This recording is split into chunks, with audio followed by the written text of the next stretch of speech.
Hi everyone, PUBG Mobile Metro Royale Chapter 20 is coming soon. Curious about what new content there is? Let's take a look. Our focus for this update is on bettering your gaming experience, so we've added a series of improvements. First, we've added quick action functions. Starting now, you can tap to repair all items at once on the loadout page, and you can open multiple gift packs at once in your inventory. We've also improved the firearm status at the start of the match. During the preparation stage, firearms will be reloaded by default and will be set to full auto firing mode. These improvements all aim to save your time while improving efficiency. Additionally, you can now earn EXP from Metro Royale matches. In other words, playing Metro Royale will now contribute towards raising your player level. If you bring a companion into Metro Royale, they will also earn companion EXP. Chapter 20 also brings brand new honor rewards and collectibles. What's different this time is that after you get certain gold collectibles, they can be displayed in your personal space of the main lobby. You also have the chance to unlock home collectible decorations. Place them in your home to show them off to your friends. With the new version update come enemies who've already infiltrated Metro Royale's Arctic base and Misty Port. While you're out exploring, stay vigilant in these areas, as Striders are active there. Oh, and we've also added two new firearms in this update, the P90 Cobra and P90 Steel Front. Don't forget to try them out. That sums up all the new Metro Royale content. Chapter 20 is about to begin. Hop into PUBG Mobile Metro Royale and experience it for yourself. We wish you all successful evacuations and bountiful loot.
Today is day 3, week 3 here at the PMSL EMEA, and we are getting to crunch time for a few of our teams, trying to make it into the top 16, getting over to those finals, and a shot at the road to the ESPORTS World Cup later on this year. My name is John Allen, with me is Blank, and we're going to be guiding you through. We'll take your hand and follow us as we head into the wilds of the battlegrounds that sit before us here in EMEA, because we have had some pretty wild showings from a few of our teams so far. We have had a couple of wild shows from our teams within this tournament at the moment. We've had some crazy comebacks coming through from Brute Force. We've had Gladiators actually getting things back together after they found their spark in week 3. It's nice to see, honestly, an IWNRX deciding that no, they refused to be a bad team. They did not want to repeat of week 2. We will have VINCERE returning back to the stage with us today after their playing start that was sort of overshadowed guys from IWNRX, so I don't know if you can't say that one fast enough. Oh dear. That one was plaguing us yesterday, but hopefully will have been slightly smoother tongued today. We'll have to wait and see, though, because it can always creep up on you. Take a look, of course, at our socials if you want to stay up to date with everything EMEA related. Our channels down below there on Instagram, on YouTube and TikTok as well. You get all the goodies sent straight to your platform of choice. Just make sure you head on over there, grab a follow, and you'll be as up to date as we are, hopefully. Well, maybe not quite as up to date as we are. You know, we do have the inside track here. All right. Sometimes I get told that we're going to go to the game in 5 seconds, which is more than you guys do. But I do try and keep you up to date. All right. Okay. You just don't have all the info all the time that I do. It's unfortunate. I'm here on the show. We're going to take a quick look at some of the things that went down yesterday. What occurred, what's going to be occurring, and what we're going to see more of. Here we see Onyx Ravens, who took a nice little approach to the start of the game there. They did sort of the suicide play over towards Painan. They got some eliminations off the back of it, though, which was kind of nice. I mean, yeah, you take some of those points, right? They stayed out. They played spoiler to NIGMA Galaxy, which was pretty tough for them. Moneymakers as well. They started off with a pretty decent position there, able to get that chicken dinner, and then just didn't do anything for the rest of the day. It was a little bit disappointing to see the Moneymakers not quite able to jump back up and have the sorts of results that we've seen from them, especially over in week 1, right? They placed 3rd that week, and week 2 they dropped down quite far, and this time around seems like their 3rd day, well, technically their 2nd day of play, as it will be today, is going to have to be a lot stronger than we've seen from them in the past. The Gladiators, however, different story. They have absolutely just been improving over time, and they've shown that they can pick any of their players and perform this week. Yeah, they've certainly upped their game a little bit here, and I'm glad to see it as well, because it's been quite a rough proceedings for the Gladiators so far, not exactly able to find what they want to do. But I think they came into this tournament and have gone from different playstyle to a different playstyle every single week here. And I think week 2 certainly looked a lot more promising, but I would say they were sort of in that teething stage of trying to switch playstyles. So I'm not too upset with how things have gone down for the Gladiators at the moment. I think things can certainly be better, but right now it's honestly the best they've looked in quite a long time. Let's take a look at the overall standings coming up very shortly as we look at week 3. So far, IWNRX, 103 points, pretty clear ahead of everybody else on their 12 matches played. So we'll be taking a look at the highest ranking 6-match team, because there are still a few in the lobby, 6 matches behind. But yeah, 103 points for IWNRX, breaking that 100 point barrier was a great result for them yesterday. They remembered how to play the game. Week 2, pretty dismal comparatively, and they are not too far off from breaking their week 2 scoreline. They got 134 points in week 2 after scoring 210 in week 1, so hopefully they'll be able to break that barrier today. If their track record's anything to go by, they're going to be quite a way over that 134. Yeah, looking at a little bit further down the leaderboard, obviously we've already seen what Gladiators have been able to do, but it's Virtus.pro that I've got my eyes on here. So I'm currently in 3rd place, and this is sort of a weird one, because we know that Virtus.pro is a good team, right? The difference is that for Virtus.pro, there was some strange games yesterday where they were just allowed to slip on in with little to no recourse on their side. So I do think that for this team, perhaps things could get much, much worse. Then again, yesterday, I think they were playing in the most tumultuous of lobbies, where there was a lot of teams in there that like to get in one another's way. So that even the fact that they were able to get in towards the center side of the lobby yesterday was sort of a testament into itself. So I think that third place, it does sit a little weirdly with me, but I am happy to see them here up at the top of the standings. Yeah, 81 points. Deserved, I think it's safe to say, but you're right. There is that little asterisk that sits next to them. We'll see if we can keep track of that today. S2G as well, keeping up the pace, making sure that their presence is being felt in that fourth place. Footballers Chaos as well on 80 points. I think that's the slightly more intriguing one for Footballers Chaos to be up there. So we'll see. RCB. I feel like I'm constantly getting my hopes up for this team, and we said we weren't going to do it because we thought, okay, their first day is going to be good, and then they're going to start to fall off. They had a great start to day one, and then they kind of fell off a little bit, and then they came back, and then they kind of fell off a little bit, and it's like I constantly feel like it's just about to turn around for them, but it's just not happening this week. No, again, for RCB, to be honest with you, it does look better than week 1 and 2, even though week 1 and 2, they've had much better starts to their tournaments.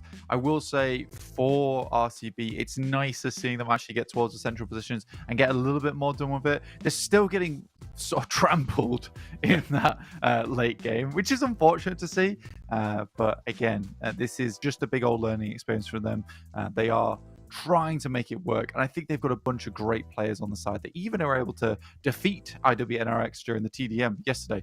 On our second page here, Team Spirit, obviously the big standout here, 6 matches played, 55 points. 3D Max though, 51. It's only 4 points behind with their 6 matches played, and they were getting to a lot of end games yesterday, which was always the struggle that we saw from 3D Max, is getting towards that end game, getting towards those circles, and being able to thrive within them. They botched things up a little bit last week, where they could have got a whole lot more placement points and bonus points if only they were able to finish out that engagement between them and Twisted Minds in an end game of Miramar. Onto our last page, John. It is the sad page. A sad time, I think, for Brute Force is the big headline here. Brute Force on the bonus points as they stand, because we haven't handed out week 3's bonus points. Brute Force are second place right now on the overall standings there. They're 5th place when you add up all of the points that every team has earned across all 3 weeks so far. And in general, this is absolutely not where we expected to see them. The one caveat is, of course, that they have only had 6 matches played, so you double that. They're going to be up towards 60, which is going to put them sort of in the mix for a front page sort of position. But even then, they are just that little bit behind. So underperforming yesterday for Brute Force. 3D Max overperforming from their previous week's games, and Team Spirit keeping it consistent. When you to compare it, you kind of just have to double those points lines right now. So for Team Spirit, 55 on 6 matches, 110 potentially, which is actually 7 points ahead of IWNRX. Double 3D Max's scoreline on 51, you're looking at 102, so 1 point behind IWNRX. So to be in context and be on a level with IWNRX, a great source of comfort for them, I'm sure. However, there is that obvious chance that it's just a one good day, whereas IWRX have already had 2. Yeah, so honestly, let's take a look at some stats here first, just to really get a good idea of what's going on during these matches, because we want to prove things still a little bit more. And it's the Gladiators on our screen. So this is their week 1 versus their week 3. You can see the improvement they've been making. And again, as always, it's the underrated statistic, let's put it that way, of average survival time. I mean, going from an average survival time of 18 minutes to 22 minutes basically is a really, really big deal.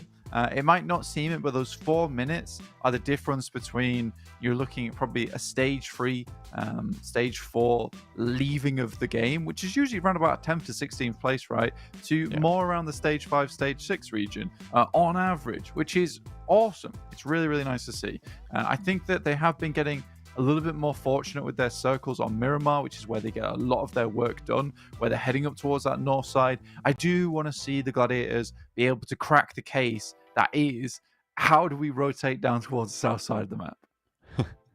Well, maybe they'll figure it out, but for now, on this week, they're doing pretty well, it's safe to say. And you're right, that average survival time is really, really important. It's about, you're looking at probably close to a 3 or 4 point average points per match swing between those two sorts of stats, right? Which is absolutely massive in the long run. It's the difference between getting like 160 points and 200 points, right? So it is really, really important to be able to put that survival time up on the boards, because in placement points alone, that's just pure profit, right? And that's good to see that they are staying alive a lot later into the tournament. It's gone well for them so far, and the story, as it is with everybody, is can they keep it up? Because this marathon just keeps going, Blank. This week 3, I know it seems like it's going to end fairly soon, but it is the end of one hell of a harrowing race so far. Yeah, it's been so close this entire time, John, and I think that it's only going to get closer, honestly. So I'm very, very pleased here to see this happening during the games, and to be quite frank, I do think that the finals is going to be an absolute slobber knocker. I'm really, really excited to see the players have to really duke it out with the best of them within PMSL EMEA. I did want to talk quickly about the moneymakers, though. We don't have any graphics here to back it up, so you just have to believe me. But, you know, looking at yesterday, it really does feel like those chicken dinners are the big thing they're getting the majority of their points from, which is sad, which is really, really sad to see, honestly. We can see a look at their very first round that we saw yesterday, which was on that Sanhok, where they were able to get that chicken dinner. You can see BEŞİKTAŞ coming out with the 1400 damage, but this was a gigantic game for them. 8 eliminations, 10 knockouts, so that is devastating coming through from that guy. But yeah, that was a crazy game coming through from the moneymakers, and then it was all downhill from there. You would not see these kind of stats coming through from the rest of the day. So I think for the moneymakers, something's got to give. If it's the chicken dinners that have got to give way, go for it. Look, let's just have some more averaged out games. Yeah, and just keep those numbers up. Like we said, with the Gladiators, survival time is so important in terms of your overall scoreline. Just pushing those numbers up and on average, keeping things together. This is their daily average from yesterday, right? And you can see the average survival time just absolutely drops out the bottom looking at this on the overalls, right? That, I think, shrinks out to about 14 and a half minutes overall. I'm not going to do the exact maths on it just yet, but their damage numbers go down. Obviously, their eliminations go down, but that's survival time. We're going to harp on about that a little bit more. For I think this is the 4th time now that we've mentioned how important it is, but that is not where it needs to be for the moneymakers. Yeah, we will definitely check back in with this team throughout the rest of this week. But I do think that this needs to change very quickly, considering where it's right around the corner is the finals, and they do get a nice little break before the finals as well. I think we get around about 4 days for the players to really figure out how they want to play out these next games, decide which rotations are going to be the best for themselves, and how do they want to combat some of these other squads that have been such a difficulty for them in the past? Here's our schedule for today. Nothing's changing. We're over onto Sanhok, onto Erangel, Miramar, and then no more Miramar. Then we're done. Miramar on the wall. Who are the groups for today? That's not going to rhyme. That's the end of the sentence. Group A, B, D, and E are going to be playing, which means Group C are going to sit out. That is Digital Athletics, Footballist, KAOS Esports, Gaming Gladiators, and NIGMA Galaxy not going to be taking to the battlefields today.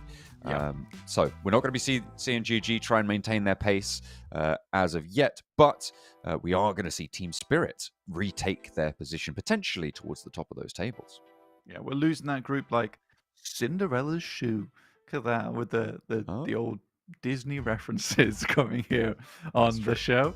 I'm glad you realized it wasn't the same one. Otherwise, I would have pulled you up on it. Yeah, you should have done. Honestly, that's sort of unacceptable behavior. I would say. You know, what, you think Snow White and Cinderella are the same story? That's disgusting behavior. Don't do that. Cringe. Very, very, very cringe. Oh, cringe. But yeah, what's not very cringe is the fact that we've got ourselves a nice little offer for you guys. Yeah, we do indeed. You can take a look at this. Get a load of that. Oh, look at they've got Carrillo, they've got Kelsey Lord. Anyway, it is the PMSL Pass event. PMSL Pass is online from May 31st to June 30th. Log into PUBG Mobile and unlock the PMSL Pass now. You can use the below code as well. It's going to flash up, I believe, in just a moment to redeem to get 2 points vouchers that can help you level up faster in this event as well. They could help you level up faster. The question is, will they? The answer is yes. So make sure you keep your eyes out for that code, which is right there. It's EMEA X PMSL Pass. Redeem that one for your points vouchers at home today, right now, this minute, this second. Get yourself leveled up in the PMSL Pass. Absolutely, you can check out that suit. I think they're looking pretty fresh there. I think is that Kelsey and Lord, I believe. Looking pretty good in their suits there. You could look just as fine. So make sure you're heading over and checking that out. Yeah, looking pretty cheeky and suave, which And we always like to see. And dapper. That should be someone's team uniform, just the suit. Am I once again begging you guys, because I've heard that you didn't do it yesterday again. I'm just What? kidding. I've heard that we've got a lot of opinions and things that need to be improved and things that are pretty good about the PMSL. But I'm not done just yet. I need to hear from every one of you. So, if you're a little bit introverted, you don't want to get involved with the survey, just get involved. No one's judging. Look, you can even be anonymous if you'd like. Just let us know what you think. We appreciate it, everything you say. And also, I will appreciate the pack of monster that I will receive when we breach 200 opinions, maybe more. Okay, I don't know how many opinions. I haven't counted. Because, of course, if you do get that pack of monster, you will be able to unleash the beast with Monster Energy. And you can find out more about that at monsterenergy.com/gaming for all of your monster or energy or unleashing the beast based needs. Yeah, exactly. That's what I like to see. It's what we like to see here with the show. That needs are met and taken care of. All right, this is a safe space. safe space for you guys and your tiredness. All right, unless you're heroic, it's not very safe for them. But no, it's actually probably the least safe space for heroic. They are struggling a little bit, man. Lemon Navi. The annoying thing is that sometimes they actually do make some cool plays, and then they just get shredded when they. So, all credit to them. I think they're one of the teams that is closer towards the bottom of the tables that actually does go for some significant plays. However, they've just not followed through on the play. They just collapse a lot of the time. Collapse. Yeah, and it's bad. It is bad. But it's more than you can say for some other teams that just refuse to go for those plays non-stop. And this is me saying something, and your RCB can attack me if they like for this, but I think RCB could learn from Heroic just a little bit. I think RCB overall, gameplay-wise, pretty cool, right? Nice rotations. But I think if they went for the same plays that Heroic did, they would succeed in those plays. Whereas Heroic currently has not. But there is time. I mean, they did finish off yesterday with a 5th place and 10 eliminations, but that's kind of the only thing we've seen from them over the last 2 weeks, I think. So, are they going to be able to turn things around? I'm not so sure. You're right, they are towards the bottom of those tables, but they are currently our bubble team when it comes to the overall standings. We've got 3 weeks in there now, so I have to say overall 3 times. When it comes to those standings, they are currently in 16th place right now with 271 points. Onyx Ravens just behind them with 238. So there's a bit of a gap, and so there is something to play for Heroic, a very real possibility that they could be the team pushing others out of getting that extra guaranteed 5K, which is the minimum prize you get for being in those finals, right? 16th place in the finals is 5K, and it does ladder up from there, but you're guaranteed that at the very least. Is your boy Zed Wolf on your screen? The MVP maniac himself, just grabbing it every week. Apparently, it's a little bit crazy. It's a little bit awesome. You decide which side of the coin are you on, and I think for me right now, I'm on the awesome side because it is really, really good, and it's rare to see a player be able to hit those highs so frequently. during a tournament such as this. It's not easy. It's not easy at all. And it's even more impressive with the fact that everyone is still so close to one another in the points tables. It is hard to stand out in a competition like this. It's quite an interesting thought, though, because you have to remember that he's also playing in a team with a bunch of other people, right? He's got his teammates at his side. He's got Frozen, Kai, and Swain all also putting in a shift. He is quite far ahead of them when it comes to damage dealt, which means that whilst absolutely he deserves the MVP accolades that he's getting, is it a question of, if he wasn't getting them, would his teammates be getting them, right? If he wasn't the guy to pick that up, would his teammates be able to fill in that gap? And that is always a question in my mind when I look at a team like that. And it's the same when I think about a team like Team Spirit, with Nomi absolutely playing out of his mind. But I feel like they are a little bit more closely matched in some of their aspects. I think Kitsune is kind of a notable outlier, but the fact that Naomi is so close to Nomi in his performance over the course of this tournament means that they have at least two prongs on their attack, and I think that may be something that IWNRX lacks somewhat when they come up against each other head to head. Yeah, sorry, I had a wild animal on the desk as per usual. Was it a beast that got unleashed by the monster? I think it might. It was a beast that was unleashed by the monster, and he is a mango loco. So I'm not a fan of it. I might need to close my door in a second. Okay. But yeah, so I think you are right about Team Spirit, and I'm going to answer the question you asked about IWNRX, because I thought about it as well. I just never told you about it. But I have thought about it, and I came to my own conclusion, which was that I think that without Zed Wolf, IWNRX would simply just not be as good. The amount of times we have seen him, and this is the question I had as well, John, because I think that you were very right to bring it up, is a case of, that's nice, Bishke, with the Moneymaker's kiss. But I think you're right to bring it up as a case of, is Zed Wolf doing all of it? Or is it him just picking up a lot of eliminations and confirming flushes? I've watched him, and I've watched him closely in the games, and he's getting so many singular pickoffs all on his own, and also being the one to flush those pickoffs. There was a couple of games that I rewatched last week where it was him or him duo, and he was still pumping those numbers in those matches all on his own. So I think IWNRX would struggle if they lost Zed Wolf. I think he's a great addition to the team, and you know what? I think that the rest of the team supports him in a great way. And again, I think that that's the mark of a smart team, where you're like, we know where our golden goose is, so let's take care of it and also support the golden goose as best we can. And I think they do a wonderful and marvelous job, because some teams can thrive on that. You have one superstar player. It's sort of how it was in the past as well, John, right? About 2 years ago, you had that one standout player. Everyone else on the team supported him. You had a scouter, you had a flanker for that one player, you had someone calling the shot, so they didn't have to think about that at all, and it worked out really well. But it has taken a long time, and I'm rambling now, but it's taken a long time for us to get back to a point where that is now still relevant, because it's become more and more on these teams that you have 4 really strong players, and that's what gets you through to the end of the tournament. And it has taken probably what I would say one of the new best up-and-comers in the world in Zed Wolf to make that kind of playstyle relevant again. Is he going to make it? Ooh, I don't know.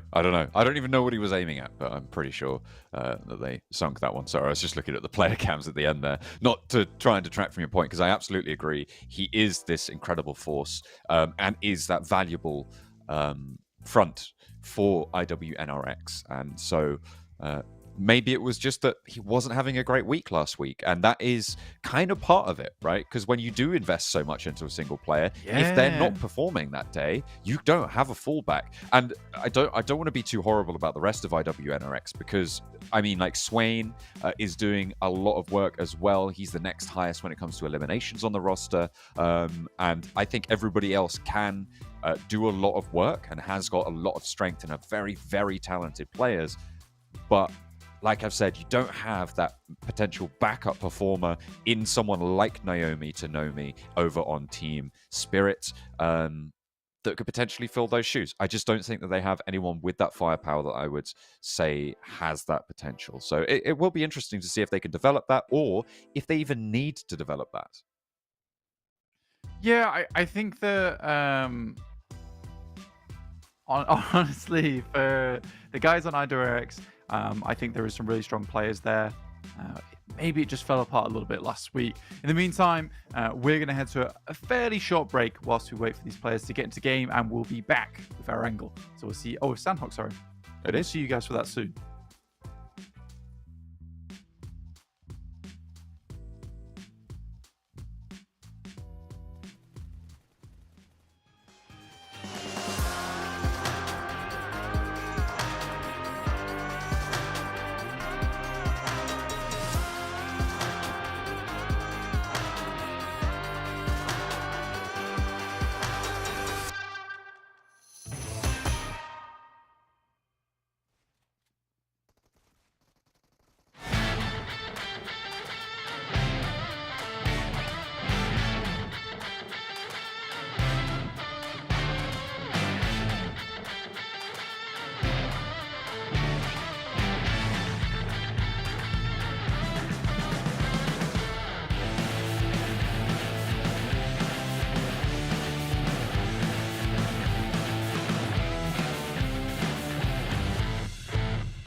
We're getting into Sanhok.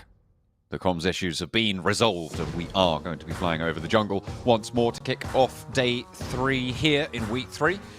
We're going to be checking out where these teams are going to drop. Without Gladiators in the lobby, that Northwest Island may be a little bit more open for teams to go for. Without DA, might be a little bit more room on that Southwest Island for NIGMA Galaxy to find their way through. So could be some interesting dynamic. Wait, hang on a minute. NIGMA Galaxy also aren't playing, so that's not going to matter at all, which means that Southwest Island potentially very, very open. Yeah, a lot of space given there on that side. Not that it mattered too much because NIGMA Galaxy sort of gives space to everyone else on that side of the circle anyway. But for the time being, Twisted Minds actually not heading over towards docks. I think they're going to drop in Sami, and I think that's kind of the usual for Twisted Minds. The spot on the map that's not taken, they will happily slurp it up, even if it's going to adjust their game plan a little bit. I don't think I'd be too happy fighting out in docks. For docks and Kampong alongside with FLUX, always a difficult start to your game there. So if you can have Sami for free, I would take that one 100%. The big one back into the match, as we were talking about earlier, is Team Spirit returning once again. 3D Max also on this north side alongside S2G. They played their Sanhoks a little bit better this week, I would say. But that circle shift is always awkward to play. Not really that much indicator of which island this one's going to either. It's slap bang in the center.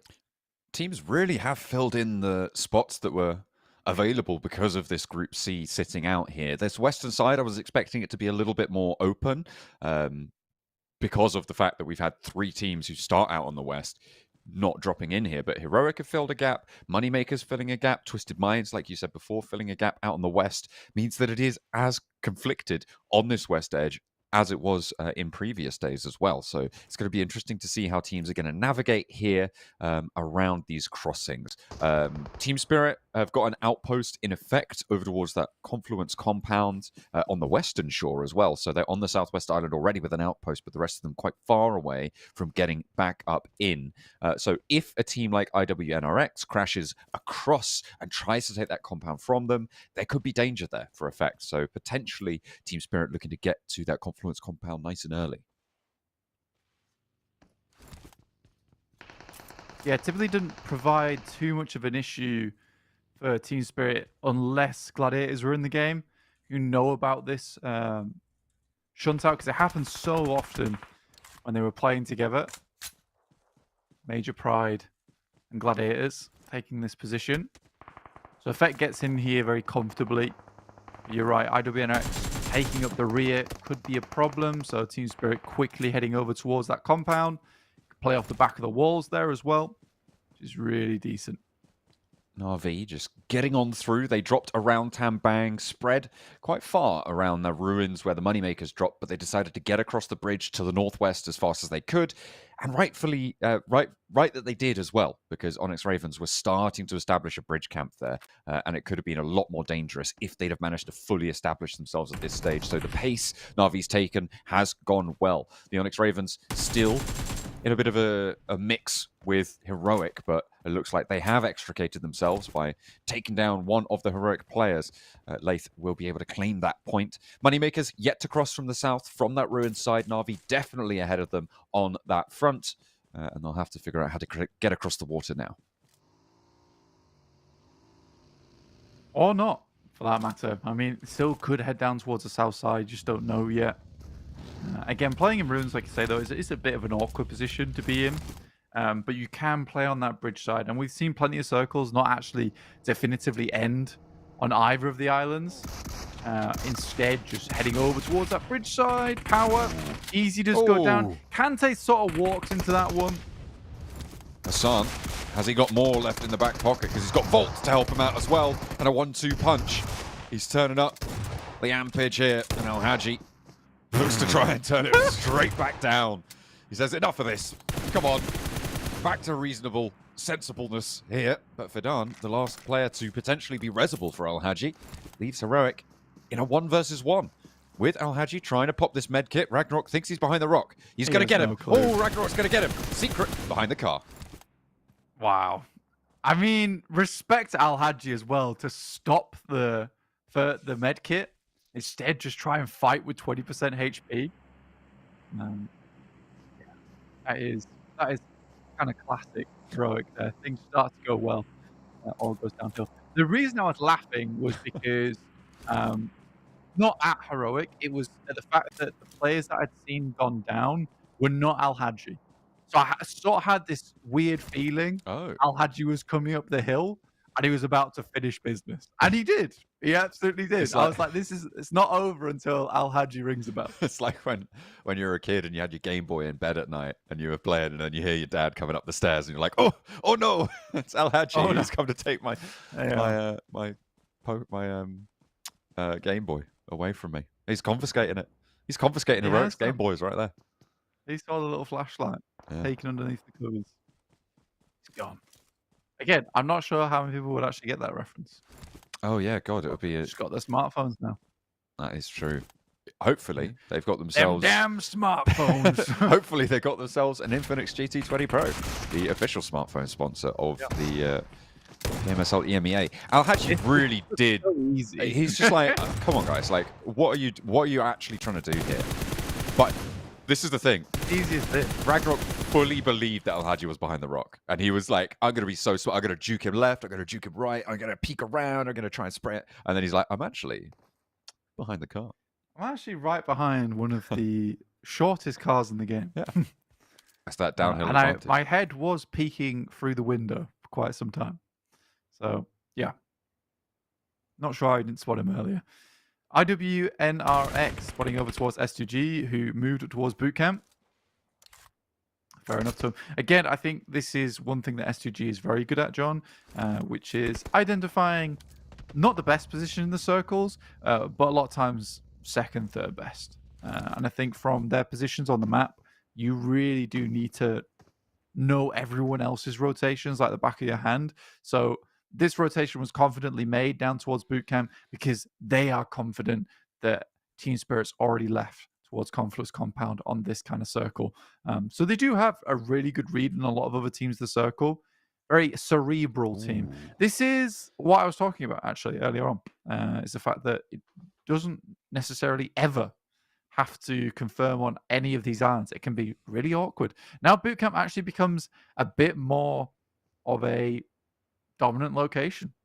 I think similarly as well, the hill to the south of bootcamp that IWNRX currently sit in is also going to be very, very important.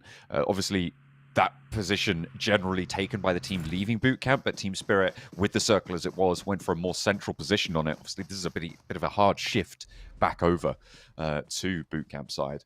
So IWNRX being behind them in the queue this time around has paid off, and they've got themselves a really solid location. The fact that we've got Team Spirit, S2G, and IWNRX in these pivotal positions is going to make it so hard. These are three of our best teams in the tournament right now, and hopefully they're going to be able to show us just why. Yeah, it's going to be a real good showdown here, I imagine, on Sanhok. Like you said, pitting the best against one another. The only team we're missing here right now, well, we're missing two teams, which is Gladiators and Virtus Pro. 3D Max, though, taking heavy casualties. They do send some shots back over towards Brute Force. So a flush and a knock. But they will lose Victor in the process. Will 3D Max. Again, I think that they're in a slightly better situation than Brute Force. Brute Force either has to decide to head down towards bootcamp, play the warehouses on the north side, or continue with this push and after losing another player there on the knock, which is almost certainly unresable. Yeah, you're going to have a real tough time if you're Brute Force here. For 3D Max, though, losing a player, not great news. I think the rotation they're probably going to be looking at here is moving down south on this northwest island, as they flush out Freezer there, and then trying to swim across to the hills to the west of Bootcamp. I think we've seen a few teams go for this sort of a rotation before, and likely it's kind of the only one that makes sense at this stage. Power might be in the way of them, but Power only have two of their players in action, which means that they can potentially take an advantaged fight as they move down south for 3D Max and find their position to go for a bit of a swim over towards that bootcamp side position. halfway through stage 2 now, so most teams should be thinking about getting themselves nice and situated within the circle, or as best you can with one like this. The river bisecting it all. Trisecting? I guess, yeah, trisecting. Yeah, it's a bit of an awkward one. But yeah, Hainan no longer really that much of a big location for teams to take control of. So RCB did move out pretty tentatively though.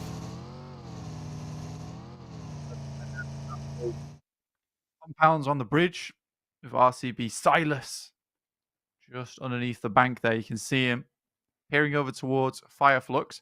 Virtus Pro, I hope that they don't get away with another crazy rotate inwards. They get to this point and then they engage the thrusters. Send all the way in. Yeah, where would they go, though? Oh, no, they are doing it. They're doing it. Oh, the North Warehouse is a boot camp. I'm calling it now. That's where Virtus Pro are going to end up in about 30, 40 seconds. They're going to get in a vehicle. They are. They're going to go to the They're North going back Warehouses. to pick him up. Yeah. Do it. Go on. We're just waiting for this now. Falcons are going straight into boot camp. They're going to play on the east side of it. Besiktas might move in on the east edge, but this circle has been pretty crazy in terms of not really actually deciding where anyone should go. Yeah, again, you would be kicking yourself a little bit if your team spirit, considering now your original drop spot is certainly the place to be. IWNRX even making their way in here. There's a big old engagement happening in boot camp. At the same time, I think them heading towards Trifecta, they had the best chance of getting there early on. And it confirmed the best chance of getting to anywhere inside this lobby. Here are Virtus Pro. They didn't go for the north position. Instead, there's 4 teams here. It's now the 4th team in boot camp. It might be the place to be, but I don't think it's the safest place to be right now as 4 teams take up residence in boot camp. What this kind of does, because there's so many teams who have immediately sent here, is create such a jam that I don't think any team is going to be willing to move across quite freely. I think S2G may be the team that's most likely to try and make a move here. But for the most part, I don't think anyone's going to try and be pushing all the way through. They're going to try and wait to third-party this and just fend off everybody else from the outside. So potentially, the fact that 3 teams have gone in so quickly and so close to each other kind of puts a stall on this fight and actually makes them quite safe in a lot of ways. Yeah, I mean, S2G's in Lobster, so they're not leaving. There's no way they can get out from this position. They're sort of locked into boot camp for now. They could have moved, but that was up until they were surrounded on all sides. It's a bit awkward for them. They are fully surrounded. Falcons, though, stretch the thinnest on the east and the north borders of all of this. They are safe, like you say, though. I mean, unless they're peeking out, these teams should be a little bit more concerned with one another and the outside. Because technically, S2G has sort of been enveloped by a little force field. No one can crash them because they've got to crash on one of the sides of the shield first. I think S2G just has to resign themselves to a pretty boring game, basically. I think the difference maker will be if another team decides to try and push in. Like you said, they have to crash into the shield first, but then you have to make a decision, right? If you're S2G, do you push out and try and third-party that position, or do you just try and hold your ground and allow that shield to be replenished by whatever team makes it there? Or maybe they take a lot of the wind out of each other's sails, right? And they it's just going to be like 2 players out on that east side that Falcons are on, or something similar as the North Warehouses actually get way, way higher in value. Look, that's program vehicles. Are they going for it? I think they are. I mean, honestly, the warehouses are really nice on that north side at this point of the game. But they're so open in that end game. That's the difficulty. So if you were to play the warehouses, you are betting almost that teams are going to be forced out from boot camp. Team Spirit actually took themselves a little knock there. RCB remove moneymakers. Wow, that was quick. I barely even saw it happen. I was looking at the map feed. Yeah, they just sort of dragged them down on the outside. Twisted Minds trying to crash into the warehouses on the north. Virtus Pro taken down, I think, to 2 players. They tried to go all the way up north, but they have now got the compound with 2 players out to the east of boot camp. No other boot camp team has moved. Twisted Minds struggling to get on in, but they do manage to make the dash. And the Twisted Minds will only be in with 3, but they'll be in nonetheless. It'll do for now. It will absolutely do for now. Team Spirit losing a player. Virtus Pro down to 2, as you're saying. You know what? Besiktas could have a good game off the back of this one. If I know Besiktas, they're very good at playing these on the side positions. Team Spirit trying to get out of the water right now and actually being helped out a little bit from across the way. IWNRX seem to have angles on this, and FLUX's hold against them going to be made a little bit tougher now. Solke wants to try and find the shots onto Nomi, and he does spot an ankle there. Nomi continuing to try and swim out from it, but it's not going to work out for him. Team Spirit knocked down to 1 player active. Does Naomi find the shots onto Solke? He knows that the drop has come through. He steps out and Solke is completely blind, open. And Naomi immediately takes him down, but the blue zone envelops. He needs to get this first aid off. It's only stage 4, so he should have the time to do so and be able to replenish off the rest of the bodies around. There are a lot of FLUX players going down in that scenario. Those gunshots will have been heard by IWNRX, though, so they'll know there's still a threat from the west. Yeah, it's such an unfortunate game there for Team Spirit. I think it's one of those cases where you try and confirm the best chance possible. But if we're going back to what was said earlier, S2G are so good at just finding the second, third best place in the lobby and then playing off the back of it. And with this shift on the circle, it does give them a massive advantage. But this is the 10%er game, right? This is what happens 10% of the time. And I think a Team Spirit is still the correct decision to try and take trifecta down towards that southwest side. Now, Twisted Minds, Brute Force actually have themselves fairly decent position. Na'Vi also coming in late towards this circle could have a strong spot if they're not held out by Besiktas, who have been stellar at clearing their angles in the past. Seems like a lot of attention being given right now for Besiktas up to that north side as well. 3 players stationed specifically to deal with this angle. So Na'Vi going to have a tough time pushing in. Might just be a straight-up crash towards Twisted Minds. Or a long-range joust out with Besiktas as the circle starts to push them in. Besiktas going to have to move as well, and I feel like the ridgeline up to the north of them going to give Na'Vi maybe enough cover to shimmy their way along and play ahead of them. So it could be pretty tricky. That northern fight will need to conclude. Twisted Minds, they've got themselves into a 4th place position right now. There is very few ways in which they go down before that. I think only one team is going to be able to leave boot camp here. And I'll be interested to see who that is. On the west side, obviously, IWNRX doing a lot of work already up on 3 limbs. So we'll see if they're able to leverage the fact that they are on the far side of this circle to make this one work, or if someone else is going to blast out. But there's teams on the west that are going to fall down. Only one of those 2 teams on the north is going to really survive and threaten Twisted Minds.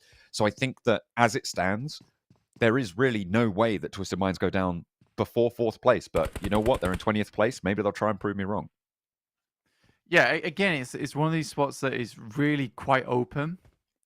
And they could be crashed. But with the way the circle's set up, I don't think you'd be wrong to say that like a top 5 is definitely on the cards for Twisted Minds, just for the safety they currently have. A lot of other teams have to battle each other first, which is what you were trying to say. With that circle, though, the warehouses become massively good real estate. Now, Besiktas would love to clean out Na'Vi at this point in time and then start working their way down over towards that western side. But the shift comes in at just the worst time for Besiktas, because now Na'Vi's way more preoccupied and looking down towards the southwest. Brute Force on the coastline actually also with a decent position to hold off even up to 4 players, right? With their angles that they can hold, players are going to have to move quite open to them. They're going to force it. Difficult positions, a lot of it. Na'Vi maybe looking to force that. There's a knockover onto Toshpik, and he's already taken low. If 6 gets the knock, then they might just try and flow over this one. Kakali launches a nade, and he's cut away from the sidelines. That is IWNRX with a 3rd party. Long range, a 3rd player goes down for Besiktas, and Na'Vi are handling business really effectively here.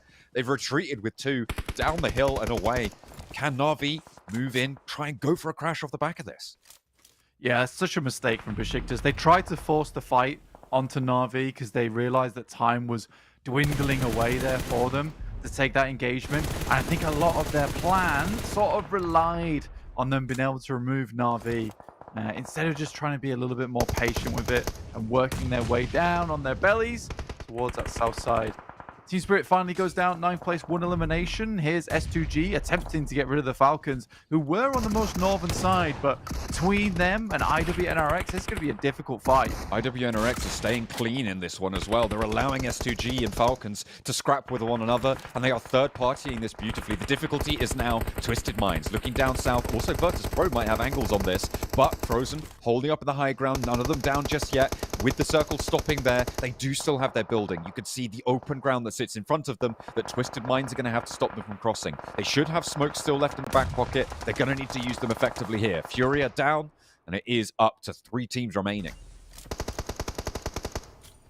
IWNRX, once again, this really cheeky playstyle of being able to avoid engagement so often and then swoop in the final moment.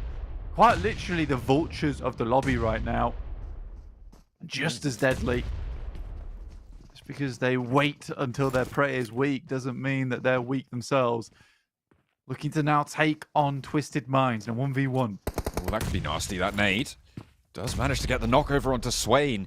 Really perfectly executed. Yusuf opens the door. I think that might be a little bold. You don't have the info to do that. And Yusuf has to think twice because Na'Vi are still a threat from the northern side. Swain can get res potentially, but the circle's going to start to move fast. And in come Na'Vi. Third party on the opposite side. Is it just going to be Twisted Minds getting mashed in the middle of this? An IWNRX and Na'Vi clash for the title? Or are Twisted Minds going to be able to push out, exert that outwards pressure from the position that they've held now for quite a while?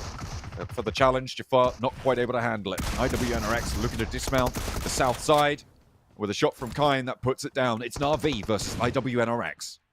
Yeah, this is what I'm talking about. The position is so open, so eventually Twisted Minds do get backstabbed.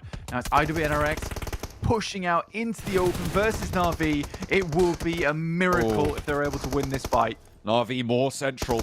They have that high ground position to be able to get those off-angle peaks. Kine now the last to stand. No, Zedwolf is still alive, actually. He's looking for the heal. Has got a teammate in a flurry of bullets flying all around him, landing at his feet. But Kine lands the shot with the DBS, goes for the flush. And Na'Vi now in a 2 versus 3 if they can get this res off. Zedwolf still healing. Hasn't managed to make it happen. Seems like he's only got bandages. Super low HP. Jumps out, looks for the bait on the shot. Axa steps in, but he can't land the DBS shot. And so can Kine as they're looking for the heal on the backline. Na'Vi getting 2v2'd right now, as it is still the challenge. Zedwolf looks for Axa, and he's able to get the flush away. Still not able to get that healing done, and everybody low on HP. 6 gets back up to health, and Zedwolf still can't quite manage it. A nade in on the bank, gets the bounce, but Zedwolf dodges the damage.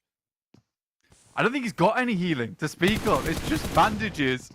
I love the idea that they just traded off one another there, and Zedwolf just flew out, able to dodge the bullets on that one. He's got nothing left. Kine, 8 precious bullets in the mag. Oh, finds Puncher though. Puncher hops up and Kine through the open door, through the smoke. Knows the angle. It's pinged out by Zedwolf. Excellent communication. He's found some healing from somewhere. And in go IWNRX. What a play from them to push on through with just the 2 remaining. They take on the 4 of Na'Vi. And that is the difference between the top and the bottom of the tables. And that is why Zedwolf has been the MVP so many times in a row. Playing it off against one another so nicely from boot camp. And with a lot of points on this match, they are definitely keeping up their pace to try and break their week 1 records. I mean, I'm not surprised these guys are laughing. It's such an unbelievable play to make. It makes no sense that they're able to do it. And again, a great trade coming through from Kine. Zedwolf should have died the minute he jumped out from that doorway, but is able to dodge the shots. And again, with so little ammo left in the pocket, I think you look at this match and it was full of cool little clutches, but it was such an unacceptable win coming through from IWNRX. Essentially, Na'Vi should have had that game in the pocket from stage 8. It should never have removed from their hands, because where IWNRX were moving out into was just a stupid zone. Like, they had to cross open ground, and it felt like the communication was just off big time from Na'Vi. Kine, 1,000 damage, well deserved, 6 elimination as well. What a great game from him. Yeah, absolutely. I mean, I was calling out Zed Wolf at the end there, but Kine, absolutely, you're right. With that 1,000 damage, with the 6 eliminations, the MVP for IWNRX this time around, but excellent pair play from these guys. 26 points on the match blank. They are absolutely keeping up pace. They had 103 points before this. That is going to put them on 129 after their first match of day 3. This is very, very scary for a lot of other teams, right? They are going to be sitting out the final day, which means they've got all 4 days back to back. So if they could just keep this momentum alive, there is no stopping this roster. Yeah, again, for IWNRX, I think what's happened right now is it's just impeccable timing from the team at the moment. They're reading into a lot of these engagements, letting them happen, being able to sneak on the edges. They've sort of like the assassins of the lobby at the moment. It's really nice to see. And again, they are just slashing the competitions like the Wildcats that they are. It's awesome. It is awesome to see. Na'Vi with a second place, which should have been 100% a first place. They were practically gifted the game at the end there as they were coming in from that north side. BEŞİKTAŞ throws away their opportunity because they get a little bit greedy, in my opinion, over towards that northern edge. But yeah, this should never have happened. It just speaks to the level of skill coming through from IWNRX. The sleeper strong game comes from Brute Force here. 10 points on the match. They were 2 players for a long, long while on that northwest coast outside of boot camp, playing from the rocks, picking up small scraps, and just adding them to their tally. 10 points on a match like this from where Brute Force were playing is a brilliant result. They were absolutely not a team that you would look to get double digits on this match, given their position, but they were able to make the most of it, and that is what we wanted to see, because they haven't had the best of games so far in their previous day's play. 30 points total, so they put a third of that up already, and hopefully looking to do more for the rest of today. Yeah, Brute Force seems like to be one of those weird teams that works really well under pressure. So the only way that they can achieve that in this tournament is to put themselves under a ton of pressure at the start by performing badly. But yeah, 2,800 damage there from IWNRX. An insanely good game from them. Absolutely. Doing quite a lot of work from their position that they were able to crash onto. They moved in from the top of quarry over towards that. Are you confused? Sounds like a dragon outside my house right now. I don't know what's going on. Okay, well, maybe it's the Team Spirit logo. It's come to life and is trying to pursue you down, because they're like, oh man, that's boot camp. That's our spot. They were denied it. They moved out too early. Probably right to do so, but the circle just tried to put them back there, and they couldn't manage to make that crossing. Unfortunate for them, but fortunate for IWNRX, who put up 26 points on the match.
victory.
What a way to close that game down. A duo 2v4 situation for IWNRX to be able to put up another chicken dinner on the cards. They are going to be happy with the start of day 3 for themselves after a successful campaign in their earlier days as well. They've already taken almost double, half of the points that they got in each of those 2 previous days in just that one match. So in order to keep up the pace, they could let off the gas. I don't think they're going to, however.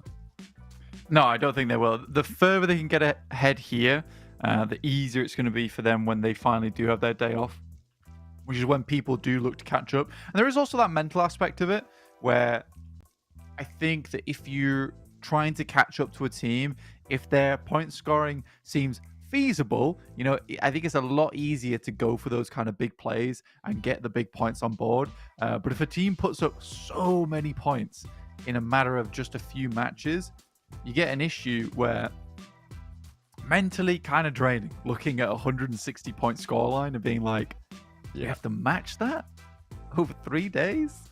It's a big task. It's a really big task ahead of you. Almost, that is what would be almost a 10-point average, which, as we know, has not been something that has been easily attained here over at the PMSL EMEA. No, it certainly is. I mean, nobody has been able to keep up with that sort of average, except for IWNRX themselves, in that week one, right? And 210 points over the matches they were able to get done. And even then, I think they're a little bit behind on the averages, but certainly they have been standing out with the INFINIX GT20 Pro, the official smartphone here at the PMSL EMEA. All the players loving it. We've heard no complaints. We have only heard good things about the phone itself. And we certainly have had plenty of teams standing out with that one.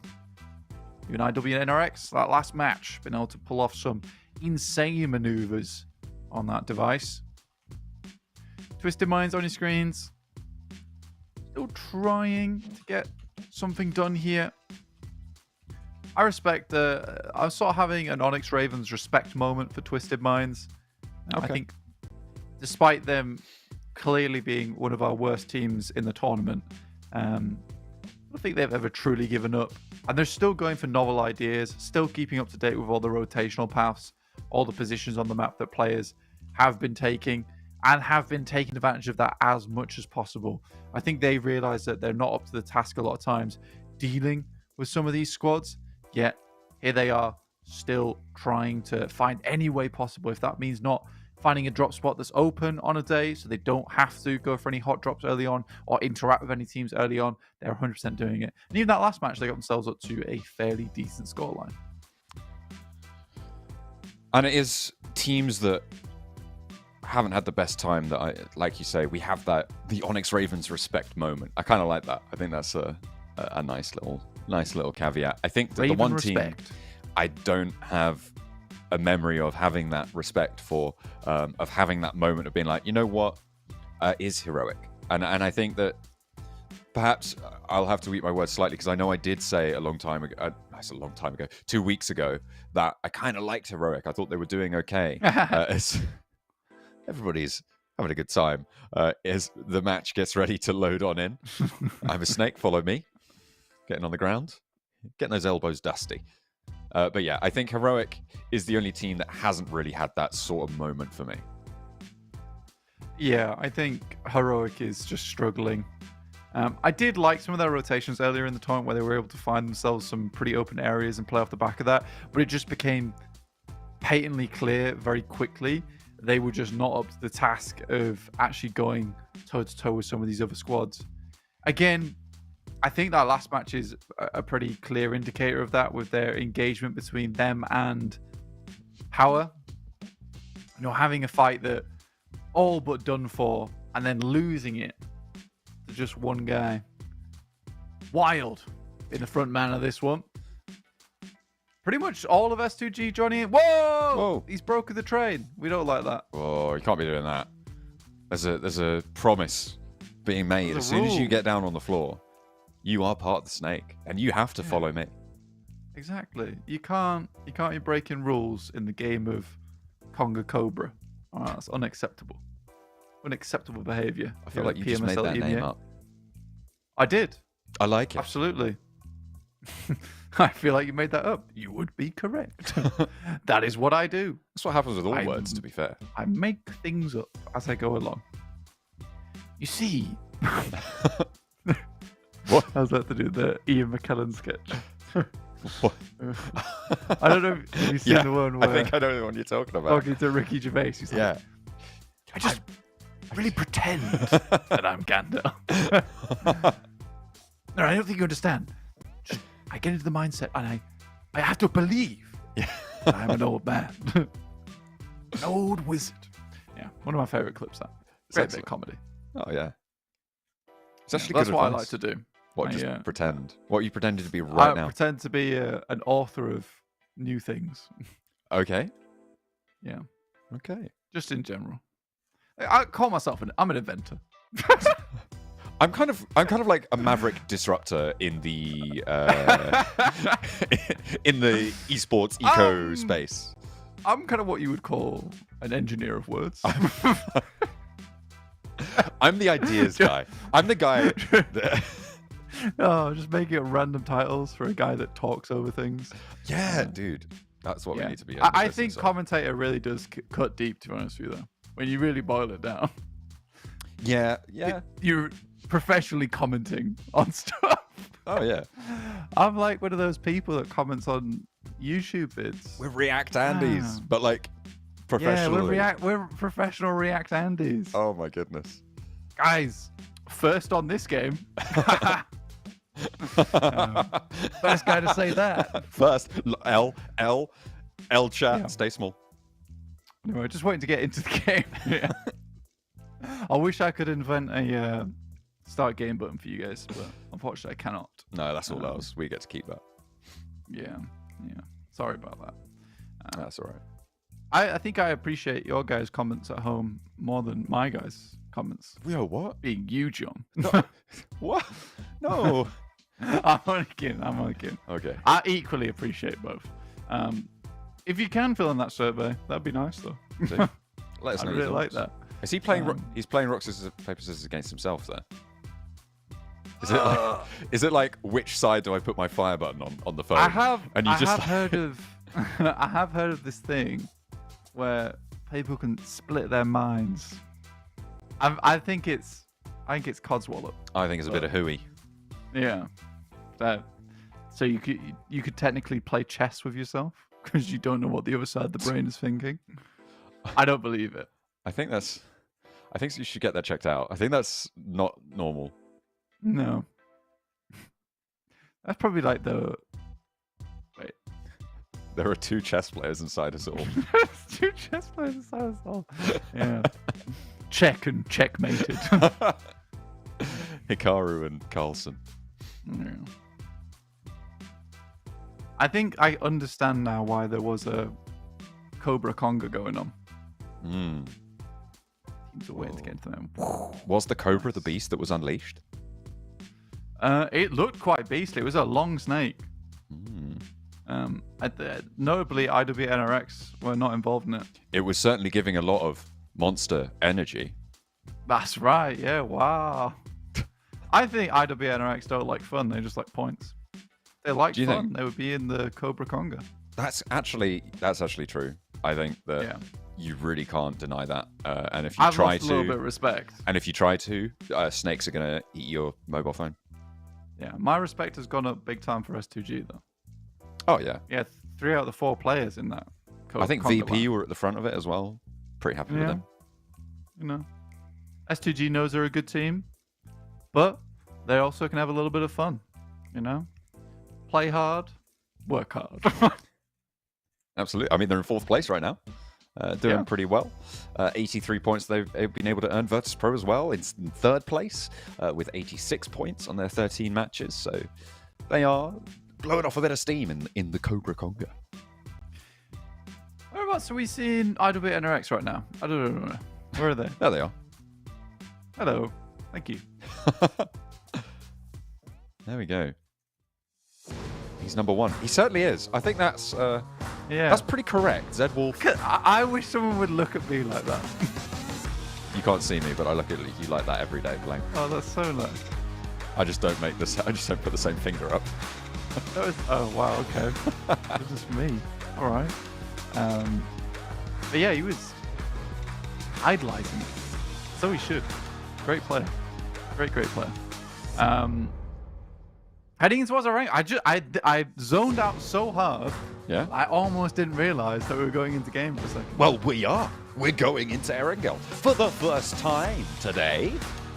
How many intonations can you fit into one word? That is a question I will seek to answer over the next few hours if you stick with us, but the playing path answers us as to where it is going to go this time around, from Mill to Power over towards the west side near Quarry.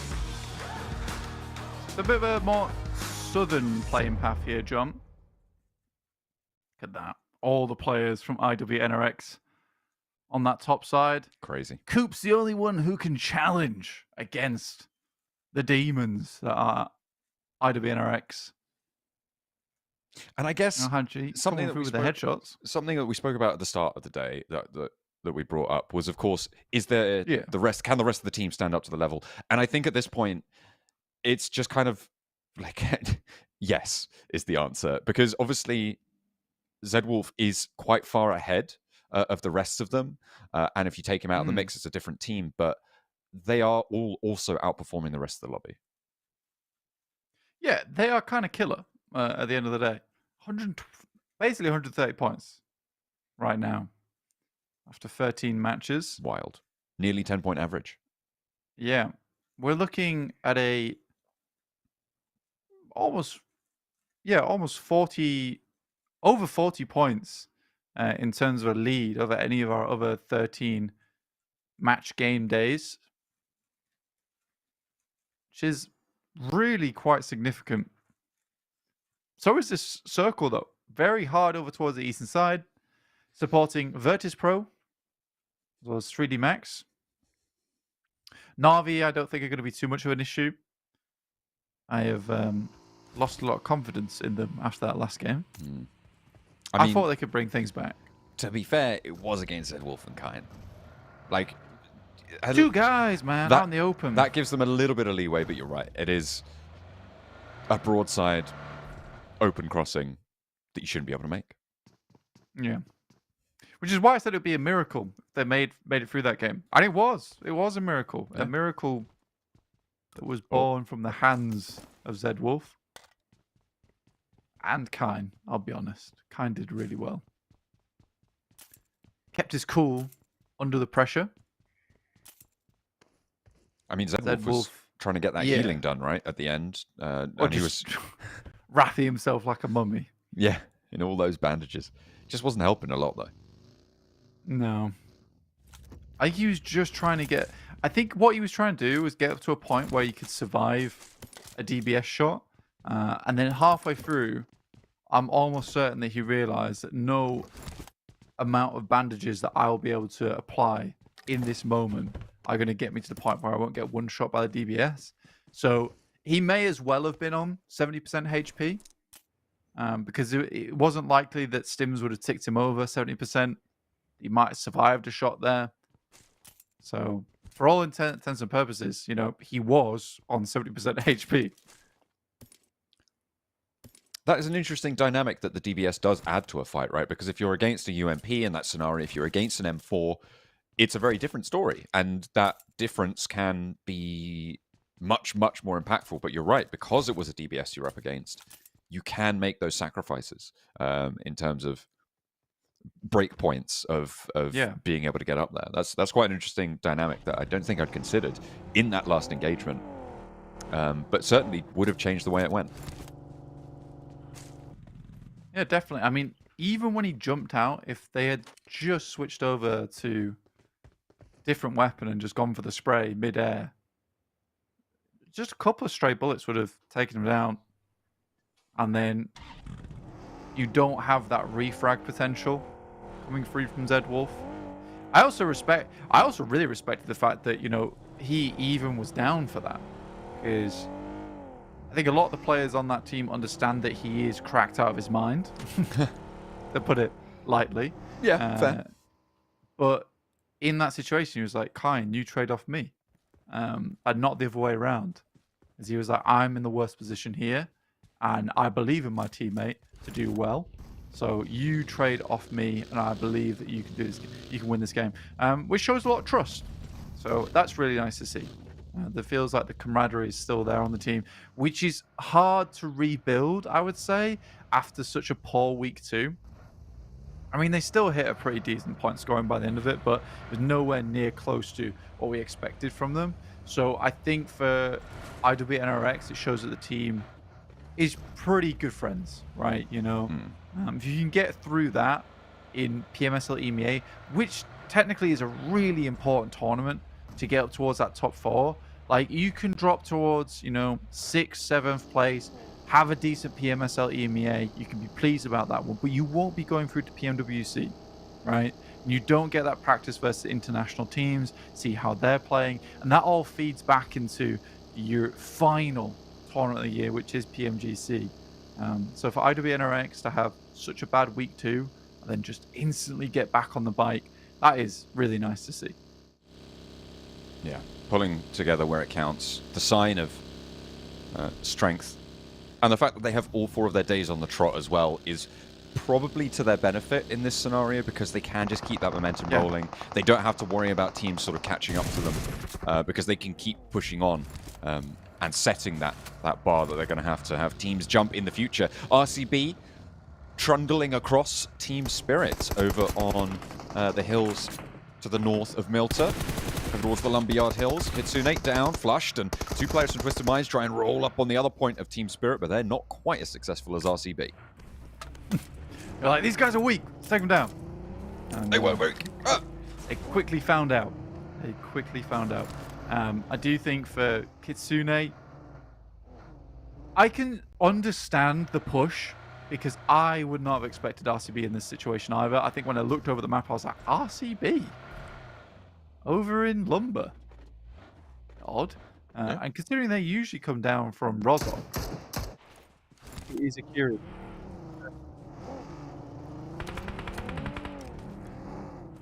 Food for thought there. IWNRX playing up towards Shelter, holding out one of the entrances. With FLUX close by, nades being exchanged, Kind does back off the entrance there. They're not going to exchange blows just yet, but Swain potentially in a bit of danger here to FLUX if they can establish an off angle. Doesn't look super likely though. Swain may be in nade range here for Lux as the pin gets pulled. Could be in danger. Quite split from the rest of the team. If he goes down, might be an easy flush, but just takes a bit of damage. Nothing more than that. Bit of a crazy stat that we just got through from our kind friends over at PUBG Mobile. Zedwolf is currently 11 eliminations away from reaching 100 elims and be the first player in the PMSL EMEA to hit that mark, which is insane. And I mean, it's even more crazy if you can put it in perspective that over about 3 years of PMGC, Guard getting 200 elims total from Nova Esports, that was a big deal. That was a big deal during PMGC. So really awesome stuff from Zedwolf. He has a very bright future ahead of him. Yeah, and I feel like it is a name that hasn't cropped up in this way in the past sometimes. I mean, obviously been playing with Nextruya for a while, and they have had some pretty decent success, I think it's safe to say, but this is really his big standout set of performances now after having been with this roster for, I think, probably, what is this, coming up on 2 years now? He's been very, very successful in his pursuits there. Certainly at least a year with Nextruya, obviously then combining, but definitely a valuable investment, and they seem to have created that support around him to give him that notable name, to give him that sense of dread, maybe, if you see him in the elimination feed up against you. I'd certainly be scared of playing against Zedwolf. Really unpredictable player. RCB, equally unpredictable on their initial rotates into the circle. Again, I will say that although RCB, I've said this multiple times now, although RCB aren't like topping the tables all the time, their rotations have been consistently mega. It's just frustrating. I think if they got a little bit more of that firepower under control that we saw in their TDM match versus IWNRX, it'd be a really fearsome squad. But during the matches, it's just not quite there a lot of times. So I think for RCB, probably one of our most consistently decent initial rotations into the game. It's just that late game where they're figuring out how they want to place their future rotations that they have a bit of difficulty with, which is so odd to me, considering their first rotation to the circle is so accurate and so potent that they can't just be like, the 100-meter distance moves, those are the difficult parts for them. Which is unfortunate. You do need every single tool on your belt to be functioning at full efficiency in a tournament like this, in a position like this. Nomi spots out players from power, and Alhaji doesn't get the memo that there are bullets flying their way. Has to reposition away from the spray from Nomi, but he doesn't manage to tag the knock. Just pushes them back a little bit and slows power down in their engagement with RCB. Circle very much squeezing a lot of squads. Quite claustrophobic, I would say, especially with the amount of water that's still in the circle over towards that eastern side. Let's make things very difficult. Here's Nomi, sends a nade across. It's really nicely placed there over towards Fidan. Not too many players around him either. Another well-placed nade. I think that it's not likely Fidan gets back up on his feet now. Kante within the smoke. Technically, if he just sprayed into it, he would get a knock here because Kante keeps peeking over the top. There he is. Yeah, there we go. Yeah, the smoke cleared. Kante goes down very quickly. So sad. RCB took the third party. There's FLUX moving in to try and find the backlines, and Effect is down. So Naomi and Nomi likely just going to have to play as a 2 here. Yeah, it's the only option. The dynamic duo. Nomi. Not the same player, I promise. Yeah, I've had this discussion before. Not just ambidextrous and playing on 2 phones. That'd be quite impressive. I would be. Okay. Just the what's that? Oh dear. Digs those front tires in, but unfortunately they've lost a player. I think they're going to want to crawl back because you can't take cover around these nades. Yeah, I mean, this is the right play from Heroic, right? Moving up, looking for these nades. Naomi trying to stay safe, falls back. Nomi just goes to the cover to maybe be able to survive, and Nomi can start to whisper where they are back to his teammate, but it's just Naomi now, and Heroic have fruit born on the tree that was planted by FLUX atop the hill. Yeah, T-Spirit been pretty unsuccessful on their initial rotates in, which is not what we were expecting from this squad, I would say. Wait, FLUX are down? Yeah, they've been... Did Moneymakers just roll over them? I think they did. I have accidentally clicked my mouse, and I have been paused on the same screen for a long time. Oh, dear. I was wondering why it didn't feel like a lot of teams were moving. Oh, dear. Yeah, I've just gone back in the map feed a little bit there, and it was just a roll up from Moneymakers up to FLUX, and they went down.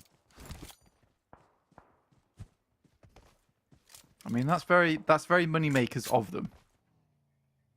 If there's anything to go by, though, that indicates a Moneymakers chicken dinner. Kind of true. Could be. We'll have to wait and see. This is not allowed. Someone please stop this. Lotus Pro going in again. And Lewis is going to stop them. Okay. Thank you. There we go. Furia spotted as well. And Lewis is going to take them down a peg or 2. Down to size they go. The rest of Lotus Pro trying to do the same thing, though. And just keep it on going. Saying, you know what, you guys, you're probably not getting out of that. We'll see you guys in the next lobby. Yeah, I mean, again, these rotates are totally unacceptable. And they've been getting away with them for a long time now. I'm glad someone puts it to bed. Furia. Prospic looking over towards Furia. Might be able to actually just see feet. I'm not sure. He's dropping the smoke. He doesn't have a... Okay, there he goes. Yeah. Kakali taken down.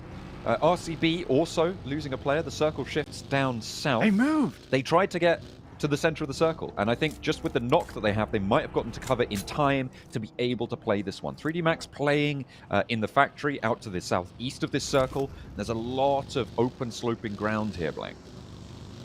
Dude, this is a good spot. This is a really good spot.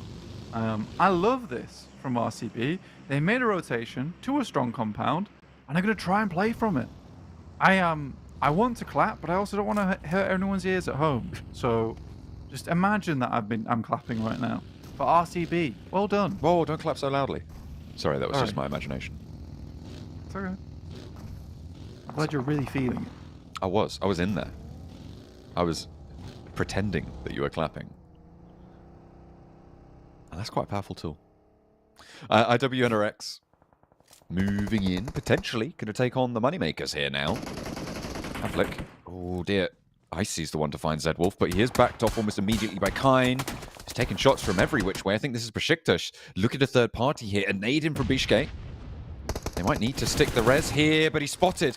Bishke has the angle. This is great stuff coming through from Moneymakers, from BEŞİKTAŞ as well, to go for this third party, to move in behind. Can IWNRX respond? Kakali potentially getting run down, but he's out of the way just in time. What a spray from Kakali onto Swain. There goes the second buggy in, though, and Frozen is able to swipe his kneecaps to the side, and that's not going to be comfortable for anyone.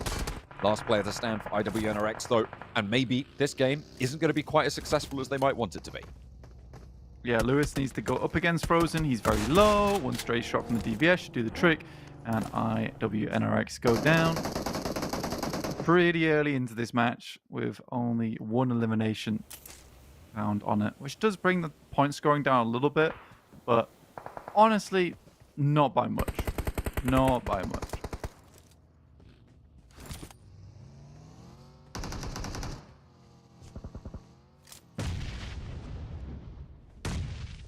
Nades over the top, but Falcons are repositioned away. Ragnar might be able to attack something with that, but Moneymaker's still sitting atop of the hill over towards the lumberyard, making it pretty tricky for teams to move freely along this hillside, despite the fact that they're going to have to move themselves. And I think that Moneymakers now are in danger of overcommitting to staying up on this high ground, trying to leverage their position and not really getting as much value as they might have liked, because they are now cut off really from moving down effectively. Yeah, again, this is when it starts to get a little bit difficult, because the dead woods here are not as there's not as much cover than you might think. There's a couple of bunkers around here, a couple of trenches that you can play, but they're further up towards that north side. You have to hope the circle keeps it in, which it doesn't really. I suppose they can start slightly play just down towards the south, and then what you have to hope to do is to get down towards one of these little ditches later on that play around these compounds that currently RCB, Na'Vi, Onyx Ravens, and 3D Max currently hold on to. I think those are the top four in this lobby for me at the moment. Tospik has not Valo to worry about, but his teammates push him back just a little bit. I like 3D Max's position here. They know that they need to keep control of this northern side, otherwise they'll get swept on the north edge of Milta Power fairly soon, if they're not too careful. BEŞİKTAŞ drawn short by this rotation. And the Moneymaker's still looking to extract value from that high ground. At this point, it is a game of, can you actually just force an opening to appear in front of you? Taking those eliminations. Novalo repositioning back down south. Takes a lot of damage from Lewis, but does manage to get cover.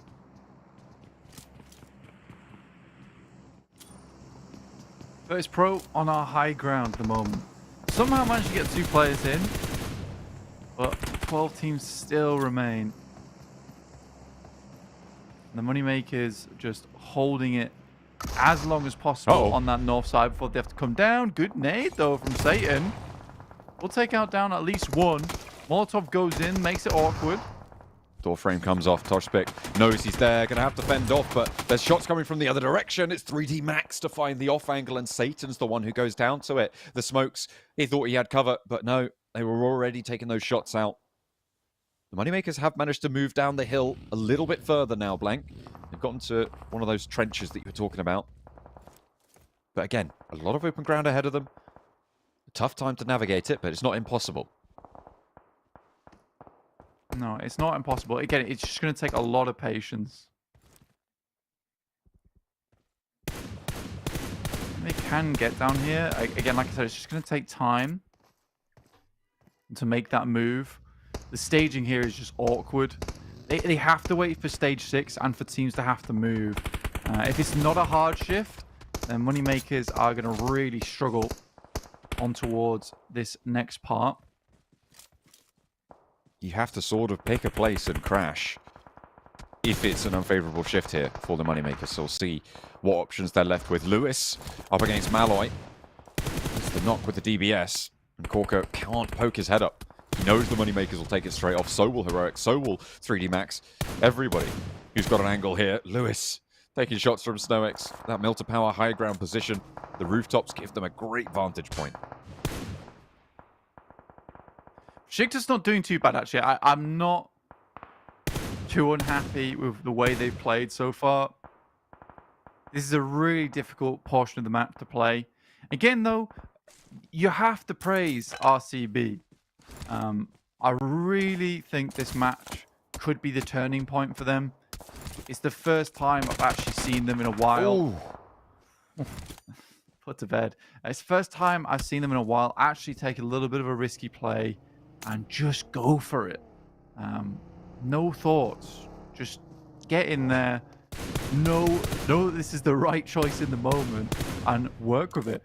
Really lovely shift there for Moneymakers. This is one of the best ones that they could have seen come towards their way. They either wanted one that was hard down towards the southeast in favor of 3D Max, or this one up towards the northwest side. They need something that either distracted or applied a little bit of more pleasant region to play in for themselves. But they will have to take advantage of the fact that a lot of teams on the outer edge are coming in. They have the high ground. If they can cut some of these teams out, happy days.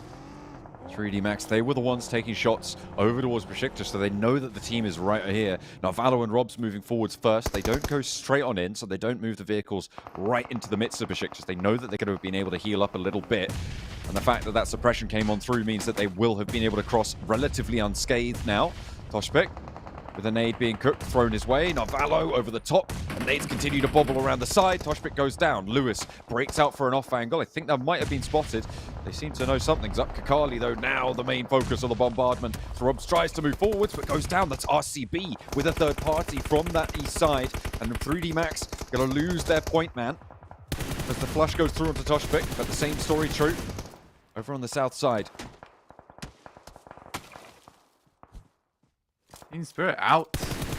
They attempted to get inside with brute force. Again, like BEŞİKTAŞ is right up against the wall here. The fact they're even able to take this engagement between them and 3D Max is very impressive. 10 eliminations this game, playing from one of the most grim spots in the circle. And these nades are getting worse and worse. 13 eliminations on the game here for BEŞİKTAŞ. Much more patient as well on this match compared to Sanhok, and what you like to see. Lewis has done a cracking job this game. Absolutely. Really strong hold there against 3D Max's approach. We were able to get 5 eliminations from their position. Prepod trying to get across, and brute force willing him to do so, the last remaining player for them. There's Koa on this high ground, this position that was so gracefully shifted towards for the Moneymakers. You could see how protected they are from the teams around them, but getting over that lip, should it shift away, is also a very tricky task. There is that second plateau that sits beneath them, but right now BEŞİKTAŞ still have a little bit of say about that, as do Heroic.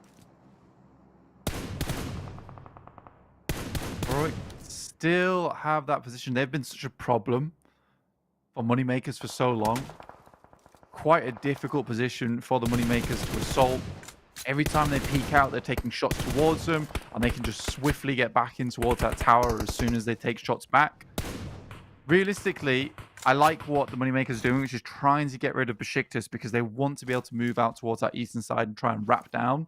Either way, it is a tough experience. One more bullet needs to go through. The Na'Vi to take up that elimination. Able to grab that one. BEŞİKTAŞ finally go down. They've had a massive impact on this circle, though, Blank. And I'm fairly certain that we'll see them up in at least second place on the points that they've been able to earn. They got 14 points for this match so far. But with RCB on 7 and Moneymakers on 7 as well, not unlikely that either of them could jump up on over. Moneymakers going for their crash on the circle. It does finally shift away from the higher ground, and Heroic is the focus. Prepod with a potential third-party snake position. Havlik as a player jumping on out, but he's completely out in the open. However, he manages to get to the tree, gets a flush as well. Can he do more? Because there's the open door up the top for Zachariah, and Ragnarok goes 1 for 1 on this trade as well. Moneymakers trying to send, but it's not gone very well. Unfortunately, they've lost Havlik, but can they get Koa back on in? Or are the Onyx Ravens going to try and slow them down as well? Respect the Onyx Raven push out here, but it's a good push from the Moneymakers over to the Heroic team. I think as soon as they saw this shift over towards that side, they knew that Heroic would be panicking a little bit. They take down brute force. Now they can set up for when Onyx Ravens come through. They are delaying, though, Onyx Ravens. They need to be a little bit quicker about this. The knocks have gone through. Nades are starting to pour on over the top, but just not really hitting anything of note at the moment. Really taking the best position. Moneymakers, though, with this circle, going to have to get closer to RCB.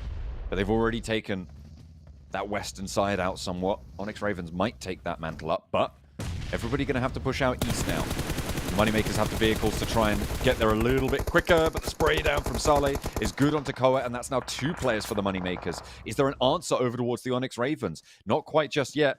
It's RCB and Onyx Ravens with Na'Vi also on 3. RV down to just 2 players now as 6 goes out. I really do hope RCB's able to win this game early.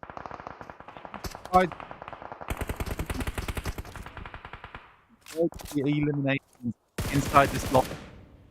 RV is 10. Wow, Saleh. Just his toe peeking out. Could have been the issue for him. It's all right. They pulled it back together. Puncher immediately spots Figures going for a crawl and has to break cover. As the zone, I believe, just keeps the edge of RCB's house in. That ditch out to the west, the only real place that can contest with RCB, but you can't get there right now if you're any of these teams outside because everybody's looking there and going on in there. That's guaranteed that you eat a nade or 2. Silas looking to finish this game strongly. Puncher finds Saleh. He shifts on round. RCB should 100% see these smokes going down at the moment.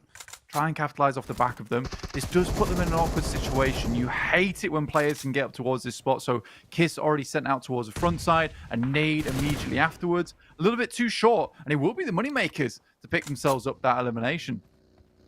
11 eliminations now on the match. A nice even spread on their counts, but they are down to 2 players. Can RCB finally get over the line and make it work for them? Just Puncher now remaining for Na'Vi. I feel like his helmet's sticking up over there. But RCB the major threat. Silas shots up towards Moneymakers. But takes some damage and has to fall back. Nade not getting any damage, but he's got 4 more. Crawls too far back, and Bishke spots his backpack, able to take the shots, lands it. 3v2 now. Bishke over towards RCB. They're right on the edge here, John. Icy and Bishke, 2 really strong players, could technically clinch this out. I think I said it earlier that it could be a Moneymakers win after the strong initial showing over towards FLUX. Typically, it's the 1 game a day special from the Moneymakers. Can RCB finally take themselves a strong chicken dinner? Icy spraying over the top rope there, but not quite going to find the value for it. Wild is still down. They haven't gone for this res just yet. You can see both of them just looking to move forwards instead. Nade in from Bishke. That looks pretty close to Kiss, and Silas has to hit the deck behind the tree. This is excellent positioning right now for Moneymakers. The question is, can they outlast the blue zone on this area? Because they are going to have to move. Wild goes down fully. Silas takes a bit of damage, shuffles to the side, hits the deck again, immediately has to get that first aid off. And this is great from Silas to stay in cover. But can he just survive long enough? Because Bishke now has center of the circle. Kiss has to hit some good grenades. He's got 5 in the pocket, which is awesome, but they are maneuvering around them awesomely here. Icy in the backline still being a big issue. The nade's pretty close to him. Goes a little bit long. Bishke knows as a player. Right up. He's right there. Oh, that bounce looks good. Oh, that's so good. Beautiful little bounce there from Kiss to find that center circle position. Now they can turn their attention to Icy up on the high ground. They know he's there. They know he's going to have to move down to that left side to try and find some cover. And Silas just making sure that he's dismounted from up top there before they go for more damage. The Molotov in. Might be able to tag something, but this is the final circle closing now. Icy in a 1 versus 2 for the Moneymakers chicken dinner. Or are RCB going to break their streak and find value? Nade in. Silas again. more, and he breaks up top. Icy looks for the spray, finds one. Does he have a heal? He has a first aid. If the smoke clears, he's going to be good for it. There's the spray. It's onto the down player, but it's Kiss to go from behind the tree and cuts back against Icy just in time for RCB to get the chicken dinner. It got really, really close there. The final circle putting pressure on both sides, and it could have gone either way, but in the end, RCB won that coin toss. Yeah, super sketchy at the end there. Silas honestly plays an incredible game around that tree. It is so hard to pop up and then lie back down horizontally such that he can't take any shots towards him. That takes a lot of skill. But for RCB, finally, there's a little bit of risk and reward taken in this match. It's been a long time coming. Again, as I was saying, how come those initial 2-kilometer rotates are so good, yet they can't make the 100-meter rotates afterwards? And lo and behold, through the meters, down towards that outside, get to the compound, play from there, reach out to the end, and just some really good gun skill. It's great. Absolutely. That descent from the Lumberyard Hill is always, always a bloodbath. And the Moneymakers weren't quite able to escape that. It was RCB who did it first. And you're right, it is a little bit of an adaptation, and it's completely paid off almost immediately as soon as we see it. So it's a really interesting facet of gameplay from that last match that really has hopefully been quite instructional for anyone looking to try and take that advice into their repertoire at home, and quite exciting for anyone who just wants to see plenty of people going down in these battlegrounds. To be honest with you, it's a really tough circle as well for RCB at the end here. Oh, you whiffed the grenade! You whiffed it! The slow bounce, yeah, he thought he was going longer. I don't think that was intentional. So what I assumed had happened is that he'd spotted him, and this still might be the case. I assumed that he'd spotted him, and it was a last-minute adjustment on the nade there. But I think he genuinely, I think he whiffed it. I think so too. Elimination. I think so too. But it's the most valuable whiff, and that a whiff is as good as a hit, right? Like, it doesn't matter where it comes from in the end. Yeah. Maybe try and be a little bit more purposeful in the future. But I see the highest damage. I think the Moneymakers, they just did so much that game, except for in those final moments. Yeah, I think for the Moneymakers, where the circle goes is practically one of the only circles that allows them to take a strong game off of that position. Right? I think they were right on the outside edge. If it had gone even a little bit further in, it might have forced them to take that fight with Heroic sooner than they would have liked, and Heroic might have been a little bit more prepared for it. Either way, that fight between them was pretty stellar from the Moneymakers. And they also used that opportunity from the high ground to pick up a ton of elimination points. So even if this was a dud game, they would still be able to put up a really nice amount of points off the back of it. You see there, 20 points total, tying with RCB. Just two different approaches to the game. One focused more on eliminations, the other over on the win.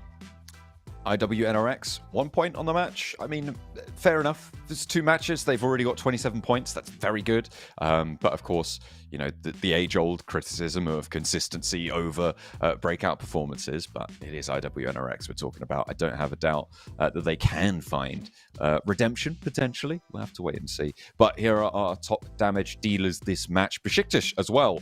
You said they'd had a really strong game, and I think these numbers certainly agree with that. Their position very, very hard fought, and in the end was a little bit too hard to fight any further. Yeah, again, for Team Spirit though, on your screen, which you're just watching right now, it's a good fight between them and Team Twisted Minds, but other than that, they've not been able to do too much today. I think it is tough though, watching Team Spirit, just because the way that I've seen their gameplay, it's very much playing by the numbers, if that makes sense. Like, they're going for the high percentage plays, which I think in the long run gets you the most amount of points. But at the moment, it just does feel like some of our teams are a bit more aggressive, a bit more speedy on those pushes, are getting the points overall.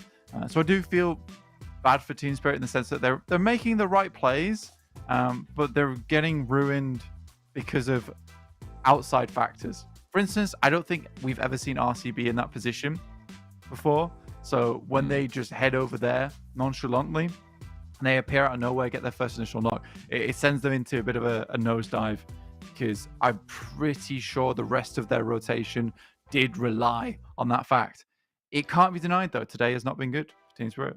Yeah, RCB, though, jump up into second place there. I think we didn't quite catch it, but it was up into second place for RCB, which is great news for the team. 3D Max as well, jumping up over Team Spirit now by 1 point.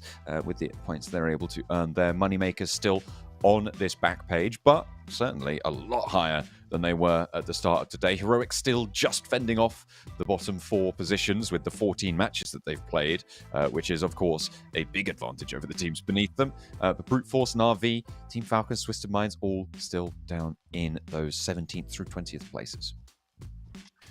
Yeah, it's been a very cool day so far, and it's going to be even cooler towards the end. So don't go anywhere, because we'll be back very soon.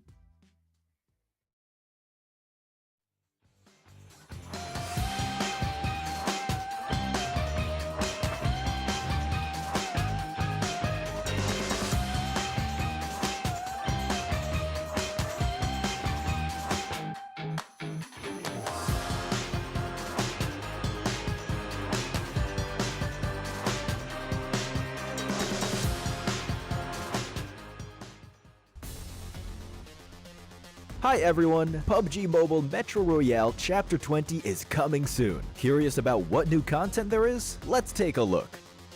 Our focus for this update is on bettering your gaming experience, so we've added a series of improvements. First, we've added quick action functions. Starting now, you can tap to repair all items at once on the loadout page, and you can open multiple gift packs at once in your inventory. We've also improved the firearm status at the start of the match. During the preparation stage, firearms will be reloaded by default and will be set to full auto firing mode. These improvements all aim to save your time while improving efficiency. Additionally, you can now earn EXP from Metro Royale matches. In other words, playing Metro Royale will now contribute towards raising your player level. If you bring a companion into Metro Royale, they will also earn companion EXP. Chapter 20 also brings brand new honor rewards and collectibles. What's different this time is that after you get certain gold collectibles, they can be displayed in your personal space of the main lobby. You also have the chance to unlock home collectible decorations. Place them in your home to show them off to your friends. With the new version update come enemies who've already infiltrated Metro Royale's Arctic base and Misty Port. While you're out exploring, stay vigilant in these areas, as Striders are active there. Oh, and we've also added 2 new firearms in this update, the P90 Cobra and P90 Steel Front. Don't forget to try them out. That sums up all the new Metro Royale content. Chapter 20 is about to begin.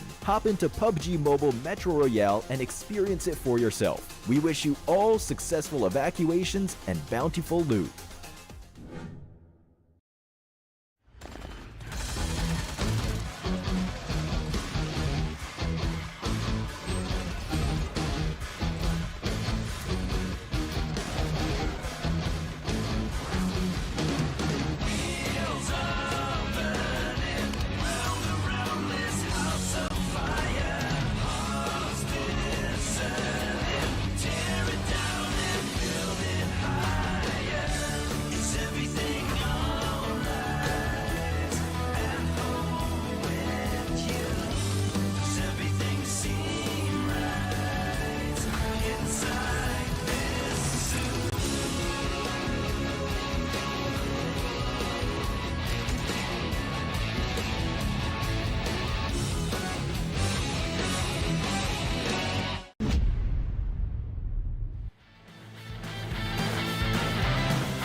we are getting ready for match number 3. That's right, we are heading back into the PMSL EMEA action pretty soon, pretty sharpish. My name is John Allen, with me is Blank, and we just had a pretty...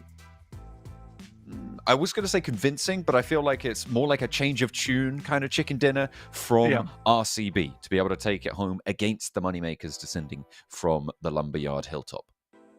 Yeah, absolutely. So I think that for Moneymakers, again, they got the circle at some point. They did not have the circle for a long time, though. So just living out on that outer edge was very difficult. But as we are now in week 3, John, we do have some teams who need to get a move on. And I think you just brought that up then, that it is very important for them to get up towards that top 16 so that they may get into the PMWC, the Esports World Cup, happening from the 19th to the 28th of July 2024. This year, coming up real soon, just around the corner, really. We're almost in June. One more day, and then just a month away. Ooh, it's all very exciting. Everyone's getting ready. Only the top 4 teams will be going there, though, to the group stages, and that 5th place team to the survival stages of the PMWC. So you need to get to the finals first, and that's what you were alluding to there, Blank, is that the teams towards the bottom of the tables on the overalls, when you add up all these weeks, are teams that are going to need to start to stand up. The current bottom 4, I believe, stand at Onyx Ravens, Twisted Minds, Team Falcons, and Na'Vi, which means that some of them not going to have that many days of games left. And in fact, Heroic is the bubble team, and I highlighted that before. They did manage to get a couple of points since then, but they are still on that bubble. They might be ahead of FUT KAOS. I'm not entirely sure. I'll have to double check on the overalls, but it's going to be quite a gap to try and close for the Onyx Ravens, who are next in line to jump on up. They're going to need quite a lot of points. The benefit, of course, is that Heroic is in Group D, meaning that they are going to have a 6-game advantage over the teams beneath them right until the end of proceedings. With FUT KAOS sitting out today, they aren't going to have their chance to jump on up either. So that bubble potentially looking to start to clarify itself towards that 16th place. Yeah, it's a little bit unfortunate that we do see, what is it, 3 out of the 4 teams down in the...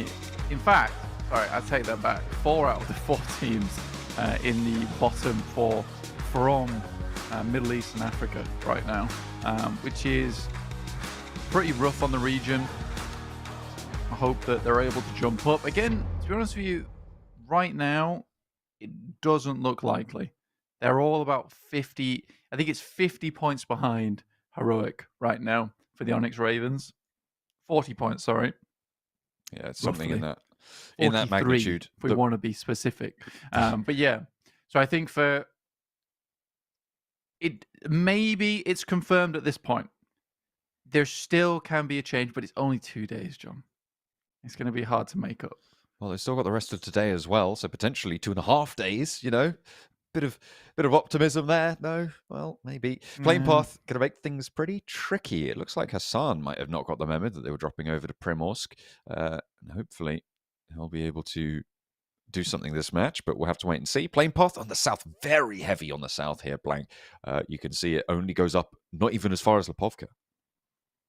Yeah, this is the second one today, I believe, that was far down towards that south side, which will change things up. So I hope teams were paying attention. Ooh, okay. Bit of a scrap over here. It's like Power going to lose a player for sure. Yusuf goes on the long side of the building here and actually was taking shots, I think, from Power. So really bold to go for this. It was effect from Team Spirit to be able to find this point. And Twisted Minds find one from Power, but they take him very low. They'll get the vehicle, but not much else. Do they just roll up on effect? He's currently solo and needs some backup if he wants to hold strong on this. I mean, it's just open. Getting in that car is dangerous. Luckily, it's the player with the most amount of... Ooh! That is so ridiculous. Just getting a stray shot through there. Sadly, we are having a rehost, though, so this was all for nothing. That's unfortunate. I imagine that's why Hassan wasn't moving for Heroic. So we'll have to wait and see. Oh, that was going to be so exciting. just as they were about to get in and amongst it. Oh, the vehicle wars, team spirit. They were going to have a fun time. But maybe they're happy about it. Maybe they were going to lose everything and lose their chance to potentially try and catch up with IWNRX, because every point is going to matter. Yeah.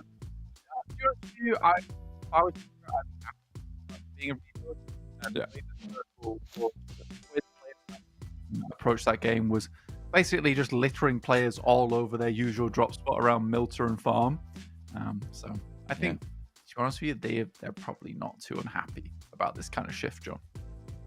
No, I think that's probably fair to say. That South Plane path looked very, very unkind indeed. All of the teams who want to get to that northwest side basically just can't do so unless the circle pushes you up there for the later finishes. But yeah, so a readjustment coming on through. And I'll tell you who's also happy about that is Power, because they lost a player to that drop as well, going down to all 4 of Twisted Minds. Well, these teams certainly had a lot to say at the start of that match. Let's see what they had to say about each other as well. Bence en başarılı olacak bölge bizim, yani Türkiye bölgesi.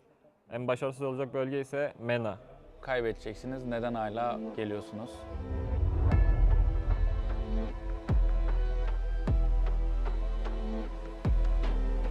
Bu kadar. Alan kapanırken nak yemeyin. Nak yemeyin baba. Ben kimseye nak vermek istemiyorum sonuçta. Ölüyorsak beraber ölüyoruz, ölmüyorsak kimse nak yemiyor. Bunları oyun içinde birbirimize hatırlatalım ki çünkü ben unuturum, Akif abi unutur. Unutulabilecek bir şey değil bu. Tamam kardeşim, sen bizi hatırla. Ben belki unuturum. Maçın içinde hatırlatırız. Onun harici kimseden hata istemiyorum. Bu turnuvada çok önemli bir turnuva. Yani hayatınızda oynayabileceğiniz belki en önemli turnuva. Aynen. Olarak düşün yani. Bu kapı bir kilitli kapı bir ananı sikeyim. Kilitli bir kapı var karşınızda. Bunu açmak için anahtar lazım. Bu turnuvada da anahtar top 5 ama bizim için tek anahtar birincilik. Aslan kardeşim. Duruma göre bakacağız ama çoğu takımın nasıl oynadığını biliyoruz zaten. O yüzden hiçbir sorun yok. Bizim nasıl oynayacağımız da belli. Kendi oyunumuza bakacağız. Yani bizim açımızdan belli de rakip nasıl oynayacağımızı bilmiyor şu an. Hızlı yavaş ya. Hızlı oynarız bence. Sürpriz. Bir de stabil oynamamak önemli işte. Yavaş hız konusunda. Puan olarak stabillikten bahsetmiyorum. Mesela adam düşünecek, diyecek FF işte şu normalde şuraya gelir şu zaman. Bir bakacak yokuz. Bir bakacağız önündeyiz. Bir bakacağız arkasındayız. Şaşırtmak lazım yani. Kaç sayı yakalamayı başarınca Estucu oyuna veda etti. Solkay! Boss oyuncularına da mermileri gönderdi. Pluto yere çekildi ama. Size en başarılı bölgenin ve en başarısız bölgenin hangi taraf olduğunu söyleyeceğim. Bence en başarılı olacak bölge bizim, yani Türkiye bölgesi. En başarısız olacak bölge ise MENA. Bence fight power'ımız diğer takımlardan daha yüksek. O yüzden bizim karşımızda eriyeceklerini düşünüyorum. Hangi takımla 4v4 fight atmak istiyorum ve sebebi Twisted Minds. Çünkü sürekli vuruyoruz ve basitler. Başka bir takıma söyleyecek şeyim direkt yani main fight attığımız takıma bir şeyler demek istiyorum. Kaybedeceksiniz. Neden hala geliyorsunuz? We are getting ready to go back into Erangel. An unkind plane path, thankfully for a few of the teams, will be assuaged by a rehost that came on through. Obviously, Team Spirit were about to get embroiled with things as we had to hop off. I believe it was Hassan from Heroic that had some sort of issue, which would explain why he dropped out immediately and then just went straight down to the water and then ended up going down to drowning damage. Not ideal at the start of the match, but hopefully that is all fixed up and ready to roll so that we can get ready to rumble over on Erangel once more. Falcons. Smiles in the camp. RCB, they just took home a chicken dinner against the Moneymakers. Got a little bit hectic towards the end, but they made it work.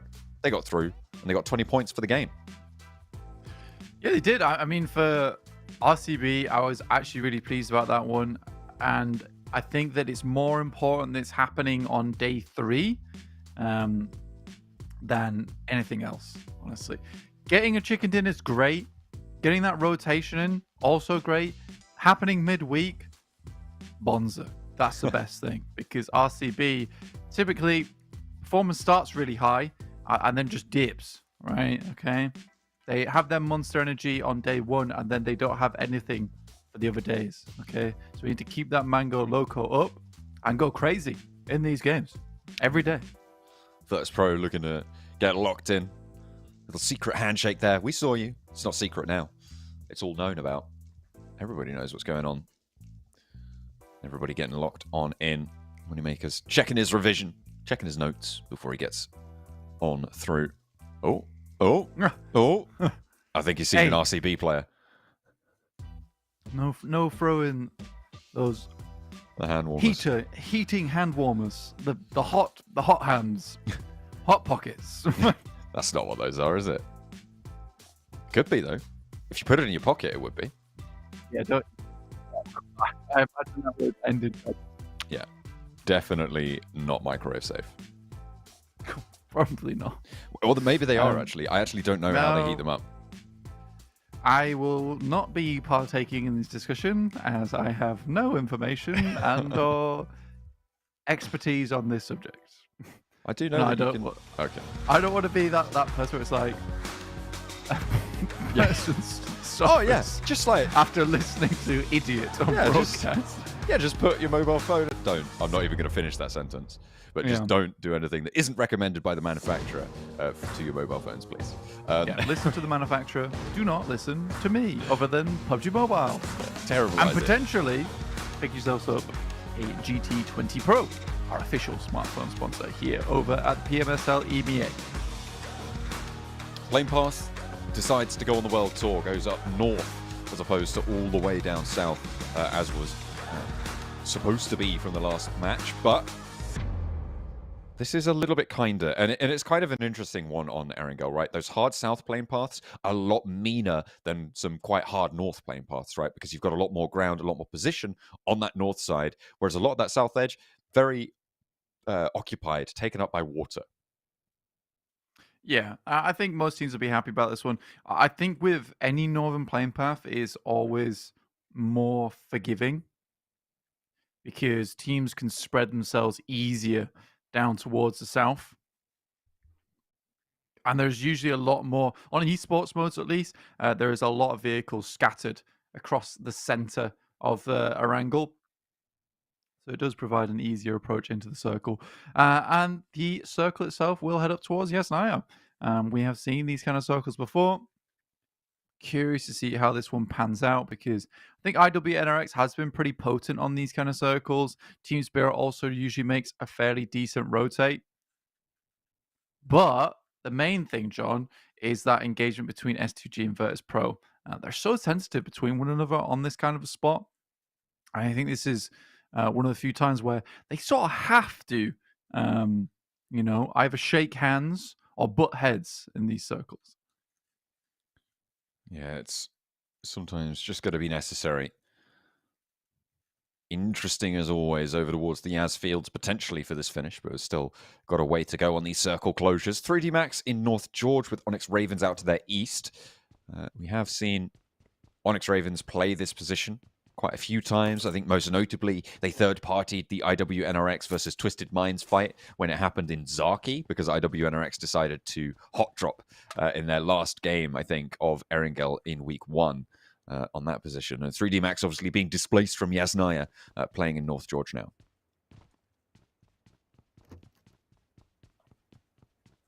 Yeah, again, those fights were going in the favor of 3D Max for quite some time, John. And then I think S2G sort of understood what was going on. They read their moves. They understood their methodologies. They knew Kung Fu. Yeah. And they took them down. Downloaded them. And deleted them. Ooh. That's the meanest thing you can do. They didn't even back them up. They didn't even back them They up, bro. emptied the recycling bin right there. Yeah. So, no way to recover them.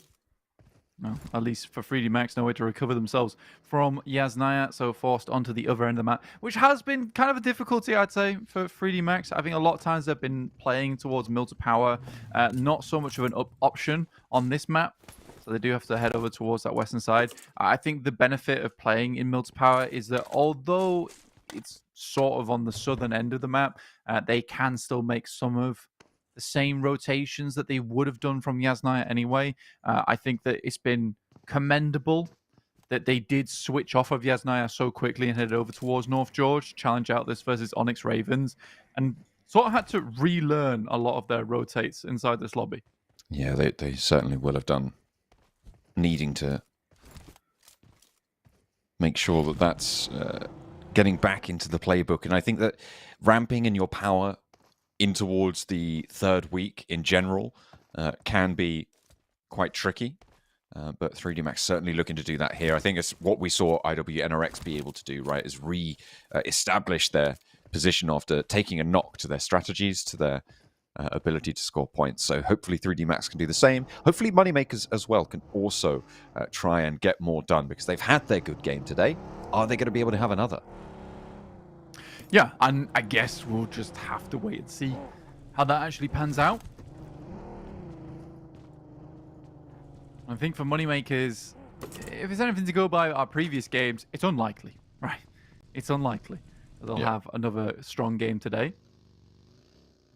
Again, I do think that was that game again. It was weird because it felt like almost a turning point for both squads, and in a strange way, it fulfilled both of the teams' win conditions of what they need to do in future. RCB needs to take better control of the stellar rotations in the early game and apply them to the end game.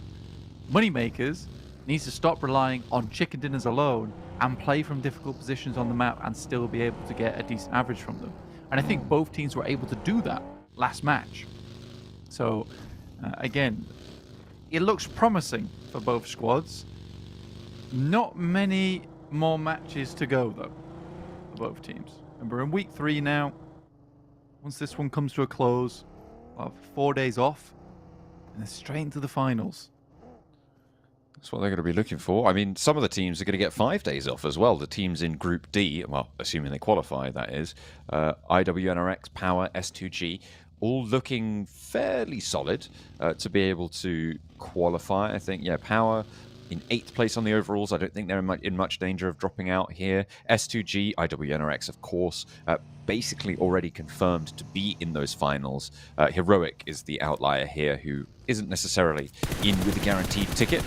But that does mean that they get an extended 5-week break, a 5-day break rather, because obviously sitting out that last day means that they can take a little bit more time. But the question is that going to be enough for a team like Heroic to figure out their mistakes? Yeah, I think that for some of these teams, 2 days break is a little short for some teams to figure out exactly what's going wrong. So, again, if you get in towards that finals, you're in the top 16. 4 days really should be enough. And if there's some of the same mistakes are being made from the league stage, and it's not new mistakes are fine, right? But same old mistakes, not good. That certainly needs to be adjusted coming into the finals. And the way it usually goes, only 3 days. It's a sprint, right? You need to come into it as prepared as possible. BEŞİKTAŞ were doing a lot better, right? They have been doing a lot better from a couple of weeks back. I think a lot of those strong plays come from controlling the edge comfortably. But I believe in the overalls, they're actually not that far up on the table. I think actually they're quite far down on the table. Yeah, an odd one there. Hopefully, the perception and the reality will try and balance one another out. Maybe one way or the other. We'll have to wait and see. Heroic making their way up to the river. Deciding to stop off in ruins, potentially going north of the river. I don't think that would be the right choice right now. Moving up to the hill south of Rozhok, potentially. There, RCB, very central. As they as we know they like to be able to do early on. We'll see if they can keep those 200-meter rotations in check as well as we go forwards. But it's a hard northwest shift, and maybe now you do go north of the river.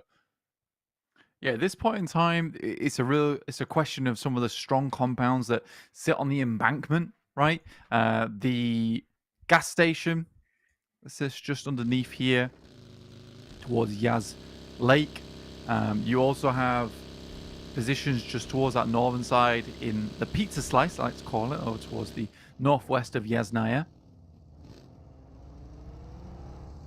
Yeah, it's going to be an interesting game. There is a few positions that provide cover and safety, but they're not always necessarily in a spot that gives you a huge amount of control over the surrounding area, which is actually okay.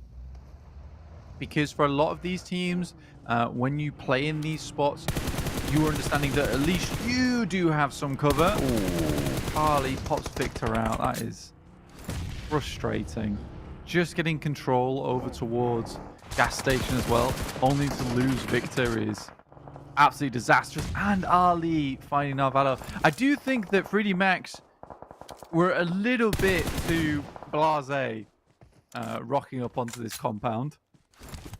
I think they had to assume there would be more teams around here.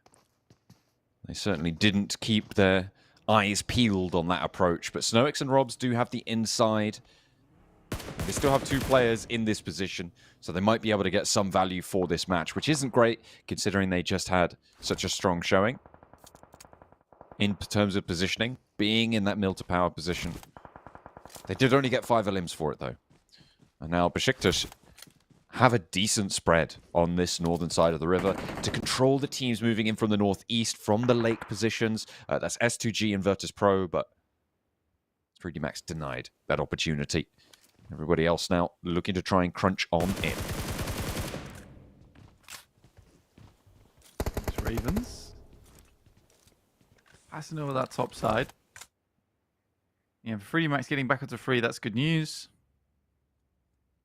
But this type of position, you would much rather have 4 players to hang on to it. Difficult spot on the map, though, to kind of determine where you want to be and why you want to be there. I think we've had a couple of these circles before because you just even looked at the circle right now.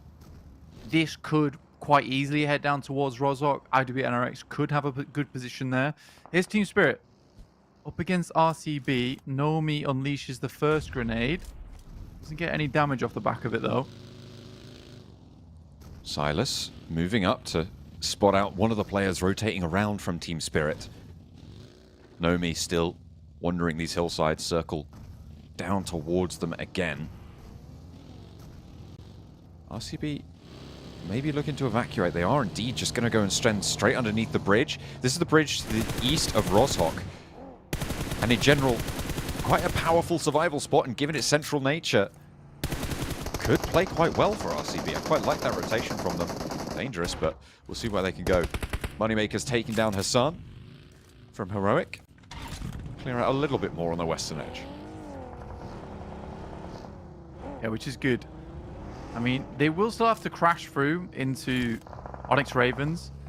And this circle does head down towards that south side. Al-Haji is taken down by Leif here. Unfortunate for Power. Do think he was holding a little bit out of position, though. Far off to the west there.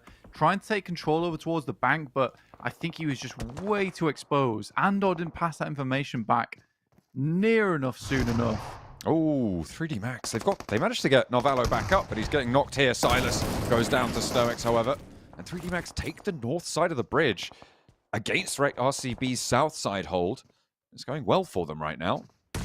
Bounce on the nade. Nearly finding the damage, but everybody tucked up in the rafters now. I imagine neither of these two teams wants to step too far forwards, and might just be a waste of nades to do too much with this. Yeah, Snowick's taking a couple of shots from the side. That might be from Falcons. Goodness me, yeah, this is rough. This is really rough. We do know that the Falcons like to hold over towards that bridge side quite frequently. They spread out down that coast. Team Spirit, just on the outer edge. They're on that east side, in the compound that overlooks Yaz Field so effectively, so powerfully. They might be able to control S2G moving in from Yasnaya on the route out. Al-Haji dodging the buggy on the drop down, but Lath was able to hop out and handle that for them. good result. 3 players still for 3D Max. The fact that RCB have lost players to this rotation from 3D Max is really, really unfortunate. With 4 players playing on that bank side underneath the river, you do have a lot of safety in a circle like this. It kind of feels super exposed, but in the end, you can cover off each other's angles. You can really create a nice little crossfire. But when someone else joins you on that north side, it's made a little bit harder from those nades pouring in.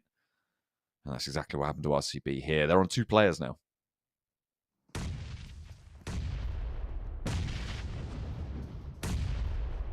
Yeah, I mean, anyone that heads down towards this position on the bridge, you're sort of hoping for a survival position, to be honest with you. It now becomes actually quite a strong spot in the circle, John. Virtus Pro and S2G. S2G suffering quite a bit here. And this is what I was talking about, that Virtus Pro and S2G would have to butt heads at some point, and it looks like Virtus Pro are definitely getting the upper end of it. Yeah, S2G down to 1. It was Razy all the way across the way. They know he's there. They know exactly where he's playing from. But Team Spirit actually looking to consolidate out to the east. There is the hill to the west that they're likely going to try and take as their next port of call, but Na'Vi might challenge them for that. Meanwhile, on the northwest side, Moneymakers now trying to make their break through BEŞİKTAŞ, but it's not going as well as maybe they'd hope. As they do take a knock.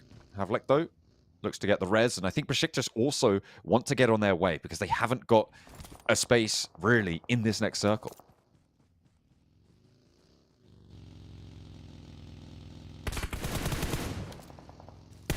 Moneymakers on the northwest side. Still looking to push down. 4 players, though, John. This is not looking terrible for them. The circle's looking fairly terrible for everyone, though. I don't think anyone's going to be enjoying this type of spot on the map. Potentially. Potentially a tricky position to go for Na'Vi. Taking shots, brute force as well. That one remaining player. S2G do go down there, so well spotted. The crash from Virtus Pro up to that compound. Gonzo looks to try and control, and there's the downhill swipe with the vehicle as well, but there's fire burning at his feet.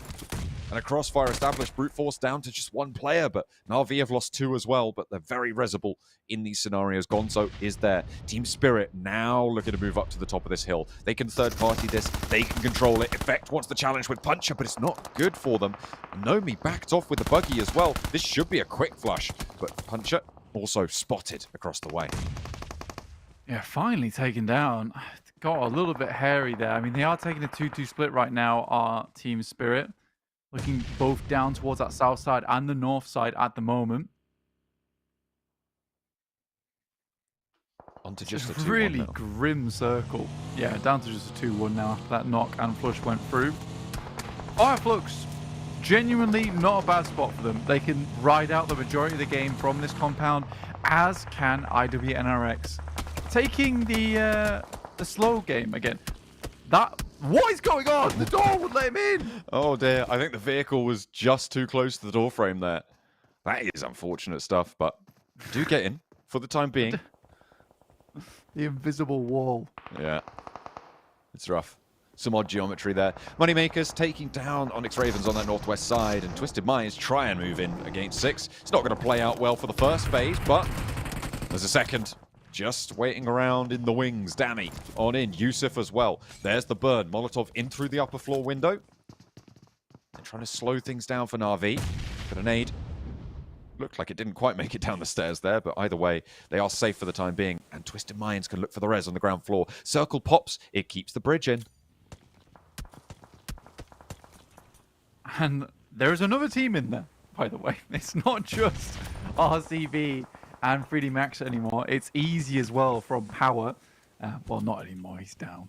Got taken out by a stray shot coming through from IWNRX. And again, that position from FLUX, I said it would let them ride out this game for a long time, and it certainly will do after that. This fight between Twisted Minds and Na'Vi, I expect the Team Spirit to try and look to move in on this. Garnering some control over towards that south side of the map will be extremely useful to him. It felt like Twisted Minds were in a bit of a pickle themselves, but I think Team Spirit are unwilling to go for a push like that. The fact they're down to 4 players and they're unsure of which team that is exactly. BEŞİKTAŞ trying to move past Falcons now. Lewis's vehicle has a tyre popped, I think, there on the back. Just going to make things tricky. Virtus Pro getting in the drink. Probably one of the wisest course of actions here, but Poser's there. He's got that pump action, but he's taking a swim as well. I think Satan saw that. I'm imagining we're going to see a few teams now trying to swim their way through, but both sides of the bridge in the circle currently occupied. It's a real tough time. Milky Way is still going. I thought he was in the water. How did he get a shot there? Goodness me. Okay, they're making it work. Yeah, likely just shooting from the vehicle. Yeah, from the vehicle. You can toss nades and lean out the side. Pretty rude game play, I'm not going to lie to you. But whatever works, man. You got to get it done. Here's Moneymakers though. On that northern coast, could be another strong game for them. This is an awkward Erangel. I don't think there's really going to be too many winners in this case. There's only a few teams left remaining now that actually have a decent shot into the game. I'm more surprised by the fact that Virtus Pros managed to get 3 of their players into the water. IC actually finds Frozen on the approach during that rotate. Okay. I wonder what we're going to owe. Oh. Oh. I was thinking, who's he nading there? Who's he going to go for there? Navi. It's a classic Navi play right there. That is unfortunate. The self-nade goes poorly for Navi, as a self-nade usually does. Team Spirit, 3 players. They lost effect earlier on to what you called it out at the time, that 2-2 split. They got over-aggressive, but it's not going to let them slow it down. Skitsune pops the nade in. Wants to find more as well. Damar, I think he's on the inside. Yep, downstairs. As the res comes through, Kitsune keeps putting down these nades. Tries to get it into the side room, and it's a re-knock immediately from him into the door. Takes damage onto Gaith, but not much more than that. This is a lot of nades being expended now for Team Spirit. They need to take control of this fast because it's not going to be in the next zone. Moving up to the wall, Nomi leads the charge for them. Is there going to be a third party? Potentially from Virtus Pro if they come out of the water, but Nomi wants the challenge with the player on the ground floor. Damar drops a nade out of the window, and that's going to be disaster striking. Actually, Gaith is going to drop out to back up for the flush. Team Spirit losing momentum on this push. They're just having their strength sapped away from them. Yeah, a bit of a bobbler there, unfortunately. Damar does get taken down by Naomi as they drop the ball just a little bit. That is unfortunate. I mean, I assume... What are you doing? Okay. Naomi. What? It's just Naomi, dude. What was that, though? I don't really understand the game plan. They had time before the circle pushed them in. Simon just jump out the window. Into the fire. I mean, he thought it was a bit chilly. He was like, oh, I just feel like that would warm me up. That looks really cozy out there. And now they don't have to play the rest of the game. What a treat. Yeah. They're done now. Which is always good. In the meantime, 3D Max and RCB. Their deadly showdown continues. Nice shot from Zed. Just the quadruple tap into the elimination. Happens. Kind of startling. Yeah. Happens, absolutely. Brute Force, Twisted Minds, clashing, but it's Team Spirit to actually find the points for it. Team Spirit, they did lose that other player on the approach, but now it is Naomi and Kitsune to try and make their way on in. They are still a little bit pressured on that eastern side. They drop that smoke on the rock forwards and will look to crash on up. Popping out, they have a bit of safety from Twisted Minds, but that is not going to last too much longer. Immediately exploding the vehicle. They know that they're going to have to hunker down and try and deal with Twisted Minds. They used a lot of nades earlier on their scrap on the Wizard Tower. So they might not have too much more to play with. Moneymakers looming every single smoke they have, it seems, to be able to get down that hill and getting to the edge of the bridge, but danger lies beneath. And are they going to be able to get past the two teams that sit beneath them? I mean, they're sort of doing it. Koa is extremely low. One stray bullet would do it. IWNRX taking control of that compound, the complex that held FLUX for so long. Kitsune getting knocked. What? Did not expect that. Should be resible though. They are still behind that rock, behind that car, so there is cover for them. Twisted Mind's their major threat at this stage. Next circle going to be coming through soon. And it keeps RCB's side of the bridge in, but not 3D Max's. As Zedwolf expending the last of his Mini 14 ammo to get these knocks. And finding these flushes as well. Swain picks up one to Moneymakers, the far side of the river. Still very much far from safe as they try and drop down, but 3D Max are all too ready for it. They've been preparing for a while now. And anybody who drops down, they're going to have a tough time. Virtus Pro still swimming. I think a lot of teams are going to look to change that pretty quickly, though. You know, it's pretty dangerous to allow them to swim on up. If they can get past this corner, they might have a chance to be able to take down 3D Max, because nobody really has sightlines out their way. Yeah, not at the moment. I mean, for Team Spirit, they might be able to get in a little bit, but IWNRX has sort of played a blinder on this game. At this point, slowly work their way down. From Rozok. Again, very similar to S2G in the way they play. Taking up position and then eating away into the enemy lines, which is really nice to see. RCB, only one elimination found this game. But so open around this area. Team Spirit's going to suffer the back of that one. Yeah, Naomi goes down. There's no way they were getting through. Twisted Mind's been able to live just a little bit longer, just a touch. How much longer is the question? They're two players. Virtus Pro trying to make landfall on the south bank, but Milky Way denied access. The south bank of the river, very treacherous to try and ascend with both of these two bridge teams looking out your way. The north bank might have been a better chance for them, but a lot of suppression was put down that way by RCB, by 3D Max. Zedwolf hops off the top of the building. IWNRX want to extend their influence. This fight underneath the bridge is really locked in at this stage, so if you can get rid of Twisted Minds as IWNRX, you take position on the open fields ahead of you, and you basically just get yourself a free chicken dinner at that stage.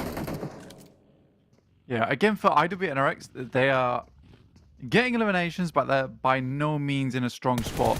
The best thing about it for IWNRX is the fact they've got more players on side. Here they are.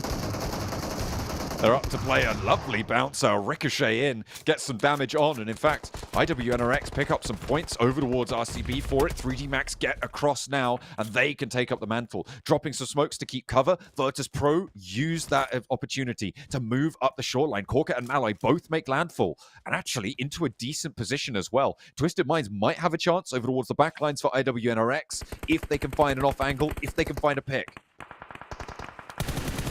IWNRX looking over towards Virtus Pro. Malloy goes down as he tries to escape the water. Evolve some legs here. Fish from the river. Go down with 7 eliminations. It's not bad though, 4th place. On a mad crash in towards the water itself. Kine going down. 3D Max. With some nades of their own. But they're able to keep 3 players up. 3D Max is fairly impressive. 17 elims, maybe a little bit more. A nade over the top, and it takes down Swain. That's now 2 players who have been knocked for IWNRX. Kind still crawling around out there, but really unsafe to go for the res here. Frozen goes down to a nade as well. 3D Max, okay. They're now in a 1v3 against Zedwolf, the final boss of this lobby. With the eliminations they've been able to rack up so far this match. They want to try and take him down too. 8 elims from 3D Max, and there it is, the nades from underneath the bridge. 3D Max are able to stay safe for long enough to give themselves a chance to push on up, and they do just that. IWNRX split their attention, and 3D Max pounce. Really nice stuff there from 3D Max at the end. It looked like they'd saved so many supplies exactly for this one moment, John, which was so important. They were able to maintain pace, even being in one of the most deadly positions on the map. Big thumbs up coming through from Robs there as well.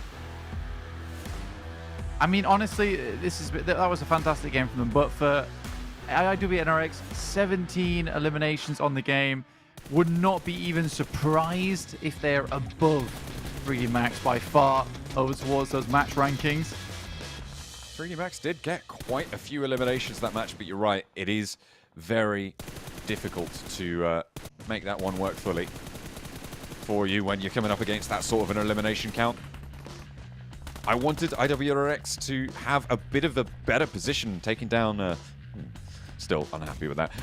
Taking down Twisted Minds a little bit earlier. They committed to the bridge side, but they overextended in my mind. And that was exactly what lost them the match there. RCB losing players on this position to 3D Max as well. And what a nade volley to finish it off for them. Playing from underneath the bridge, solid stuff. But 924 damage, 6 elims for Kine. Still MVP on this game. Yeah, I mean, Kine did a great job. He's been doing a great job all day today. So for IWNRX, I suppose they heard us earlier on saying, is it all Zed Wolf? And Kine saying, no. I appreciate him as a player, and he's a great player, but I'm still here. And you guys better watch out, because I'm going to be bringing the Thunder today. 3D Max, 20 points there. Beautiful stuff, 10 to 10. And I think even getting 10 eliminations from the position they're in is not easy. So that's a good score line. I thought that IWNRX would be much higher than them, but only by 3 points. So I think 3D Max will be really pleased. I think they have now jumped over Team Spirit in terms of just the rankings on week 3. Super cool. Yeah, they will have done. And they've both taken their day out already, which means that 3D Max are now outperforming them. And this is the third match now that Team Spirit haven't really found success.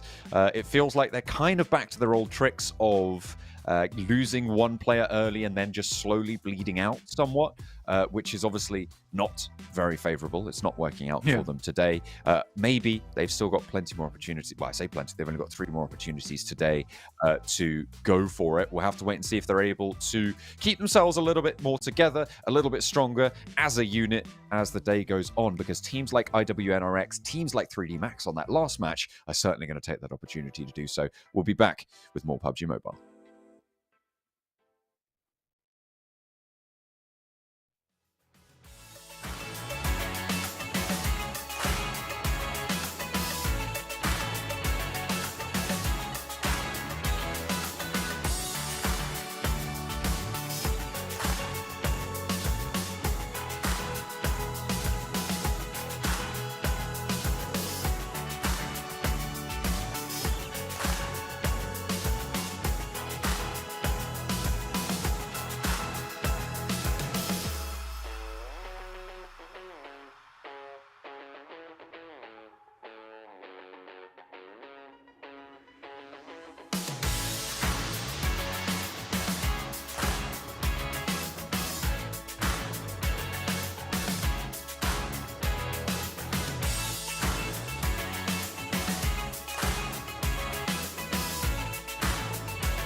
Well, we've had 3 matches so far today. You know what that means, Blank? Do you? I think it means TDM time. Ooh, look at Z-Wolf on the end there. MVP. They challenged out another Turkish team. They are trying to terrify them all into submission. Although yesterday, that didn't work out so well. I mean, yeah, RCB were actually able to bring it back. And I think that's mainly because I personally believe that they underestimated RCB. They got a huge lead on them. But at the end, they just weren't able to make the trades. I think they were having a little bit of fun with it, to be honest with you, John. But today, I hope they take this game a little bit more seriously. Was it $500 worth of fun? That's the question. Because that's what what is up for grabs here at the TDM. With Z-Wolf, I think the 4th time now as MVP. Exactly. He has allowed the team to have a potential of $2,000 on the line here. But straight into the match already. Lux finding Swain. FLUX. 1 point up out of the gate. It's, I mean, it's good. It's good. You want to be up, right? You want to have the advantage. But it's still quite early in the match to really tell how this one's going to pan out. Neither team going super aggressive, though. It's okay getting spotted and evens up the numbers. Z-Wolf, our resident hero here at the PMSL EMEA, does go down, but a leg's taken out. Lux going for some cool little jump shots this game. Unfortunately, not so cool with that one. Kine does take him down over the top of the concrete barrier. Now a 3-point advantage for IWNRX, and now going up to 4. This is a really good start for them. They're starting to turn up the pace now. And another, and another. Up to 6 in the advantage. There might be some retribution, but they just keep racking them up. It's 12-4 now. Goodness me. Okay, FLUX don't know what hit them. They are zooming through this match, it seems, which is nice to see. Again, though, this is sort of what happened versus RCBs. They got a gigantic lead early on, and then sort of let it go a little bit as they thought it was a bit too easy for them. Hopefully this time they can maintain that. So it's ginormous. Yeah, this early. This is not the sort of scoreline you want to be seeing if you're a FLUX fan. Z-Wolf pushing out. Has the M249 and just runs whilst holding the trigger. Runs forwards and Swain lines him up for the sidelines, waiting for Z-Wolf to get that crossfire, and Solus goes down. They're controlling this so well. An 11-point advantage before FLUX have even hit 10 points on the match. Oh my goodness me. I thought he could do it, and he can. Lux goes down as well. A 2-player transfer. They're playing off one another beautifully. Swain now drawing the aggro. And what more can you do? It's 8 points for FLUX and 24 for IWNRX. I mean, only just breaking double digits really hurts a lot. Ow. 14 more limbs now. For IWNRX supply, you can just see how dominant this team is. Terrifying. It really is terrifying, John. It also goes to show just how interesting yesterday's match was, right? Against RCB. And they had a 10-point advantage, right? So let's not forget that IWNRX absolutely can throw away this sort of a lead. We've seen it happen from them. Yeah. But I mean, this early on to extend this sort of lead, I mean, you've got to think that they are just like, okay, no, guys, take this seriously. We know what we can do. But it is impressive, and more so for RCB to have been able to take them down in TDM. Yeah, absolutely. RCB, it was one of the greatest comebacks that we've seen in TDM so far. Are they even going to make it to 20? Are they even going to make it to 20? I feel like this will be the most dominant TDM if they finish it before they can even hit 20 points. By far. Ooh, no, they're up to 19 now. And there it is, 20. So they are on 20. The previous record was set by IWNRX. I believe it was 27 eliminations on the opposing team on their second go at TDM. The first time, they set the record as well with the 30 points for their opposing team. And it looks like they're going for one more record. They have broken their own record twice now after setting it for the first time. And a 21 elimination difference there. That is just easy for IWNRX. Look at that. They're not even thinking about it too much. They're just like, yeah, that's just what we do. That's just how we operate. You step to us, you get melted. A little bit of a love heart as well coming through for the cameras there. Yeah, that is disgustingly dominating. I mean, to be honest with you, coming out from your 38 to 40 from RCB, I think IWNRX wanted to set some kind of statement. So that's now their fourth innings here, $1,500 earned already. I mean, that's already a pretty decent prize alone in the TDM challenges. They've doubled their participation reward, right? I mean, well, not quite, almost. But if Zedwolf does carry on the way he's going, it's not unlikely that we see them in the PvP, in the TDM tomorrow as well, right? Because right now IWNRX are doing quite well, and when IWNRX do well, generally Zedwolf does well. But Kine has also been bringing a shift today, so potentially we'll see IWNRX back, but maybe not Zedwolf. We'll have to wait and see for the end of the matches. We'll go to a break and we'll be back with our last Erangel.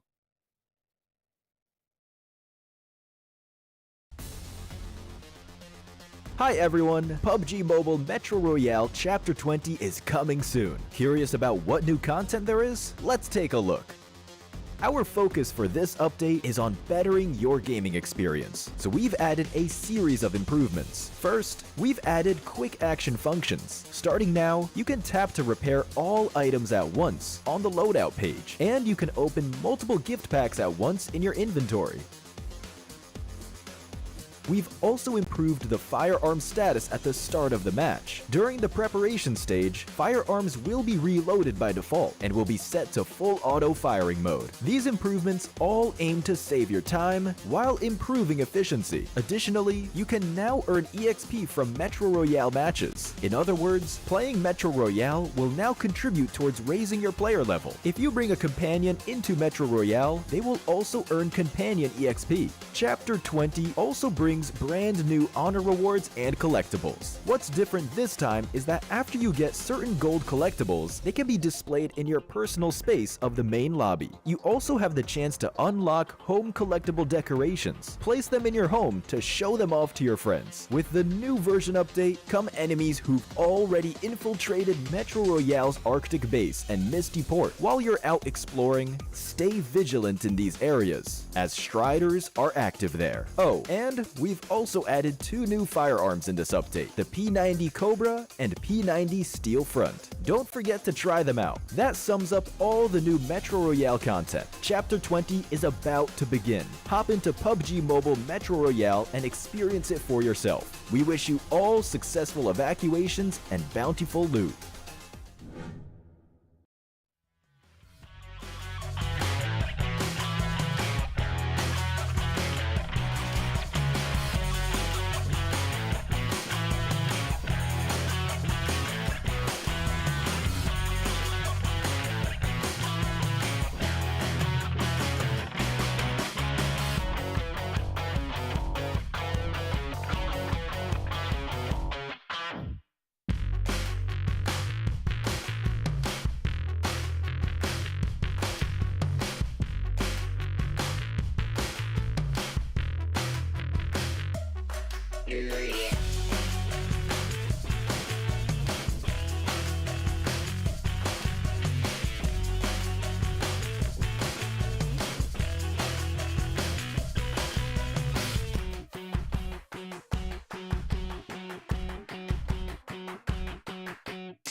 Domination in TDM for IWNRX once more, returning to form after their defeat at the hands of RCB yesterday.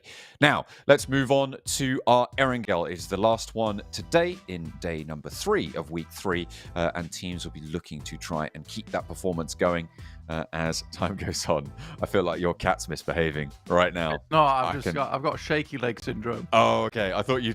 I thought you. No, you no, had a no. cat running across your desk. It normally is that, but no, he's keeping calm for now, and hopefully our teams will be too. 3D Max able to keep their cool in that last match after playing underneath the bridge for quite a while, able to get 10 eliminations as well from that position and resurging against IWNRX themselves. Yeah, some great nades towards the end there versus IWNRX. And I think that's sort of assisted by the fact that when you cross that space that IWNRX had to cross in the first place, it's so open. You just have to leg it, essentially. Oh, I want one. Please. Do I get one? What? No, that's just for the team, apparently. I'll have theirs. I'll have theirs. And I would, if I could, have their INFINIX GT20 Pro that all of our players have been playing with, the official smartphone of the PMSL EMEA. It is a pretty nifty bit of kit. Love to get my hands on that, but we're all the way over here, Blank. We're not in the studio. We don't get to access them. Very sad. I'd like to have a mess around on one of those INFINIX GT20 Pros. Ooh, yeah. I want to stand out as well, guys. Oh. Let me stand out in some kind of way. All I do is sit down during this show. That's true. That is... You do other things, I think. I'm pretty sure. Yeah, sometimes I like stretch my back a little bit. Oh, yeah. That's about it. I mean... I'd a walk around during that last break. Yeah, I mean, more of a little jog. It was pretty quick, but we have to keep it moving. Keep it on rolling, just like our players here going on into Erangel. Everybody got their maps in front of them, got their monsters with their beasts unleashed, or at least preparing to do so in the coming few minutes. IWNRX with that last match have jumped up over 153 points. Well, they are at 153 points rather over the 15 matches, which means they have broken that 10-point per game average, which has been so elusive. And over the sample of 15 matches, that is great news for them. If they can keep pace up here, it will be a record-breaking week. And they'll be very happy to see themselves back towards the top, despite having a chunk of bonus points carved out from them in week 2, where they disappointed. They will not let that happen again. They are back on form. And as it stands, they are back on top as well. 134 points they were able to get in week 2. They've already surpassed that. Yeah, it's kind of crazy how quickly IWNRX has got back on the field. Well, last Erangel of the day now. We're heading over from Lipovka up towards Zaki on the drop. Again, another nice one. Last circle was pretty mean, though, over towards that riverside. Again, RCB have the right idea of it. Make the correct decision in terms of the rotation. Just unable to get themselves a strong finish to that game. If they maybe had a couple more players, could be something different. We're keeping our eye out for hot drops. Brute Force normally heading over towards Novo, but looks like their shoots aren't going quite as fast enough to get over that. Yeah, I don't think it's reachable from where the plane path is, so they're going to have to grab vehicles. But with Na'Vi dropping around this area, with 3D Max there as well, could be dangerous. Or are they just going really, really slowly over there to try and make their way? I just don't think it's reachable. It's, I think, just out of range of the plane path. Potentially, if you're dropping those shoots really, really early, you might just be able to get close enough to swim in. And playing on the seaside is going to benefit them because, of course, this circle pops out this direction as well. Yeah, Eastern Circle. Another chance here for 3D Max on the game. Brute Force heading directly down towards that south side, though, John. Yeah. Onto Nova Epnoia. Haven't seen too much from them other than that, though. No, it's not been the best week for them. They are in 17th right now. They have just shunted Heroic out of 17th place, jumping up over them by 1 point with 6 matches behind as well. But they are still down there. And they're tying now with Na'Vi. They'll need more from this tournament. They had a pretty strong week 2. I think it's fair to say, coming in, I think it was 3rd or 2nd even, over on week 2 for themselves. And in week 1, they didn't do too shabbily either, but week 3 just is not their time. They've lost a little bit of their mojo. The Moneymakers, up on 69 points there. It's nice, but it's not as powerful as maybe they'd like. It is a bit of a resurgence, though, and I think now we've seen that was their 2nd game.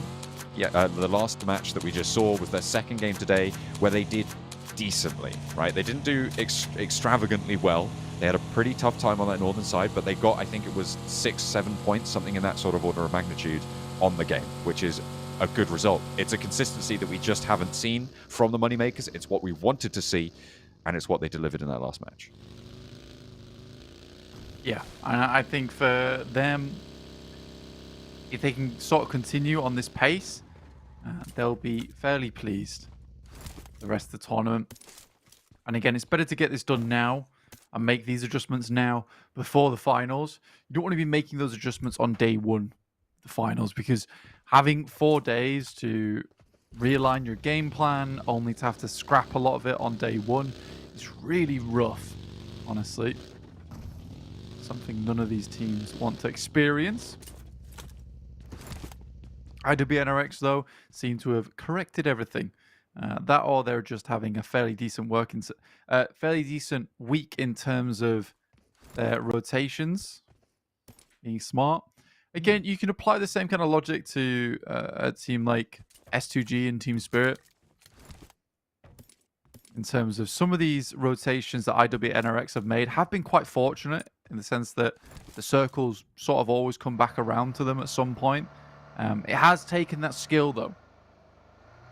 And I think that's what's allowed them to succeed, is that the circle hasn't necessarily given them a freebie, but it has given them the opportunity.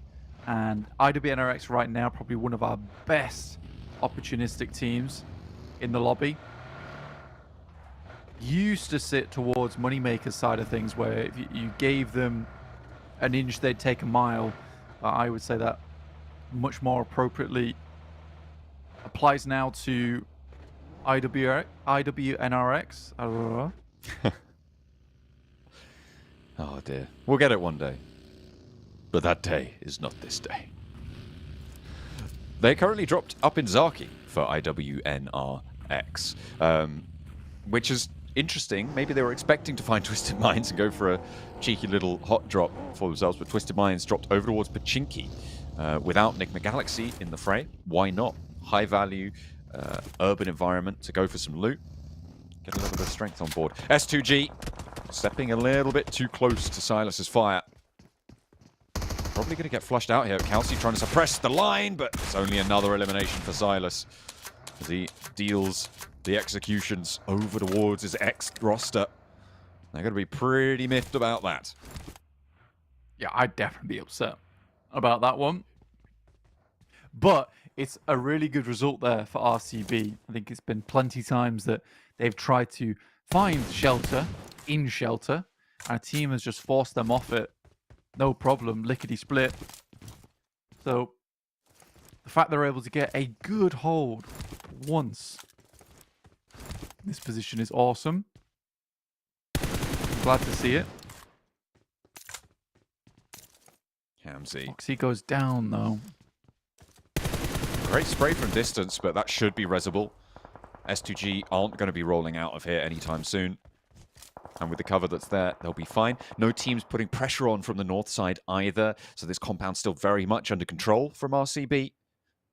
And in a pretty central position to do so again. FLUX, they might look to change the dynamics here, though. Moving in, getting close to RCB. And this 2-2 split could be punishing. Silas misses the lift. Oh dear, he wanted to get in that vehicle. And now he's left a little bit high and dry. 3 players from FLUX roll out, and it's only the one to go down. Wild stops, pulls up, Kiss with the help. Wow. And Silas is saved by his teammates rallying to his support. To his side they fly. And FLUX feels the brunt, the full force of RCB. They can take on IWNRX in a TDM. They can take you on too, FLUX. I mean, that literally was the death kiss coming through from Kiss himself. And it looked like a much closer spray than it actually was. That was from really far away. Yeah, I think Silas is certainly the player that you want to keep up and in action, John. Would not want to be losing him at this stage in the game. Definitely. But yeah, great plays from RCB today. And FLUX are now eliminated. I mean, I'm surprised they didn't get the flush there on that roll-up, right? For Silas going down, and there were 4 of them just stood there looking. Yeah, immediate response. And that response, I mean, as soon as he didn't get into the vehicle, that call would have gone out. I need help. I need assistance. Suppress my position. Something to that degree, because that was so quick. It had to have been preordained. And that is an excellent response. They had the position to do it as well. They weren't being threatened. They'd already dealt with S2G. If they hadn't have dealt with S2G, that's very different, right? That is a very, very different engagement. Yeah, it's a really cheeky split they're holding as well. But again, those sightlines they were holding, they had view over towards each and every one of them. So they're holding down a lot of playable space right now, but keeping themselves in position for a rotate later on. This obviously is not really in their wheelhouse of rotates from that spot. It's such a hard Eastern shift. We saw this circle on match 2, though. This time, Team Spirit a bit more cautious heading over towards Lumber, but RCB haven't rotated down there just yet. Kakali being hunted down. Might get rolled down as well. Doesn't get hit by the vehicle there. Just a bit sideswept, but the rest of BEŞİKTAŞ trying to fight off, but it's not going well. Twisted Minds on the move. Seemingly quite strong, but Lewis holding in the top floor goes for 1, and not much more than that. Lewis trying to keep them safe, but BEŞİKTAŞ fall to Twisted Minds. And this is what you're talking about, right? Twisted Minds is a team, we've had that Onyx Ravens respect moment again just there. They do not mind getting stuck in. No, absolutely not. It's sort of interesting there as well, because this is a big blow made to BEŞİKTAŞ after they had such a good game over on this position of the map. Team Spirit and RCB both opting for different locations. I think if you're Team Spirit and you see a team careening away from a location that you were heading into, you got to be worried about it. Luckily, they find the initial knockoff onto S2G, but RCB type of team to maybe turn around after hearing this. Ray-Z. Ooh, Naomi hopping past the window. I think he jumped into some damage there. I thought it was fire, but maybe not. There's the off angle, and it's Falcons lighting them up from behind. Ray-Z still under pressure. Naomi getting knocked. Team Spirit just getting pulled apart, though, from this off angle from the from the Falcons. His effect pulls Naomi back up, but this, again, is just what's been happening constantly to Team Spirit. Just losing a player to an off angle, to an overextension, in a position where they shouldn't. And once more, it is their curse here on Erangel. In match number 4 today, playing on us 3. It's sort of the major pride curse, actually, where they would lose one player early in the game, and despite them having an incredible roster of players, losing that one player can be absolutely devastating. Just get the grenade in a little bit closer, but they're not tagging him, but at least they know exactly where he is. Really nice takedown on the last player from S2G. But yeah, it's a hard fight not to take for Team Spirit. You see, like I said, you see RCB flying past you away from that position. You're like, oh my God, guys, we can't stop here because we don't want to fight a team out in the open. We have to keep going, but we're likely traveling into hell right now. I mean, it's interesting that you called it the major pride curse, right? Because obviously Team Spirit majority is the ex-Major Pride roster over on that side, and they are going to need to avoid any sort of curse they can right now, because this circle is about, I would say, 50% water into this one. It is really quite nasty. Virtus Pro on the north side, they're in with a decent shot here. If they can hold off IW next Ruya on that north side, might have a better time. It's an abysmal circle. A lot of teams get caught up on the road towards the north side of where Team Spirit and Falcons are currently playing. I think Falcons actually have a really strong spot within this circle right now. but you play it up towards those crates. If your Onyx Ravens actually like this play of heading in towards Lepovka, it's sort of the IWNRX play. It's the fight versus Carly. It was a really good response there from Twisted Minds. Speaking of responses, Heroic fighting back over towards Power, sending some bullets their way. They will get eliminated, one elimination. Keeping up the trend. Yeah, I think IWNRX might have wanted to make the same play that Onyx Ravens did. Because it is sort of their playstyle, just to stay out of dodge for quite some time and then return to the fray later on, whilst at 4. Yeah, Onyx Ravens right now are just going to dip out of the party, which was getting a little bit too rowdy for their liking. RCB sequestered to the north side of the Mill to Power outcrop of that peninsula on the southeast side of Erangel. Playing on the rocks, they've got their ditches, they've got their divots. Brute Force taking up a position close by to them. Playing further out and actually very, very split for Brute Force right now. If any one of them goes down, it's pretty much a death sentence, unless it's either Neos or Prepod, who are both on that south side of the peninsula. The rest of them just trying to keep their heads down. Not wanting too much to do with it. Twisted Minds making their way in. Pretty successfully there. Not for Jafar, though. Not for Jafar, yeah. Six will pick him up.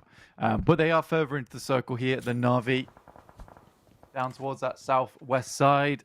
3D Max, they're looking to control this position. They don't want to allow Twisted Minds to get into a spot here where they can cut them out. With the 3 players there, 3D Max should be able to keep them under check. I do like the play from RCB. I do actually really enjoy that coastal side. You can play in, and the nuclear plant, the big old tower, does give you actually a position to play later on. There's a couple of pipes around that area too, which are playable. But we are moving out over towards that western side. And again, Falcon's position is really strong here, as is Team Spirit's compound. The difficulty for Team Spirit at the moment is that they're down to 3 players. It's that curse that comes through. They're a really strong team up at 4. Going down to 3 really limits a lot of the big plays that they can make. Virtus Pro trying to rock up onto the Falcons. It doesn't go well at the first, but Falcons only have 2 players. So you can go for these trades. The reloads come in, they're on the inside. He wants to put these Molotovs in to get these flushes. This is an excellent point scoring position and a play from Gate. He steps forwards to try and capitalize, and he gets punished almost immediately. Gate just drops on in and drops a nuke on the inside of that building, and Virtus Pro fail on their crash, but there's 1 player now for Falcons. Can anybody take this from them? Because there's a weakness being shown. The defense is breachable, and there's only 1 player defending it. Who's going to try and take it?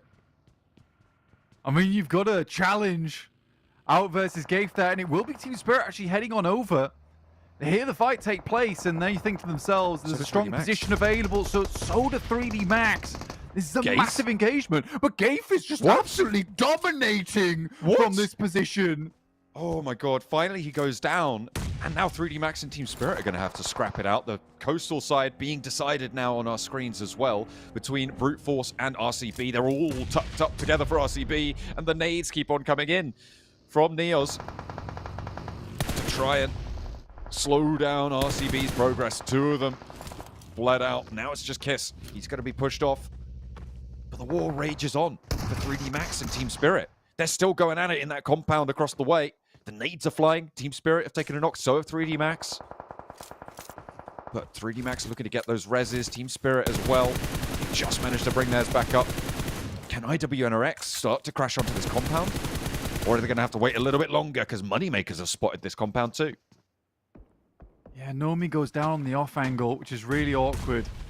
Now Team Spirit has to open with some kind of grenade or something before they move back over to pick Nomi up. Bleeding out fairly quickly. 3D Max. Look at the amount of death crates in here. You'd be set for life if you were able to just hold in that compound. You had the Falcons starting on in there. And then you had the roller coming on through. Did not go well. A little bit of panic set in. lot of crates now. Effect tries to make the cross. That is so unfortunate. Now it's all up to Kitsune. I feel like he just has to go for it. He has to just sprint through this building. They're going to see the windows pass. The nade in from Robs. They clear out the building. Won't be able to make it.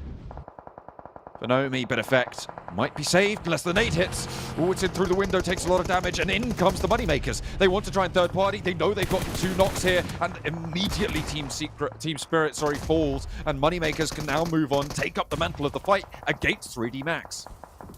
Everyone knows this is one of the strongest compounds to hold, and it's only getting stronger with the fact that there is a literal treasure trove in this location. Nice nades going back and forth here. Koa is down. Bishke is super low. Now Robs has to hold the line. Takes a massive hit himself. Havlik moving in, dropping that Molotov as well. The nade goes right towards the back. Does a lot of damage. Doesn't quite get a flush in there, I don't think. That Cook was good, and immediately Narvalo is re-knocked. That's to the Molotov that was thrown in before. Havlik is in now. Robs still holding on the upstairs. I think he knows that they're outside now, and the Cook is there. Just needs to pop it around the corner. Oh, no. They are on the inside. False perspective on my part there, but there's the knock, there's the flush. Robs needs to hold strong. 3 players from Moneymakers in the building with him. Mishke pushing on out, but Robs is there. He's lighting them up. Goes 1, goes 2, and he's looking for more. Icy the last to stand in his way now, but he's still on a sliver of HP. Icy wants to spray. He's got the weapon to handle it, but Robs is swapping out to the M4. Plenty of ammo left to try and go for the fight, but Money is going to be in with a shot here as Icy steps in. Robs reloading the DBS through the door frame. It will be sprayed down by Icy, but that got so hectic. 3D Max eliminated. I love the Robs just waited and bided his time. He was in the smoke. He even was able to get up onto a little tiny ledge, which sort of dodged a lot of the damage from the nade. So they really had no idea where he was. And it was just shots in the mist until one of them hit. That was kind of a casually insane nade, but okay. You know, as you do. As you do. Goodness me. Nobody's gotten to that compound unscathed, though. Late. Sprays onto Frozen. IWNRX now on the 1 player, just Kine, who has been performing, I would say, on a level or even exceeding Zedwolf today. Which is no small statement. Yeah, I heard everyone talking about him. Was like, do you realize I'm still on the team, right? Yeah, he took it to heart what we were saying earlier, right? Freezer finding Sally. That's brute force. They're all the way over towards that eastern side. RCB had hoped to take the controller's position, but were removed after making pretty insane approach towards the center. Though I'm glad they did.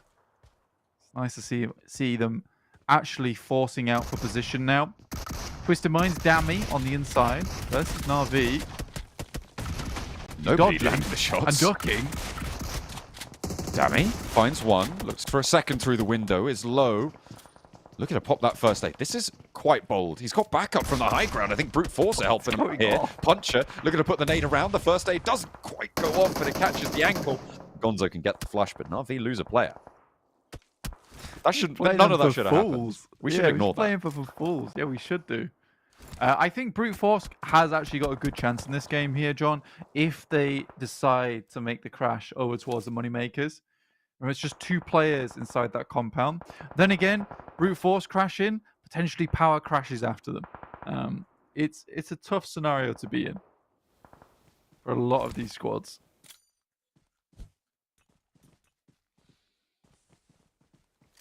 South side for Na'Vi. Gonzo's asleep. Contesting it. I missed that. I wasn't looking at the picture-in-picture there. But okay. Time to wake up. Brute force crashing onto the compound, and if you get into this compound, you have to lose a player. It's just the rules. I don't make them. But Moneymakers certainly enforcing it onto brute force right now. Icy looking for more. He was able to take down Robs, but 3 players from brute force, just a little bit too much to handle.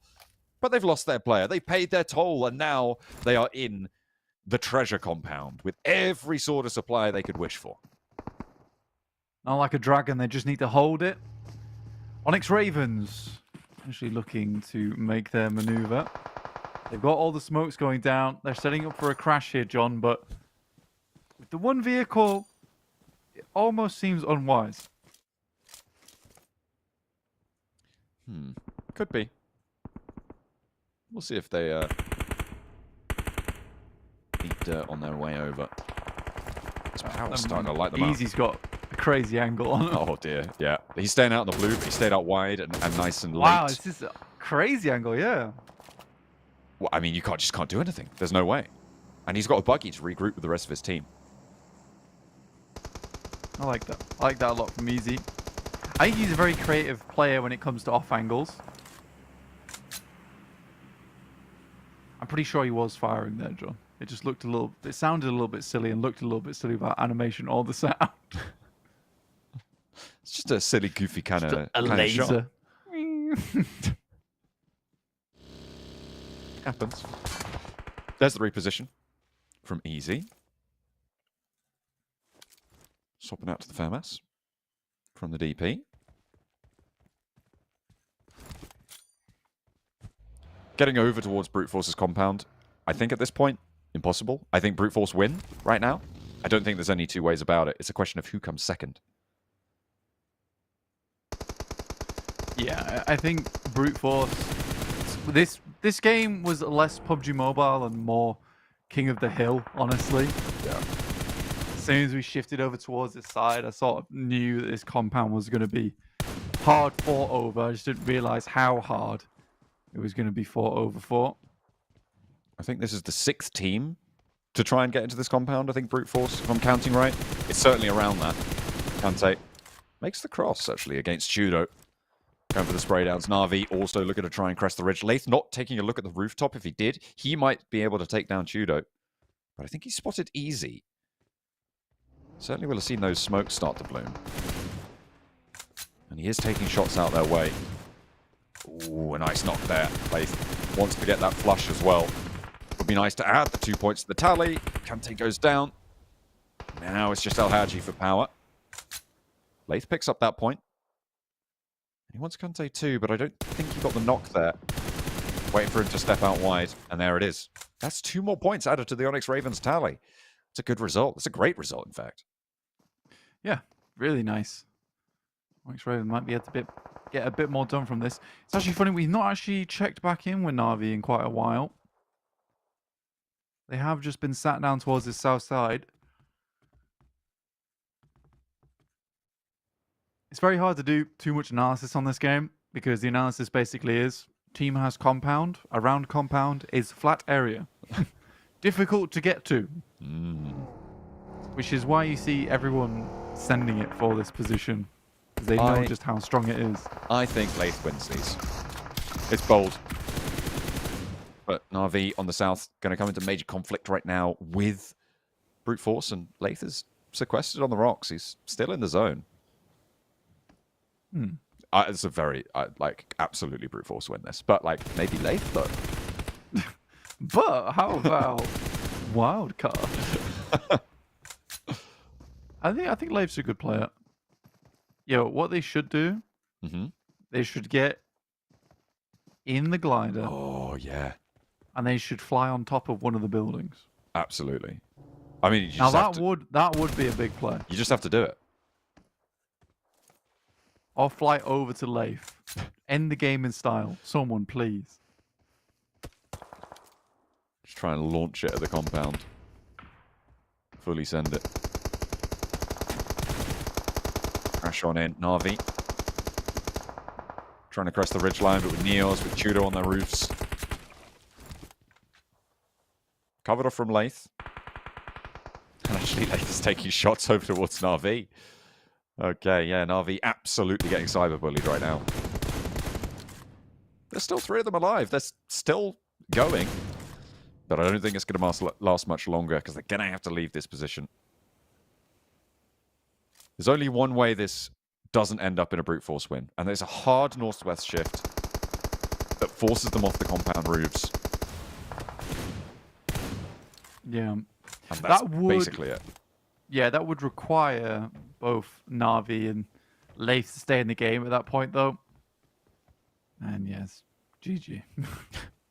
I think the rocks are still in, actually, for Lathe. The rocks are still in, but it feels very GG. Kind of does. But Lathe wins these. I've never seen him lose this. You've never seen him win it either. Didn't ask for your opinion, but okay. Just ruined my fun. Thanks. I think at some point you have to just... I don't know. I think in this format, you can't just accept defeat. No. But... Accept defeat. Yeah, accept defeat. This is the thing as well. They've been able to keep this smoke going because there's like 500 player crates in there, right? They've just had pretty much infinite supplies the entire time. It's very a Dormammu moment, right?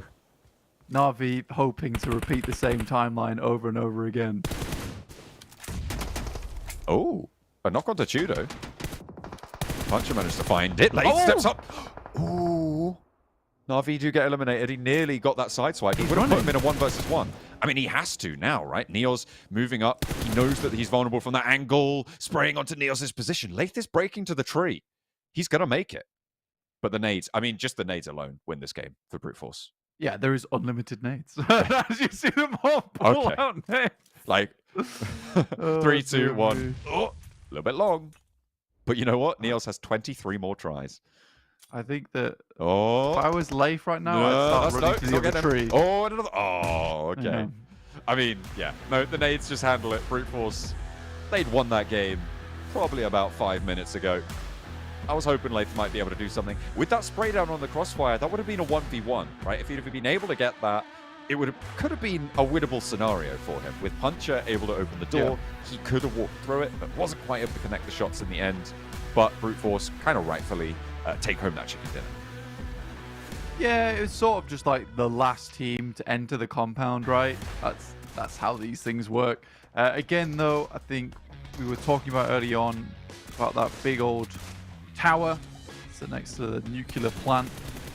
Right, you can play on that side and you can stay out of the game for a long, long time. I think RCB made the wise choice, which is to head towards the coastal side, which has a little bit more strength in terms of side swipes over towards the road. But it didn't work out well for them. Brute Force were able to actually remove them from that spot. Heroic doing some bits during that match, but this was really the centerpiece of everything. I think it started out with Falcons in the compound, then Team Spirit rocked up, then 3D Max rocked up, then Moneymakers rocked up, and then Brute Force rocked up. That's 5 teams total, all trying to take control of that compound, and in the end, it was Brute Force to be playing late into the Royal Rumble over on the Mill to Power Peninsula. Neos taking the honor of highest damage, highest eliminations, and of course those nades came in clutch. Yeah, it's a good game from Brute Force, but they need more. They need more at this point in time. Like quite a few more. Onyx Ravens, 12 points.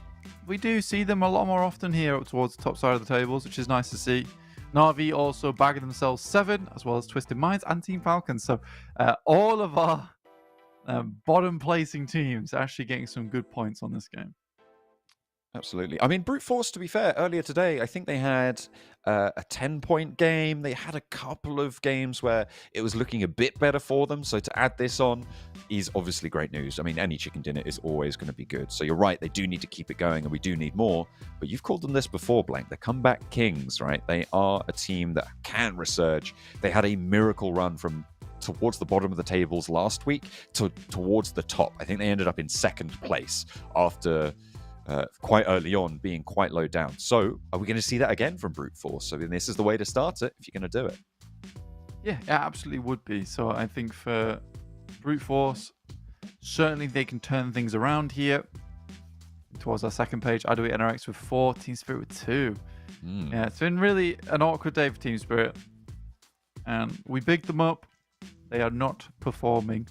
I think it's sort of fair than to have a bit of an off week here, but it is also the week before finals. It's not really the week that you want to be losing momentum on. Definitely not. Not at this hour. They have already got a lot of bonus points, and at this stage, basically impossible that they do not make it to finals, given how many points ahead they are of the bubble. it's just not feasible. I don't think the points actually exist in the lobby in the rest of these games to take them out. At this stage, they are our highest points earning team. Well, they were at the start of today. I think with IWNRX coming in really, really strong, they might have just outstripped them on that pace. On our overalls, here you can see the team's starting to do well. 3D Max climbing up pretty effectively there. They are only on 10 matches as well, and I feel like they just continue to be earning those consistent points that we praised Team Spirit for in the past, and now they're up to 85 on 10 matches. They're looking to jump up to that top bracket. Remember, they're 6 matches behind Virtus Pro. They're 2 matches behind Gladiators, and they're drawing even with that. And we've praised Gladiators as well at the start of today and over the last 2 days of games about how well they're playing. So 3D Max absolutely up there and playing. Yeah, I think for 3D Max, it's been really quite good. And I'm pleased to see them. They're actually getting some decent games time and time again. That could have been a full team wipe onto Moneymakers, though.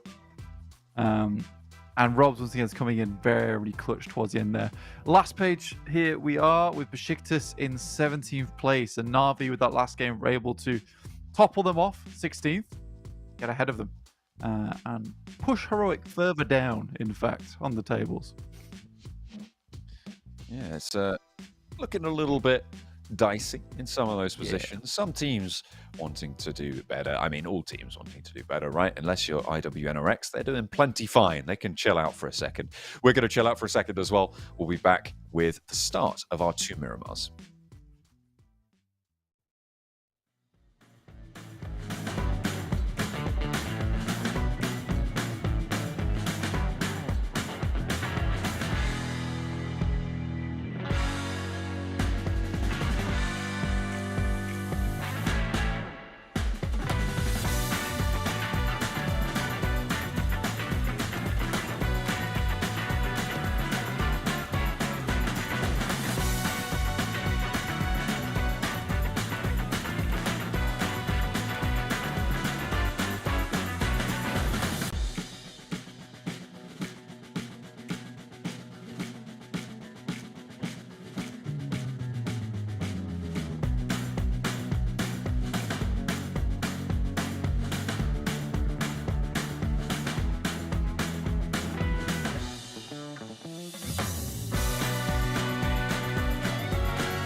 We're heading into Miramar now. It is time to be getting things. No, go away. We're already in. We're not going to be right back. We are back, in fact, for Miramar, and we are getting ready for the last two matches of today. A little disappointing from teams like Team Spirit so far today, but a great step back up for Brute Force to be able to take home that chicken dinner. Moneymakers been outpacing themselves as well over the course of today. It's been nice to see, but still a long way to go for those teams looking to try and resurge into this week's games.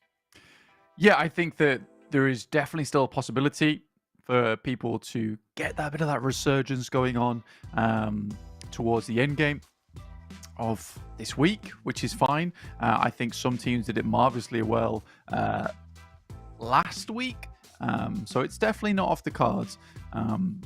Let's take a look at a special event we've got going on here, John. Ooh. It's the PASS event. Oh, absolutely. Look at that. The Dark Arts Gentleman set and Dark Legend UMP 45. You can see modeled by recreations of some of the strongest players, of course, across all of our regions. You've got Kelsey, a Lord from the EMEA region. You've got Carrillo, South America. Top coming in from the CIS region, I believe, or the CSA even, over on that side from Falcons. Boom as well, with Yummy represented there, looking very, very fine in their Dark Arts Gentleman set. This is running from May 31st to June 30th. The PMSL Pass event is obviously online from May 31st to June 30th. Let's log into PUBG Mobile and unlock PMSL Pass now. You could use the below code, well, not below just yet, but you can, there it is, to redeem 2 points vouchers that can help you level up faster in the event. Use the code, you can see it down there, just beneath me, EMEA X PMSL Pass to redeem your points vouchers and make sure you get a little bit of a head start over everybody else in terms of getting towards those cosmetics. You could level up real quick with EMEA X PMSL Pass. PASS. That's how you spell pass. You guys can figure out the rest. I'm not going to do it all for you. Whack that code in, level up, and get yourself some cheeky little points. Oh, yeah. Getting those Dark Arts Gentleman sets. What do you think of the red shirt underneath the black tie, the black suit? It's very John Wick. The little white lip on the pocket square as well. It's looking pretty clean. Yeah, it's very John Wick. Okay. Honestly, I do like it. I like it a lot. Red to hide the ketchup from eating the chicken dinners that you're going to earn with that. With that. And with all that sort the of players cosmetic. you eliminate. Whoa, that's crazy. Of course, if you are going to do that, you need to unleash the beast with Monster Energy, the official sponsor here at PMSL EMEA. You can find out more about that. monsterenergy.com/gaming, where you can grab all of that information about everything to do with unleashing the beast. You can see some of our players have been doing so over the course of these games, of these weeks. They've been happy to. I mean, IWNRX seems like week 2, they just forgot their monster. Yeah, and now they've got it, and they're in there. They're getting themselves plenty of points on board. They've got a huge amount this week already from just 3 days. And they still have 2 matches to go as well, which is another place for bountiful points. I think IWNRX, their playstyle is sort of suited towards Miramar too. So I don't think their day's done just yet at all. I like how he's been doing this the whole time, just sort of turned away. I won't look at from any the rest of you. RCB. I mean, you just want to get inside your bubble. I mean, it's going to work, but you're going to have to get used to them sometime. You're shoulder to shoulder with them. And RCB, they're wanting to keep this one rolling. They would be lucky to be able to jump back up amongst the top dogs, because the top dogs right now are looking very fierce. IWNRX, notably. Team Spirit, wanting more. An off day for them. We'll try and turn it around now by standing out with the GT20 Pro from INFINIX, the official smartphone of PMSL EMEA. Into Miramar we head. Southern playing path here down towards La Driera, across towards Impala. Not too bad of a playing path here for a lot of teams. We've had a lot of northern circles which benefited over towards Gladiators. Luckily, if we get some south circles today, it won't be too much of an issue over towards the Gladiators themselves because, well, they're not playing. So this would be actually the best time for the southern circles to come out for them. They just skip them.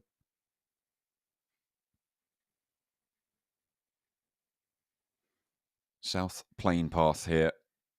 Over towards Impala. Onyx Ravens may be in some trouble near Brute Force, but they've got Virtus Pro to worry about in the meantime as well. Out on that western side. Should be fine for all of them. It looks like they have fully extricated themselves. Now, just taking a look over the rest of it as the circle pops up to the northeast side. Torre Ahumada right at the top of it, but we're going back over to the northeast edge here. Potential difficulty for IW next Ruya near RCB, but RCB just too split to really actually punish this. And in general, everybody has split away from one another. So no vehicle hot drops now. Yeah, nice and easy. There is a northern shift on the circle though up towards Cruz de Valle.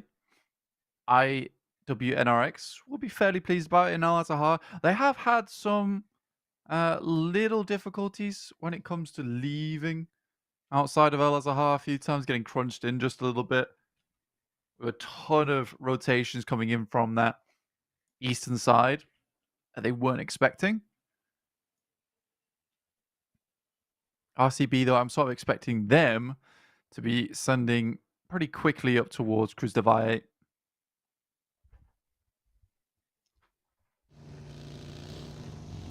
IWNRX.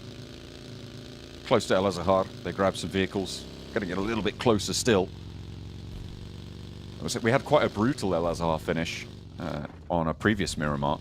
It's a very difficult area of the map to try and play these final circles in. You can see the really, really steep hills that surround El Azhar on a lot of sides, which causes a lot of funneling and a lot of pressure on a lot of sides for a lot of teams.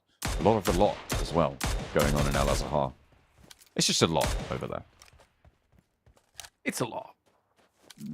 Quite a bit. Many. Lewis. Many things. Taking a couple of shots. Over yonder, not finding too much from it though. Shoots off a frustration shot in the process.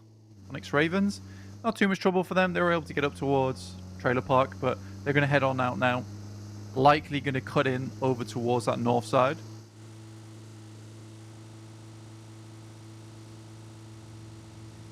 Onyx Ravens about to join La Copereria. They've got Ali out the back, I think. Yeah, they've got two. Yeah, they got two players out the back there, just playing a little bit split on this rotation. A bit eerie to see the streets of La Copereria devoid of gladiator presence. And they're just thinking to themselves, God, the number of times we could have made this rotation. If only. If only. The gladiators weren't going to stand in our way all those other times. But this time around, it is free and clear, so they can keep on trucking and actually maybe stop off in La Copereria for a bit of loot, which might not go amiss. Given their split loot on that western edge, they don't go into El Pozzo, they might be pretty happy for a little stop off there, a pit stop on the north side.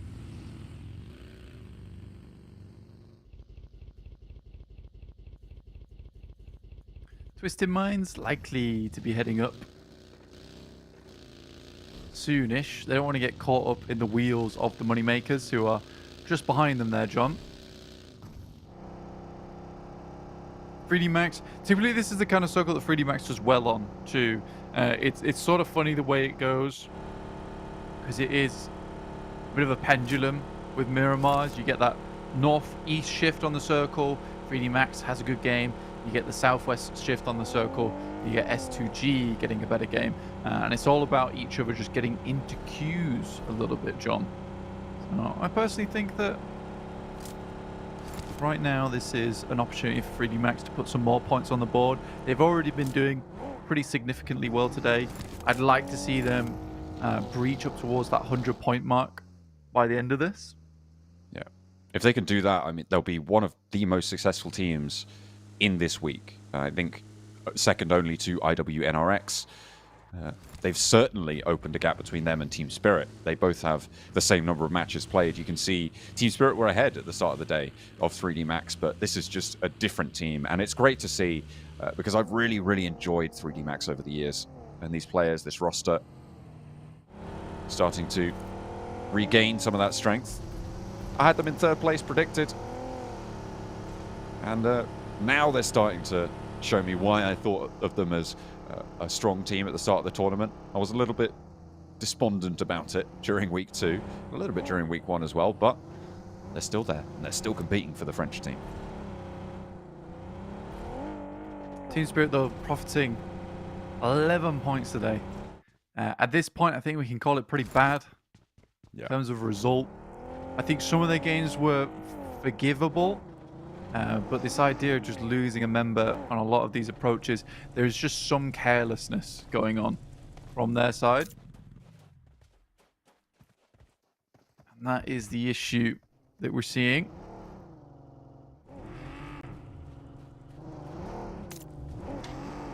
It's not S2G going well for them at all.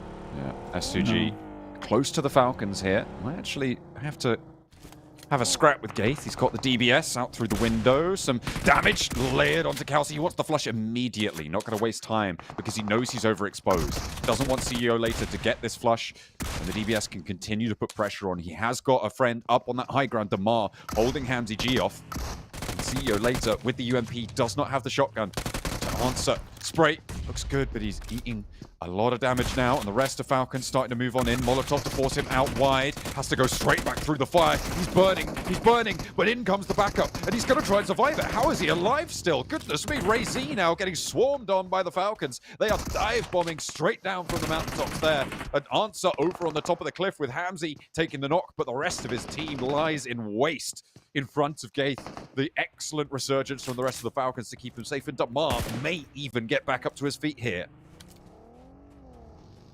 Crazy engagement from Gaith. I think that's the second time we've seen him solo hold off a team. Damar sadly will go down to heroic as Volt starts to come into the fray now too. From the high ground. Most teams saddling up around Cruz de Valle as we're just waiting for our stage 2 shift here. Hamzy in a real tough spot there.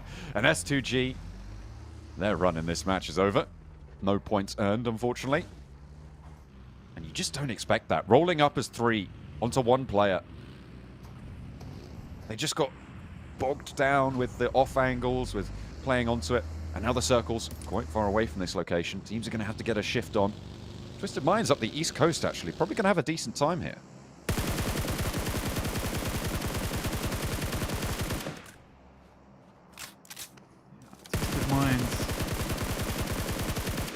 Like I said, they got to move on quite early.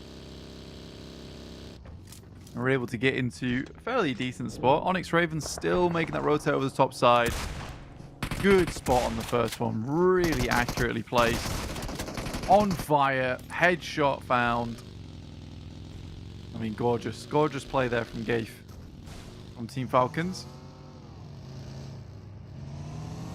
Team Spirit, they thought about third-partying there.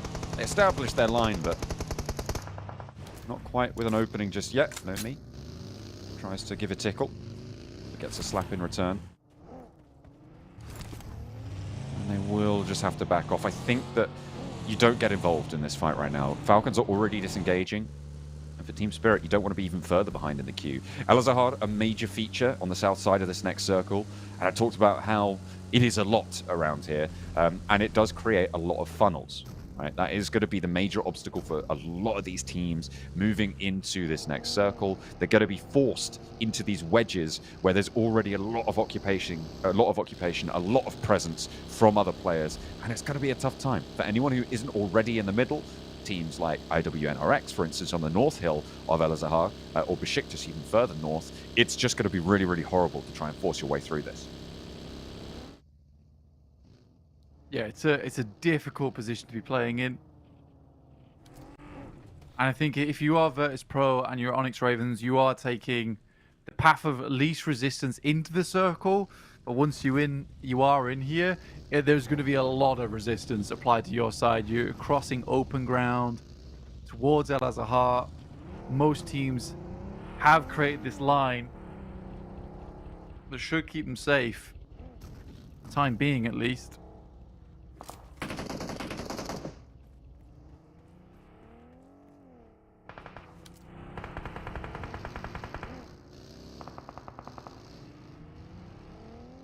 Rolling down the hill.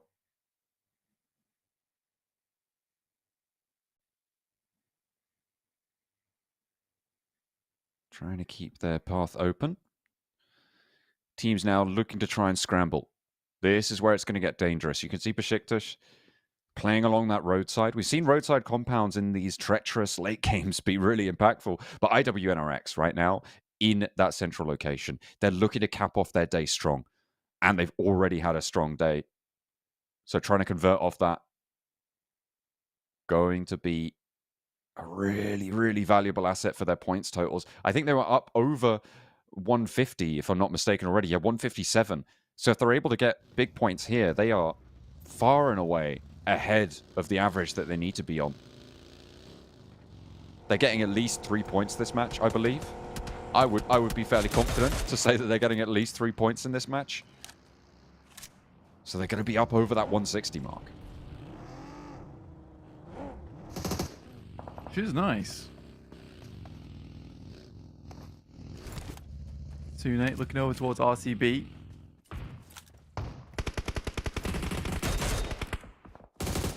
RCB sends some shots backwards, but normally finds Silas. A big pick off for them. Effect getting knocked once again. That player going down early for the team. Disastrous. Oh dear. And Naomi knocked on the back line there by Na'Vi. They're just getting wasted away. Kitsune trying to descend an open hillside. But they're just playing split. They're getting picked off. And that's what we've been seeing from them all day. They have managed to get 3 points, but can they get much further? With only 2 players and playing very, very split. Nade's starting to roll in towards Nomi already, and he's down. A good pickup for the Onyx Ravens. Oh, bang the nade on the branch of the tree. That's unfortunate, but the next one finds its way over. Now it's just Kitsune. It's really unfortunate, but this is just what we've been seeing every single game from Team Spirit. Just a lack of cohesion, a lack of sticking together, playing off each other's angles. Maybe getting a little bit overconfident in these engagements.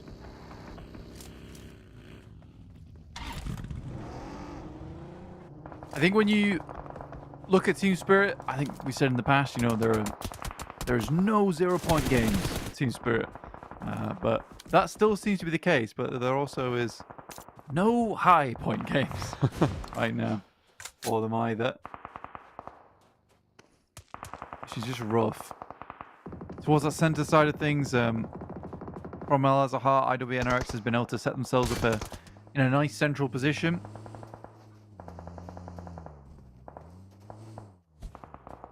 A lot of teams are struggling here.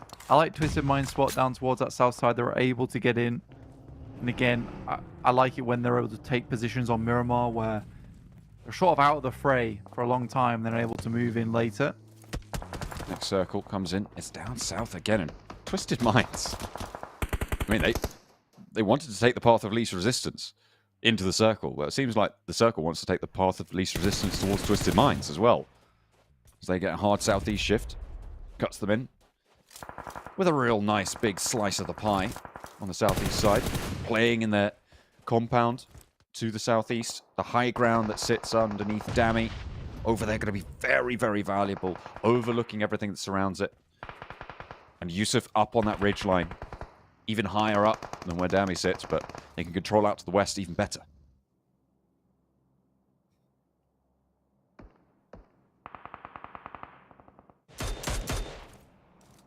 3D Max on that northern edge, looking to move in. It's just a lot of open zone. We've seen this kind of circle before. High ground sort of being king here. We're swaying on the top of it right now in terms of the peak. Yeah, it's really good 360 view of everything that's going on. BEŞİKTAŞ attempting to get some more points on the board. Will be 3D Max finding brute force here, at least the first pick off. Neos up close and personal. If they're able to clear him out, potentially there's a avenue into this game, but it's Freezer from behind. Good pick off from Snowix. Robs has been knocked though, so it will slow 3D Max down a little bit. Neos now looking to go over the top. He knows there's a knock here. Narvalo moving in for the backline to confirm the flush. Pre-pod on the front to try and suppress this ridgeline. All the while, Robs is getting rezzed. The heals are coming through for 3D Max, and this is good news for them. They are right on the edge, and they need to get advantage. Narvalo just about missing on the flush over towards Neos, but there's the knock. That's what they were looking for. It's BEŞİKTAŞ to pick it up. Who gets the point? That's going to be Poser. Pre-pod now up the top with Chudo. Wanted to put shots back towards 3D Max, and there is still a knock onto Robs. He has yet to be rezzed. Victor the closest by. The rest of the team's just disengaged from this. I'm surprised that they haven't invested more into getting Robs back up, but here we are. Yeah, they just left him. They were a bit more preoccupied with getting into the circle, and with Chudo finding Snowix. That's rough, man. Narvalo up to the tree with a challenge against Pre-pod, who immediately dips back in, and Narvalo's good for the spray on the UMP. Chudo not quite close enough to get the flush forwards. I think they have rezzed Robs now, and they are going to start to move on in. Narvalo drawing the attention away still. He rolls down his teammate, and they have gotten Robs back up. Snowix is vulnerable, but he's covered off from the angles that matter right now. And they might just be able to get a full force 4-player squad up on the north side for the French team.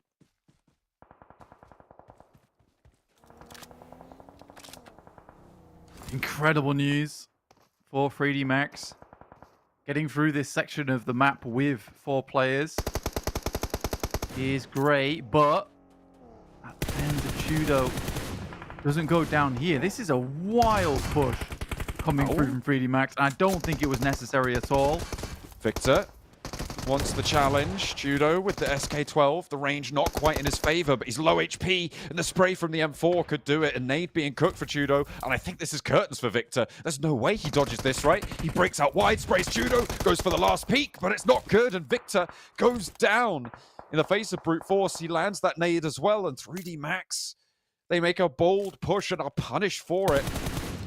It is not going to work out this time around. The circle shifting its way back over to Twisted Minds.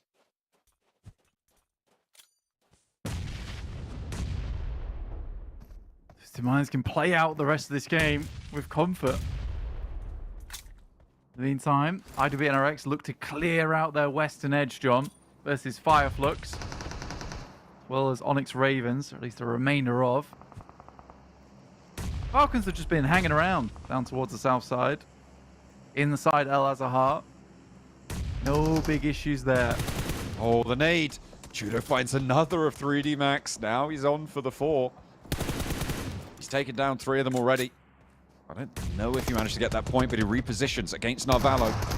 And Chudo goes for more. He's laying down the law. A 1v4 hold with the assistance of off-angle, sure, but 3D Max. It seems like sometimes these roll-ups just do not work. There's something that changes in this team. When it starts to go a little bit wrong, they just fall apart and they just start to crumble. That's the second time that's happened. And it is not acceptable to see that at this level of play. No, again, this should have been a full regroup, full reassess of the situation from 3D Max. They should not have done something like this at all. It does seem bizarre to me. This is kind of the second time something like this has happened for 3D Max. It's unfortunate as well.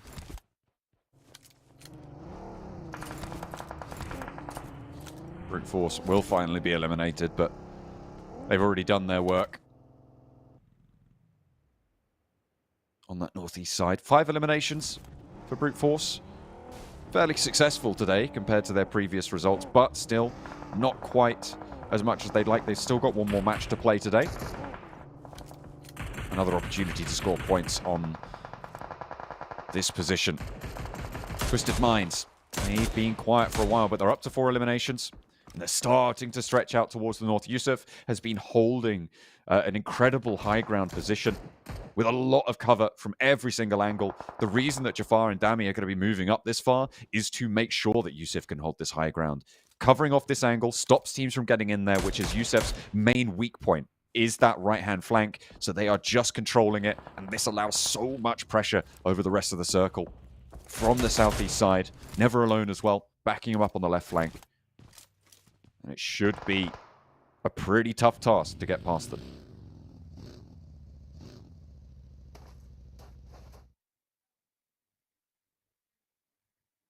Falcons fairly happy with their position in the circle, though, John. Down towards the southwest. They've not had to do anything in the game. Moneymakers, again, on for a nice average on the day.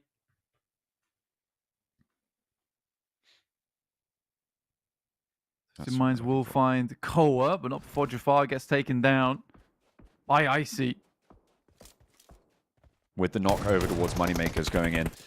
That's going to stop the roll-up. This is the replay. Chudo holding out 3D Max. He got 1, he got 2. This nade over on towards the third as well. SnowX goes down to it. And the mid-range SK-12. I mean, it's a fumble by 3D Max, to put it frankly.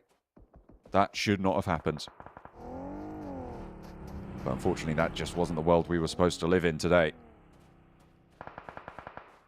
And Yusuf, you could see just what a high ground position he has there. Dami keeping him safe. They're going to reposition probably in about 10 seconds, or even sooner perhaps. Yeah, jumping in the buggy. They regroup over to that high ground. They could even move a little bit further forwards. There's another ridge line that sits ahead of it. But Moneymakers are going to make that a little bit tricky to work.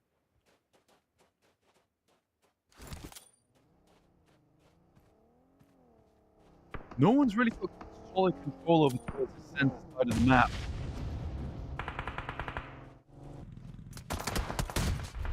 Ooh, pound killer nade from Ketch over the top here. Was frozen on ice. Well, look to just send back a little bit. Kine at mini 14 just could not back up his teammate. It's a good angle from FLUX, and it looked bad from early on. Still looks a little bit bad for Ketch here. Zed Wolf through the smoke. It just starts to clear. That is unreal. The X-ray vision. Going in clutch. That smoke just started to clear. He just had the edge of it. He knew where the buggy was. He lines up with the mini 14, and Ketch goes down to one of the strongest players in our tournament. And how can you blame him? Kine, an excellent second as well. And today, been performing admirably, but he is going to leave Zed Wolf alone here. Playing solo now. FLUX on us too. Zed Wolf still has the control angle, but BEŞİKTAŞ may be looking to third party here from out to the east side. Nade's starting to come on in. He's already getting that first aid off. Wants to be back as high HP as possible, but he doesn't have any stims rolling. He doesn't have any in the back pocket either. FLUX want to keep the damage pouring on in. And he's just got to hold out for a moment longer. Maybe let FLUX take on BEŞİKTAŞ.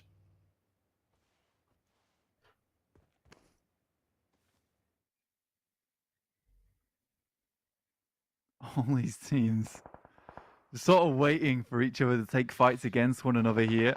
Moneymakers opts to just turn around.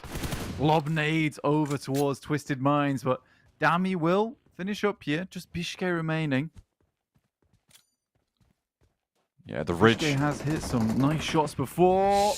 Ooh, that ridge line that they were trying to move up towards.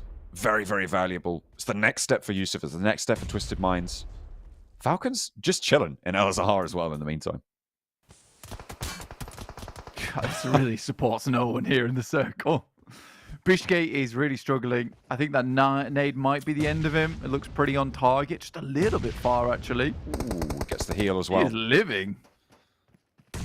Nade into the smoke. 1, 2. And Bishke is cooked. Twisted Minds now have the east side fully under control.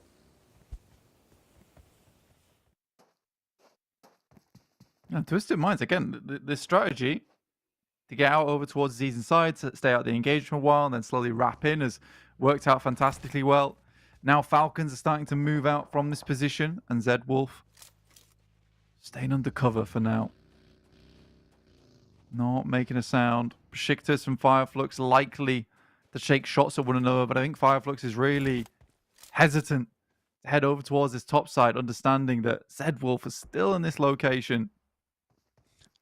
He is going to have to show himself soon, but Lux also looking to move. No first aids for Zedwolf as well, so every time he steps out into the blue to wait, he's going to have to be worried here. He can't be doing much. He's got bandages, okay. Hits the deck again. Lux, crest the ridge. He's seen him. Zedwolf now with a challenge. Spray. But he's not going to be able to find anything.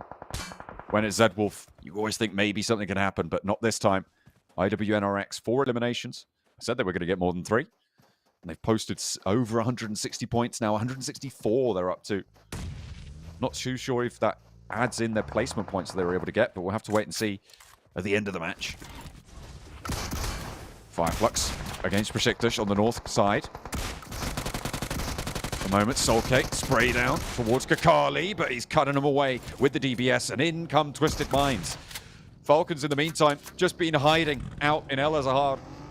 They've got 7 eliminations for their trouble, but now Twisted Minds can start to spread over these hilltops as freely as they'd like. Falcons maybe trying to move up, but I just don't see it happening. Satan, though, wants to try.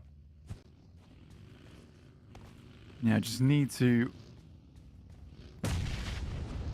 finish off the Falcons underneath, but Nade's been sent upward, doing a bit of damage over towards Yusuf. 10 eliminations for Twisted Minds. What a glow-up it's been for this team today. I absolutely agree. I think they played the circle masterfully. Controlling the high ground for Yusuf, stopping anyone from moving out east, has worked out phenomenally well for them. They did get 2 hard shifts their way, but they positioned perfectly around that. They forced teams to take each other out, and they've extracted the value from them in the meantime. Okay, still down low towards El Azahar. This hillside, not as steep as some of the others that surround El Azahar, but still pretty impossible for Falcons to make their way on up. Twisted Minds opted to not just go for the engagement. They've spread out and they've taken these off angles. And this is, again, very, very wise. Jafar, positioned there, just has the sideswipe on anyone from Falcons trying to move on up. Yeah, again, for this kind of position that Twisted Minds is playing from, the worst thing that could happen to you is that a nade takes down 2 of your players, or you get a couple of knocks that are quickly capitalized off the back of. That's really the only way you can lose this game. That's a damn good grenade over towards Satan. And he just about gets away from it, but he does get damage on, which reveals information of the Falcons' whereabouts. Just trying to slow the Falcons now. The Falcons technically have got a position closer to the center. I think Twisted Minds read into that. They've moved forwards. Look at Dammy now. He's just behind the headland. He's got the support from the rest of his team, and they are pushing them. They're forcing them to take the fight, and they are taking the right fight here for the Falcons. Moving on up, taking the top of the hill, may be able to sweep across, but they haven't been able to find an opening just yet. And finally, Ragnar goes down. That's Yusuf able to find the shot. Never Alone wants to find the flush as well. A trade-off? No, it's not going to happen, because Satan's down next, and there's the third. Yusuf shuts it out. And Twisted Minds put 13 eliminations up on the board with a masterfully executed ground control on the east side of El Azahar. Yeah, really nice game for Twisted Minds. I'm glad they're happy about that one as well. Getting a chicken dinner is good news. Dammy, pleased with this.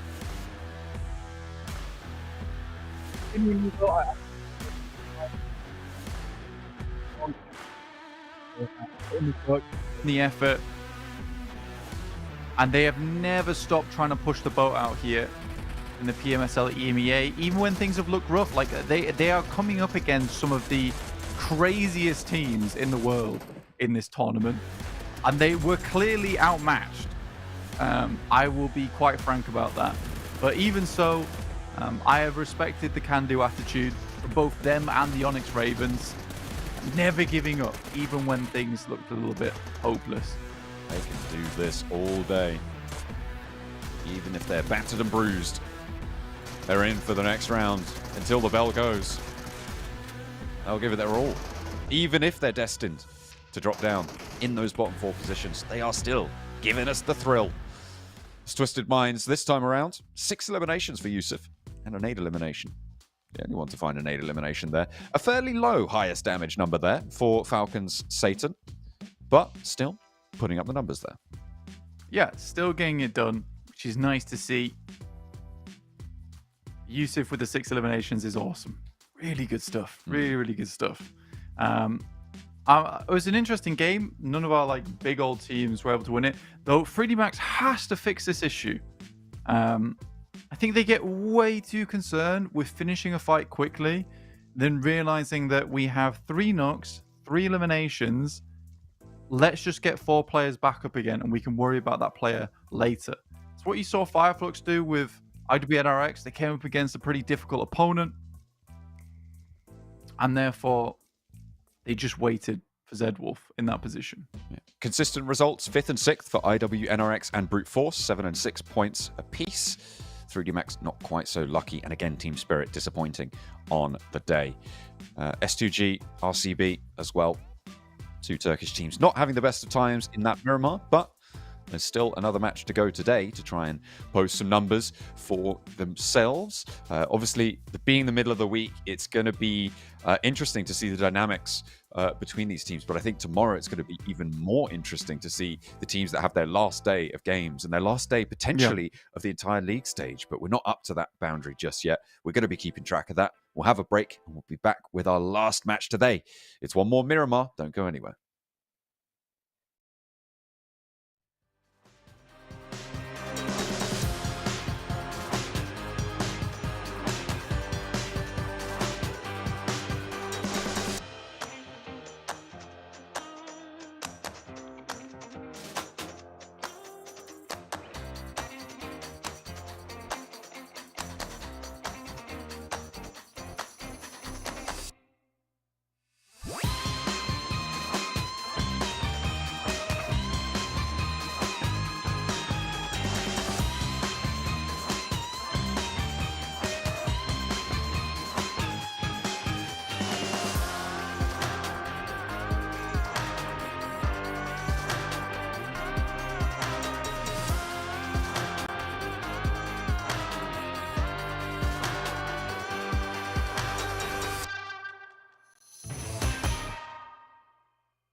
Hi everyone, PUBG Mobile Metro Royale Chapter 20 is coming soon. Curious about what new content there is? Let's take a look.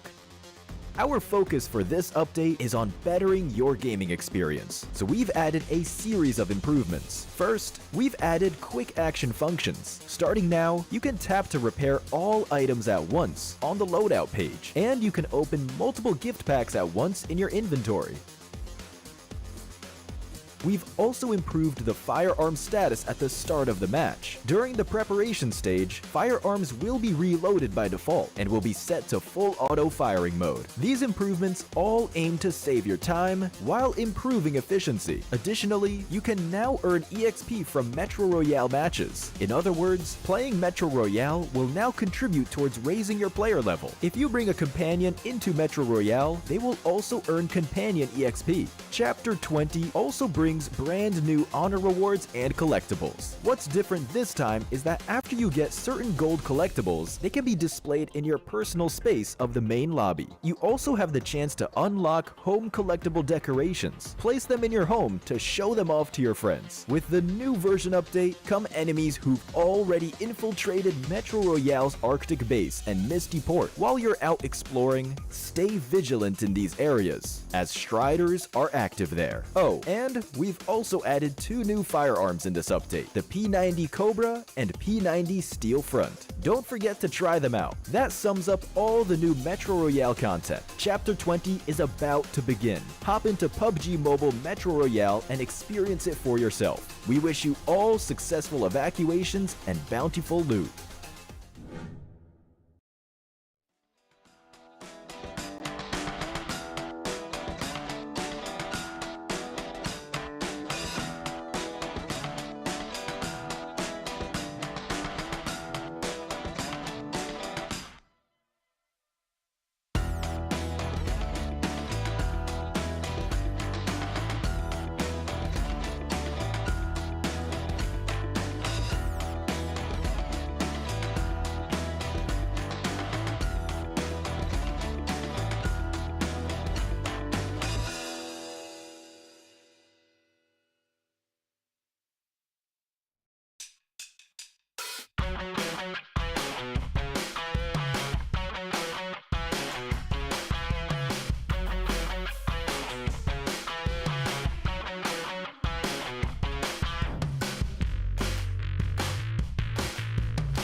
One more game to go. It is Miramar, of course, and day 3 will be complete. But we've got to get there first. We've got to head over to the Dusty Dunes once more. My name is John Allen. With me is Blank, and we are into match number 6. It's been quite a slog of a day for a lot of these teams to try and get through. They've got to be feeling the burn at this stage. It's some quite long days that we're putting them through. This marathon of EMEA seems to just stretch on for these players, but we are here for it. Twisted Minds certainly able to go the distance in that last match, playing exemplary PUBG Mobile. Yeah, very proud of them, honestly. Overall, they've done a great job during this tournament to keep their heads held up high. Don't yawn, bro, please. Please. No. You're going to make me feel the same. But yeah, it's been a titan of a day, some of these squads, and I think that, like I was saying, I'm glad to see the players keeping their heads held high here on Twisted Minds. It's very difficult to do that, stay happy, stay motivated whilst in a tough position on the leaderboards. Happy to see it here. Hi, WNRX. Pretty happy as well, and rightfully so. 164 points right now on the 17 matches they played. This is quite special for them. If they can put up, Blank, 16 points in this game. Oh, trying to get his attention. Ah, yeah. A little bit of a reassurance before the game for Heroic. But if IWNRX can put up 16 points in this match, they will reach the mythical, unseen before, 10 points per average at the end of their 3rd day of play. 180 points would be spectacular. They shout about it in darts, we'd be shouting about it here too. It's a crazy result for them. 164. 6 points behind that 10-point average. Crazy stuff from them. Got 2 more teams to break that triple digit here. With RCB and Virtus Pro hitting it. Again, 3D Max and Gladiators, I suppose, here, their results are still quite spectacular. Just for the fact that they have played far less games here. Similarly to the Moneymakers, who have brought things back in a big way today. Up to 82 points now.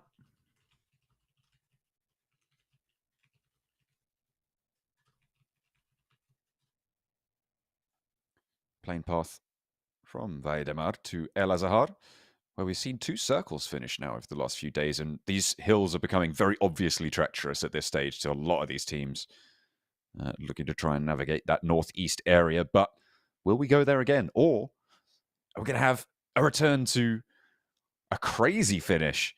Seems like ages ago now, where teams were heading out to that East Island. We had a full island finish that was very, very chaotic. But we are going hard south, keeping Partona in. Yeah. It's quite a heavy shift down towards that south side.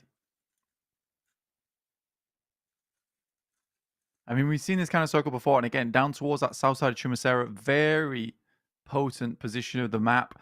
A lot of teams get stuck around that spot. Teams in a position where one squad just rules them all from that high ground jump. Moneymakers making the long approach down to Puerto Paradiso, still not out of their shoots yet. Just about hitting the deck, I think. Grabbing some vehicles, trying to get on the road with the south shift. FLUX stretching their legs. Power on the south side of Los Leones with Heroic as their northern neighbors. Will seemingly take a little bit of a scrap. Some direction, not entirely sure where that's coming from. Could be FLUX, could be Heroic. No teams too close by other than that, really, after the drop. It seems like Miramar really is sorted right now in terms of teams knowing that they shouldn't really be going for these hot drops early on. Because the vehicle spawns a little bit further apart, you're super isolated. If you lose the vehicle spawn to another player, you're going down. There's really, you just lose a player instantly, and it's super low value in terms of that return on investment of time and energy for these teams.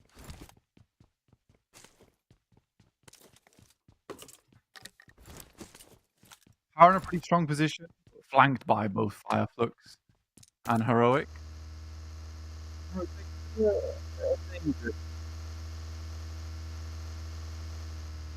Dangerous spot.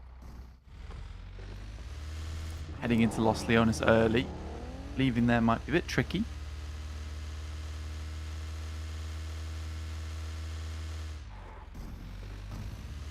Into the party bus. Two of their players seems maybe indecisive, or maybe they spotted another vehicle. They want to get split up out of the party bus. S2G currently on the northern side of this circle, taking up residence to the west of La Bendita, just south, just the east side of Picado as well, in the hills here. They're being wary before moving further south, and rightfully so. With the plane path on that south side, you know teams are going to be ahead of you. You don't know exactly where, so you check it all out. Nice control rotation from S2G. It's what they're sort of known for. There have been these moments, though, where S2G takes some pretty decent rotations and then get themselves stuck into a little bit of a silly fight. Lose a fair few of their players. Just some of those rotations a little bit more careless than the more meticulous ones that we do see from S2G, which really do affect their performance, especially when they happen in the early game. Sort of a similar problem we're seeing to Team Spirit right now, as S2G losing one player can have a dramatic impact in their later portions of their match. RCB, though, I think they can be happy with themselves this week. I think that they really have done themselves proud. It's taken a while to get here, but it feels like each week they've improved on one more thing. That first week, just in terms of getting that rotation right, controlling those compounds a lot better.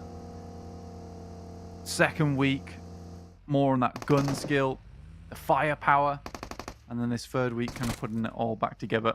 I say that as Kiss goes down. Typical, really. Yeah, that is unfavourable, certainly, for RCB. 107 points earned, though, on their 17 matches.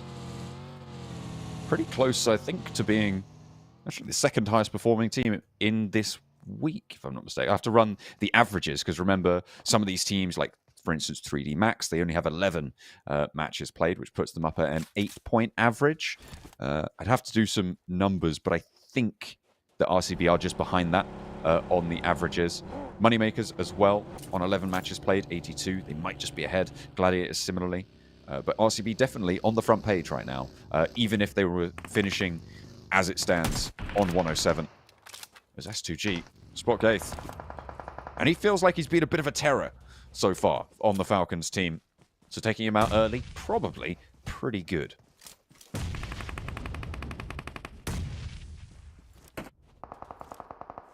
Yeah, see you later. Be able to find something there. Halsey will take down Satan. Nice. At least 2 eliminations found off the start of this bit of a botched run from S2G. They do get all players back up on their feet, though, as well, which is great to see. Halsey dancing with the devil. Ooh, just a little bit. Yeah. Heroic are taking shots on the backlines from this. They're just out to the eastern side, in the west of Los Leones, east of S2G. As S2G try and navigate the hills, Hamzy does get spotted in Heroic. Look to suppress the ridgeline. That does get flushed out, meaning S2G cut down to 3, which is really not ideal in this current scenario. This west side of Los Leones is really quite brutal, and I'm surprised that S2G have gone this close to it over the course of this rotation. They had a lot more option to break further west, but maybe they thought that would be too close to where Team Spirit might be, over towards Chumacero.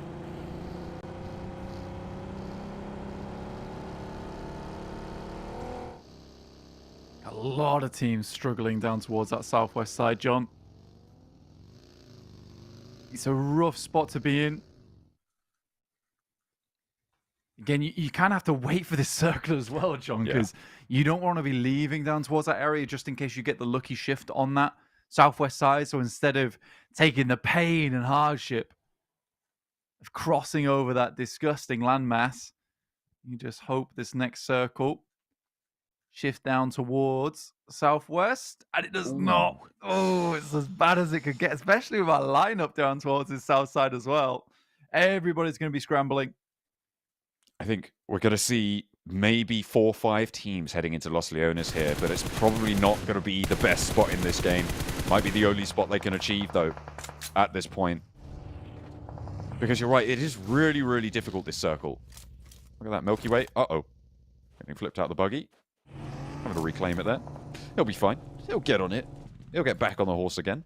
But yeah, the fact that Los Leones is almost certainly not going to be where it finishes, given that it's only a quarter of the circle. So I guess it's maybe 25% likely. I say it's not likely at all. It's a quarter likely to finish in Los Leones. You do want to maintain a position on the outskirts, on the outside, which is actually where S2G find themselves. And Team Spirit on this west edge also would have an inside track to a center circle position.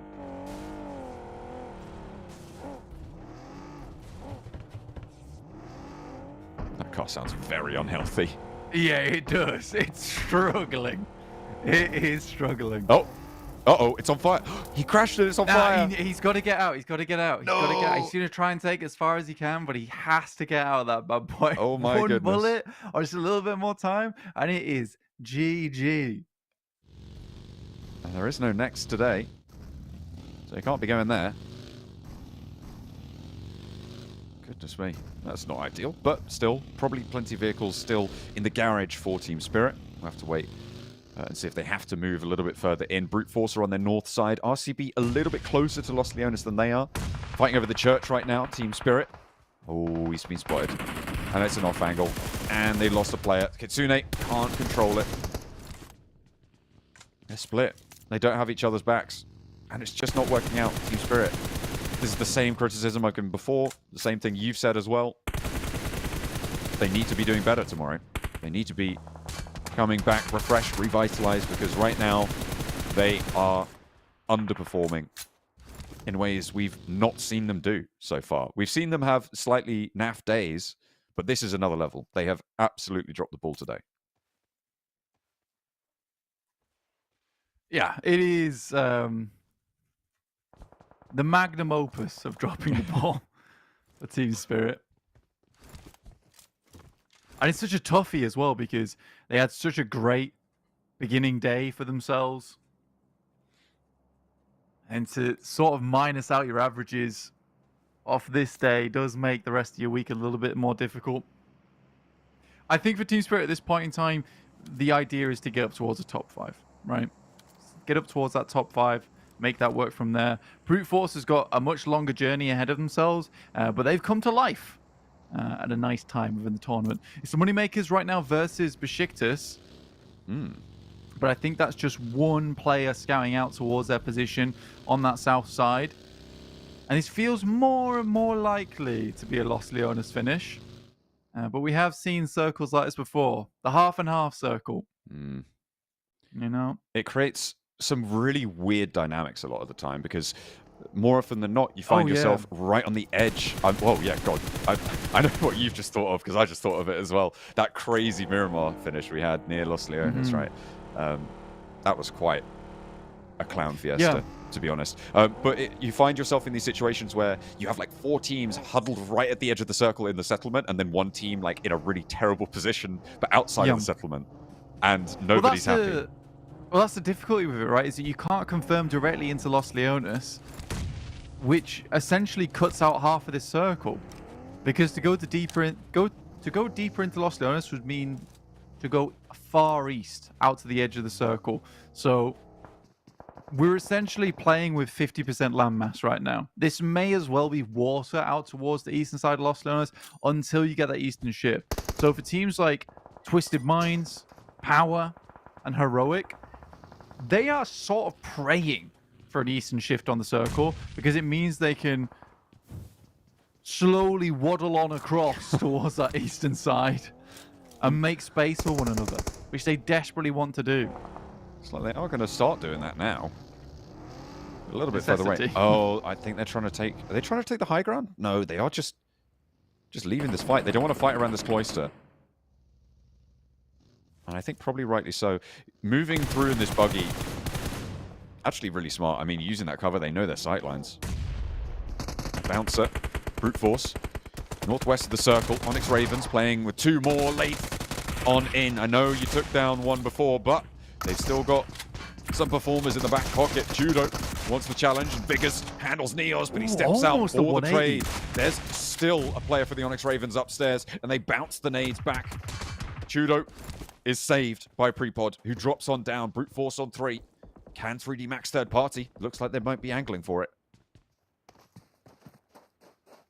To potentially head in here, John.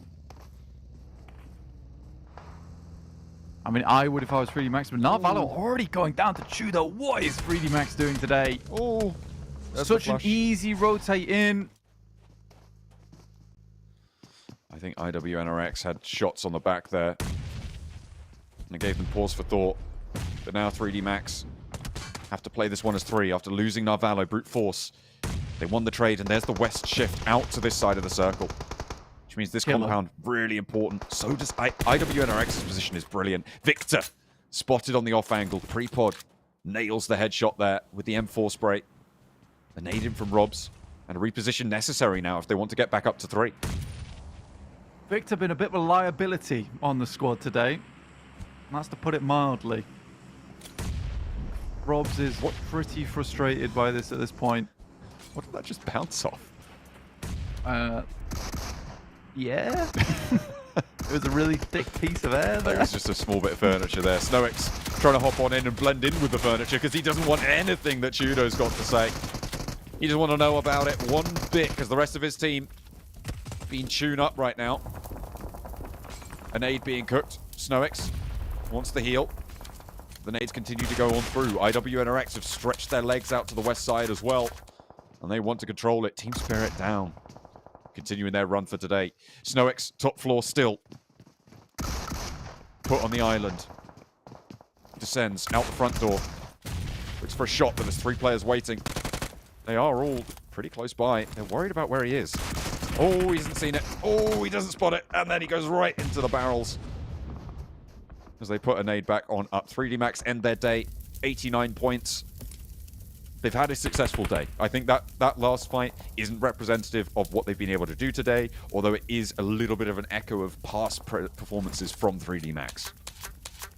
Yeah, I think for 3D Max here, it could have been a lot better for them. Dropping on the 100 points today would have been really a good showing for them and massively assisted them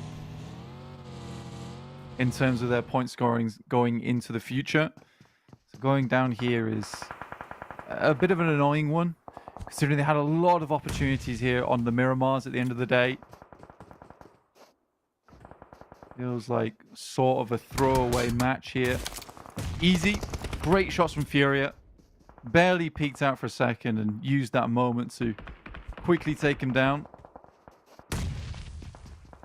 The west side of Los Leones has always been so brutal. These weird plateaus of buildings to buildings. A lot of open ground between large warehouse-type buildings. And that road that connects all through them as well.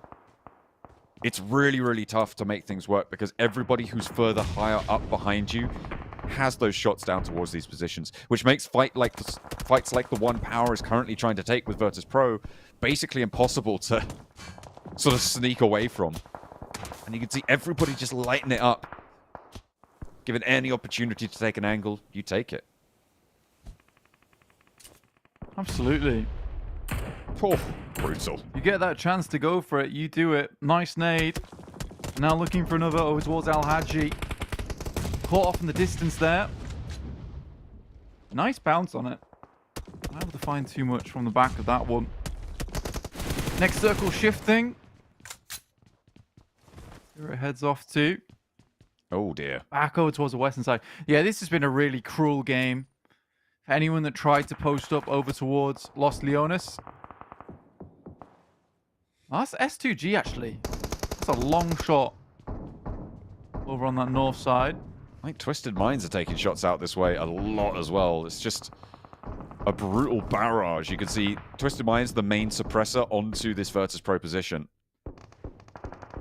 Kelsey does get spotted, actually, and that is heroic. Look at a rock on up, actually moving in for the fight with them to try and dispatch. S2G might be taken down. Power also want to move forwards, but in the same vein, Twisted Minds are stopping them from moving forwards as well. It's so brutal. The open front to this warehouse makes this so tough. S2G trying to hold off against Heroic. There's 2 players out the door for Razy to handle. He gets 1, looks for a second as well. The Mini 14 being pulled out here. A little bit of desperation, but he is going to get knocked in the end. Can CEO later rally back on through before these reses come in? CEO later needs to hit something big. That could be actually insanely good, but Hassan's just a little bit further away from the vehicle. Will send another one in to suppress, but it's out the wrong door. Could find another big one here, and it's beautiful, right on the money. That's what he's looking for. The res came through, but it's immediately re-knocked. Now it's just Hassan, and he knows which angle he's on. As long as he assumes that he's still playing by the vehicle, which he is. Ah, dear. That's going to be the end of the story, though, for CEO later. Their day comes to a close with 2 eliminations for S2G. This west side of Los Leones claims yet another victim. Could have been a gigantic game there for CEO later. It's a shame because I think he was posturing up to send one further in. So I think you have to sort of assume a nade's going to come through that door after you send the first. Moneymakers. I'd actually be pleased to see a good Moneymakers game here. We're up to 4 eliminations already, and these scrappy final circles are the ones they find a lot of success in. Virtus Pro, they're still operating with 2.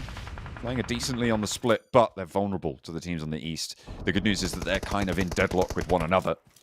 That's going to make them a whole lot safer. On the north side, Brute Force taking pressure from IWNRX, the roll down, the flushes. Virtus Pro moving up to try and pull some points away, and the Moneymakers now with a challenge on Twisted Minds. Koa's good for 1. The nade around nearly takes him down, but he survives, but that one might find him. Bursts a little bit too far away. Jafar has another go. And it still doesn't tag on. And again, he just heals up, dodges out the way.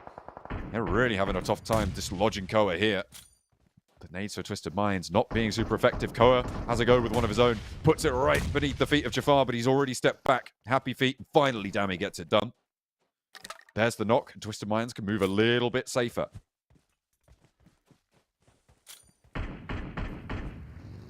Moneymaker's putting a lot of stock in Koa there. Hold that angle. Bishke steps up to the plate. I feel like Icy has a pretty good angle over towards them. He's just not really looking towards that direction at the moment. Ooh, nice little The underarm there. ridge causes some problems. Ishke's done. Oh, there's no way. Has to be. Havlik nearly goes down as well to another nade. And Jafar might just be able to put another one through. That looks pretty good. Doesn't quite find Havlik, though. Bishke takes another. Soaks that one up. IWNRX, in the meantime, have been dispatching Heroic on the northeast side. Trying to clear out their angle. Not done just yet. Moneymaker's actually holding off the Twisted Minds push. But there's a DVS. And never alone. Should be able to keep this one under control. Don't know if he's going to be able to get both of his teammates back up and on their feet, though. Jafar, maybe. Dami, not so likely. Yeah, honestly, I think this is sort of a mistake on positioning from Moneymaker's side. For Icy on his off angle, it did not support any of the players over here just because of the little dip that heads down, right? It's awkward.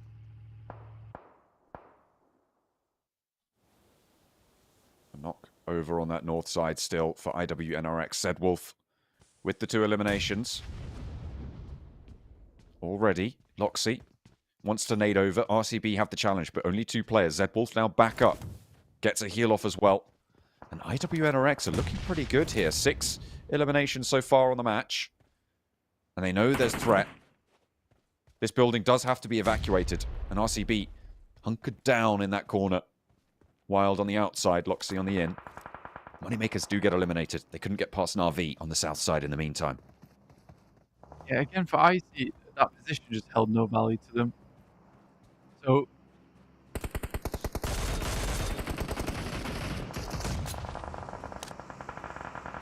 Al-Haji does get knocked. That's from Virtus Pro, currently holding some high ground towards the center of the circle.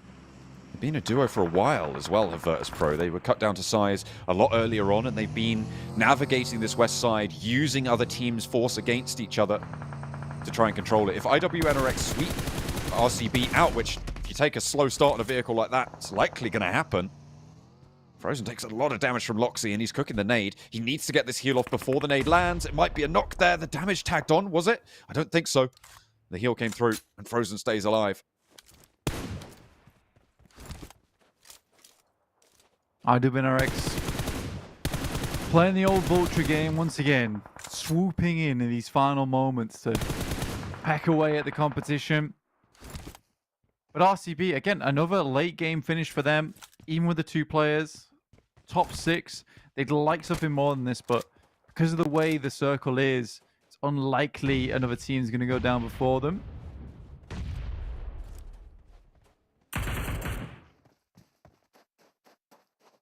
Virtus Pro taking that knock.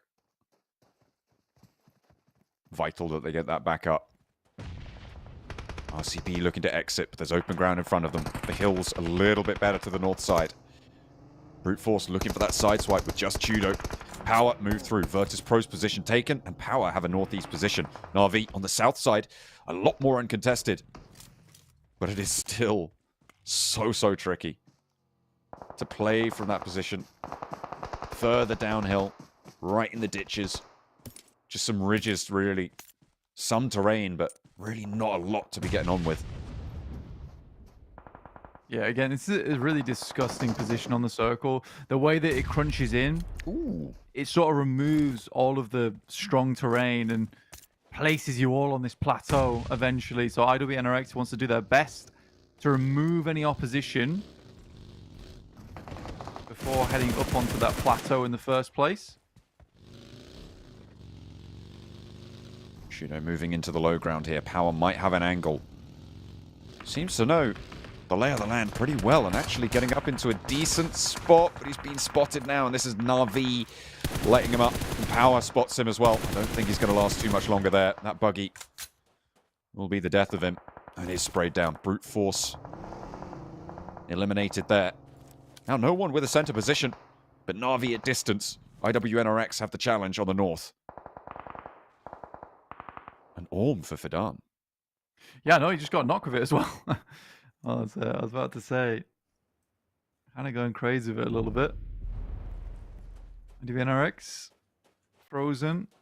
Power has really no idea. Al-Haji, though, does finally make an appearance, but there's some good suppressing fire for Frozen. Molotov sent deep into enemy territory.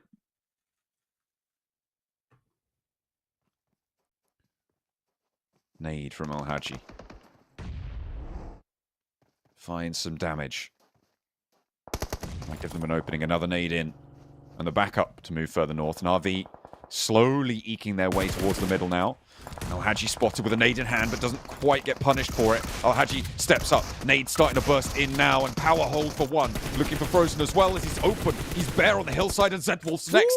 Swain, the last at the back now for IWNRX as Power start to flow over the front of this hill. He's leaving the rest to his teammates as Swain steps up with the Mini 14 in hand, has the DBS to control it. Na'Vi wants a third party. They've moved up now in the vehicles, and Swain has the angle, but he's not going to be able to hold Na'Vi at bay. In the meantime, a perfect position for them, but cut down by a knock from Swain. Na'Vi might have been slowed up enough.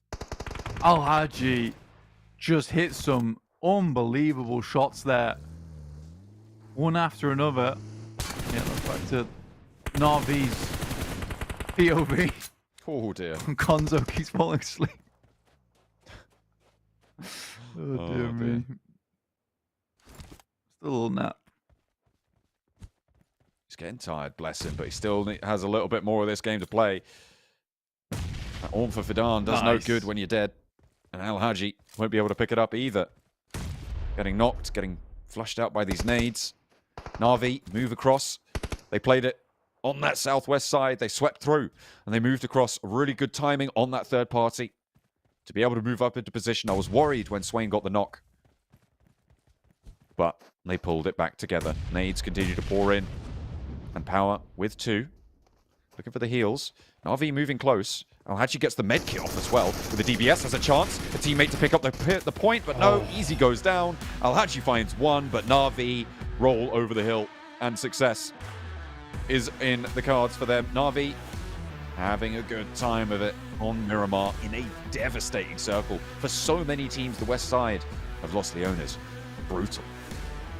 I think that after that game, IWNRX has hit 180 points on 18 matches, giving them 10 points average. There's Na'Vi, the first time they get themselves their chicken dinner. Happy days for them. The big old smile coming through from AXA. But yeah, what a wonderful finish of their day for them. This initial couple of fights coming through from Team Spirit, which led to their demise. I don't think they would have wanted to play that final circle anyway. It was absolutely brutal. But Alhaji giving it to the very best of the lobby there. One after another in terms of knocks. Crazy stuff. Yeah, that was pretty crazy to hold off IWNRX. It was a tough push for them, to be fair. I mean, you're pushing over a lot of open ground, and as soon as Power have this angle, exactly here, you can see you can just pop up and down, and all you have to do if you're IWNRX is run forwards and hope that you can win out the trades. Despite the advantage that they have, just peeking out and choosing their fight timings over the top of you. It's really hard to navigate for IWNRX. They might have been able to do it, but it just wasn't going to happen. And Alhaji masterfully handled that aggression. Does get top damage as well. 1,265. That's pretty nasty stuff from Alhaji. 6 eliminations as well to back it up. And it is a good day closer for Power. Yeah, he was going wild with it towards the end there. It's really pleasing to see.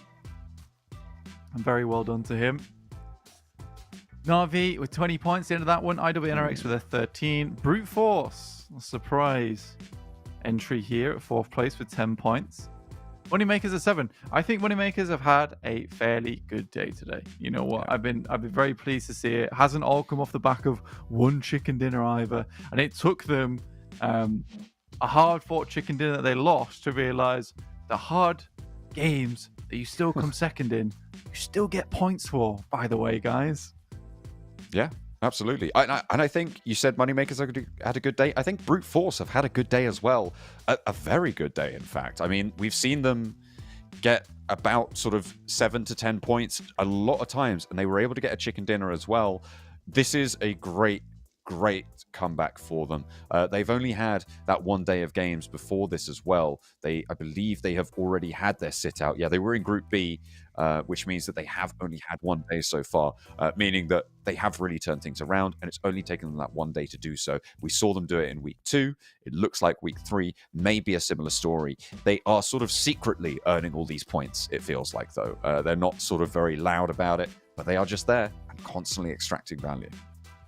Yeah, exactly, which is good to see. Is our top... Wow, that's sort of crazy to look at, actually. Everyone putting up numbers during this game. Damn. I didn't expect that, John. I did not expect that. That is... Yeah, that's really... I mean, this is just left side Los Leones, right? It's so brutal. Everybody's fighting everybody, and there's no safety whatsoever, which means everybody's taking damage, everybody's dishing out damage. And you can see that in the numbers, right? That's exactly how it felt, I think, to be on the west side of Los Leones. It would have felt exactly like that graph to be a part of that. Let's take a look at who won our games today, who were the standout performers. We've had some great performances, as I said before, from Brute Force, I think, today. IWNRX as well have been running away with this tournament and will continue to do so, it seems, over the course of maybe the one more day that they have to play. We saw that Na'Vi chicken dinner at the end as well to give them a little bit of a morale boost moving into the next few. Yeah, I mean, this is desperately what Na'Vi needs. But yeah, it's nice to see them and Twisted Minds get themselves some chicken dinners. It's also nice to see 3D Max finally close out a game. We've seen them get a couple of them before, but they're coming much more consistently now. And RCB on their second game of the day. Yeah, it's all teams that we wanted to see improve and do better, getting up to these big points at the top side of the table. Oh, just off. I think they're 164. I thought they were 167, but 177 there for IWNRX, 70 points ahead of anyone else.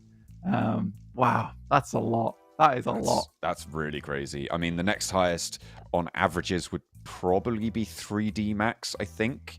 But even when you scale that up, I don't think that if you add on another half, that's how you'd get there. So you'd have, what, 44.5 points extra, which puts you up like 120 something, maybe up to 130. You're still a big gap behind IWNRX on that difference, which, yeah, absolutely dominating right now. Power Esports 92. All these numbers underneath just don't seem as impressive anymore. With that 177. It's quite rude, actually, of IWNRX. I don't know if anyone's told them. It really is. Brute Force up to 85 points. Wow, okay. Very good. Really can't count these guys out ever. Overtaking Team Spirit. Seems like it's their turn to have a bad week this time around. NIGMA Galaxy will be back in tomorrow. I mean, and see if they can make a dent into that. You talk about Brute Force overtaking Team Spirit. I'm talking about Na'Vi overtaking Team Spirit. On its Ravens. I mean, yeah, but no, on 12 matches for Na'Vi, they're at level. They're 10 points ahead of Team Spirit. Yeah, and it's cool. It's kind of crazy because Na'Vi not been playing well. Team Spirit really not been playing well. They double bad today. Na'Vi more like win today. Team Spirit more like Team. Oh no, Spiritless. Am I right, guys? Thanks for saving me there. I really had nothing, so I was just hoping that I'd figure something out on the way. Soulless. Oh, no, wait, he's playing with Ketch over on FLUX. He is, yeah. We are looking for today's MVP, but before we get there, we've got to celebrate something because Zedwolf has managed to break 100 eliminations so far in this tournament. This guy is a standout, a breakout name in EMEA here this season. He has been brutal. There has been nobody who's been really able to keep up the pace with him, other than maybe players from his own team, but he has been absolutely off the chain, up to an even 100 eliminations, and equals it with the 100 knockouts he's been able to give out as well. That's nice. That's a really tight little bow on today, didn't you, Zedwolf? I like that. But yeah, he got that and he was like, I'm done. This is technically Super League history right now. It is. This is sort of the first era of PMSL history, though. I'm sure there will be many more eras to come. But for now, Zedwolf just sets himself the first Super League EMEA piece of historical data. First to reach 100 eliminations. And, you know, not even at the end of week 3 either. You know, he's still got a couple more days to pump up those numbers. Those are rookie numbers. He's still got a couple more to do. Did he manage to get MVP, though, today? Because I feel like Kine was performing at the same level in a lot of those matches. Obviously, in that 2v4 that they had. It's gonna be, I think it's be Kine. You think it's going to be Kine over Zedwolf today? This a Kiner. Is there any? Do you think any other team might have a chance, No. or you just think IWNRX? No, it's IWNRX, 100%. Okay, are we gonna see them be the MVP? We'll have to wait just a little bit longer because we've got to tell you some very interesting stuff about, of course, the Dark Arts Gentleman set and Dark Legend UMP45. You can see some of our players being recreated and modeling these sets for you in game. Of course, it will be taking place between May 31st and June 30th, so make sure you're checking it out before then. The PMSL Pass is going to be online between those dates, so log into PUBG Mobile, unlock the PMSL Pass now. You could use the code that we're going to show you in a second, so get ready, get prepared, get your notebooks out to type it on down. Why are you typing on a notebook? You meant to use a pen on that. Silly Billy. But you can use that code to redeem to get 2 points vouchers to help you level up faster in the event. There it is. There's the code. Quick, write it down. Nab it. EMEA X PMSL Pass. EMEA X PMSL Pass. PASS. One. PSSS. Yay. No. Yes. You had yes, 3 S's. Yes. No. Yes, yes. No. PAS, yes, yes. No. Yes, yes, yes. I think you've got a bit balmy, mate. I don't know what's going on. I hope I haven't distracted people from getting their vouchers. Well, if they missed it, they missed it. You know, what can we do? They just weren't paying attention. I sorry. warned them. I told them it was coming up. I read it out. You said some... You did everything you could. Yeah, but you said something. Let's take a look at the MVP. Oh, okay. This is Interesting. brute force coming in with the MVP. It is not an IWNRX 3P on the MVP Chudo. on the day. Mr. Chudo able to put up the numbers. Okay, that's interesting. I mean, I knew brute force had a sleeper strong day, but I didn't realize it was this sleeper strong. Yeah, I mean, that's awesome. Really well done to him. I'm curious to see who he picks. I want to see them pick IWNRX. Ooh, that would be an interesting I want IWNRX to get real sick of playing TDMs. You just... Yeah, that's fair enough. If you're brute force, maybe you look at a team from MEA where you qualified through. Maybe you're looking at Moneymakers or Onyx Ravens potentially. We've seen some regional conflict go on 3D through. Max, you know what would be a good one? They just can't handle them. Maybe. That seems to be the case. You had to drop on them now. I feel like you should have had that. But yeah, Chudo, a really strong player overall. To be honest with you, we're calling this guy out quite a bit. And then Neos sort of took the reins a little while, but Chudo's still very, very good. Onyx Ravens. There it is. That's cruel. It will be within the region, both obviously coming through from the MEA qualifier. Yep. So they're keeping that regional conflict going. That's kind of the vibe, it seems, for TDMs. People aren't just going, except for 3D Max. They did call out the team that they were just like, yeah, these guys, we just think they're the worst team here, so we're going to try and fight them. But I respect that. I think that's what I would do. I think we've discussed this before. But no, people are going for grudge matches. We've seen that quite a lot. Obviously, IWNRX doing the Turkish tour around everybody else. Who dares to qualify for this tournament from the Turkish region. They've still got a few more to go, I believe, so we may have to wait for that. I thought we were going to get another one tomorrow, but denied. Keep up to date with who the MVPs are, with who they're challenging, with all the other action here at the PMSL EMEA on our social media channels. You can see them below, Instagram, YouTube, TikTok. Make sure you're checking out everything as it comes to you live. But thank you for watching today. This has been match day 3 for week 3, and we're drawing ever closer to the end of the league stages. Tomorrow will be the last day's games for Group E, so make sure you tune in then for their chance to make it to the top 16 and to their chance to make it to the PMWC later on this year. My name's John, with me is Blank, and we are going to close down the show for today, but we will see you here tomorrow.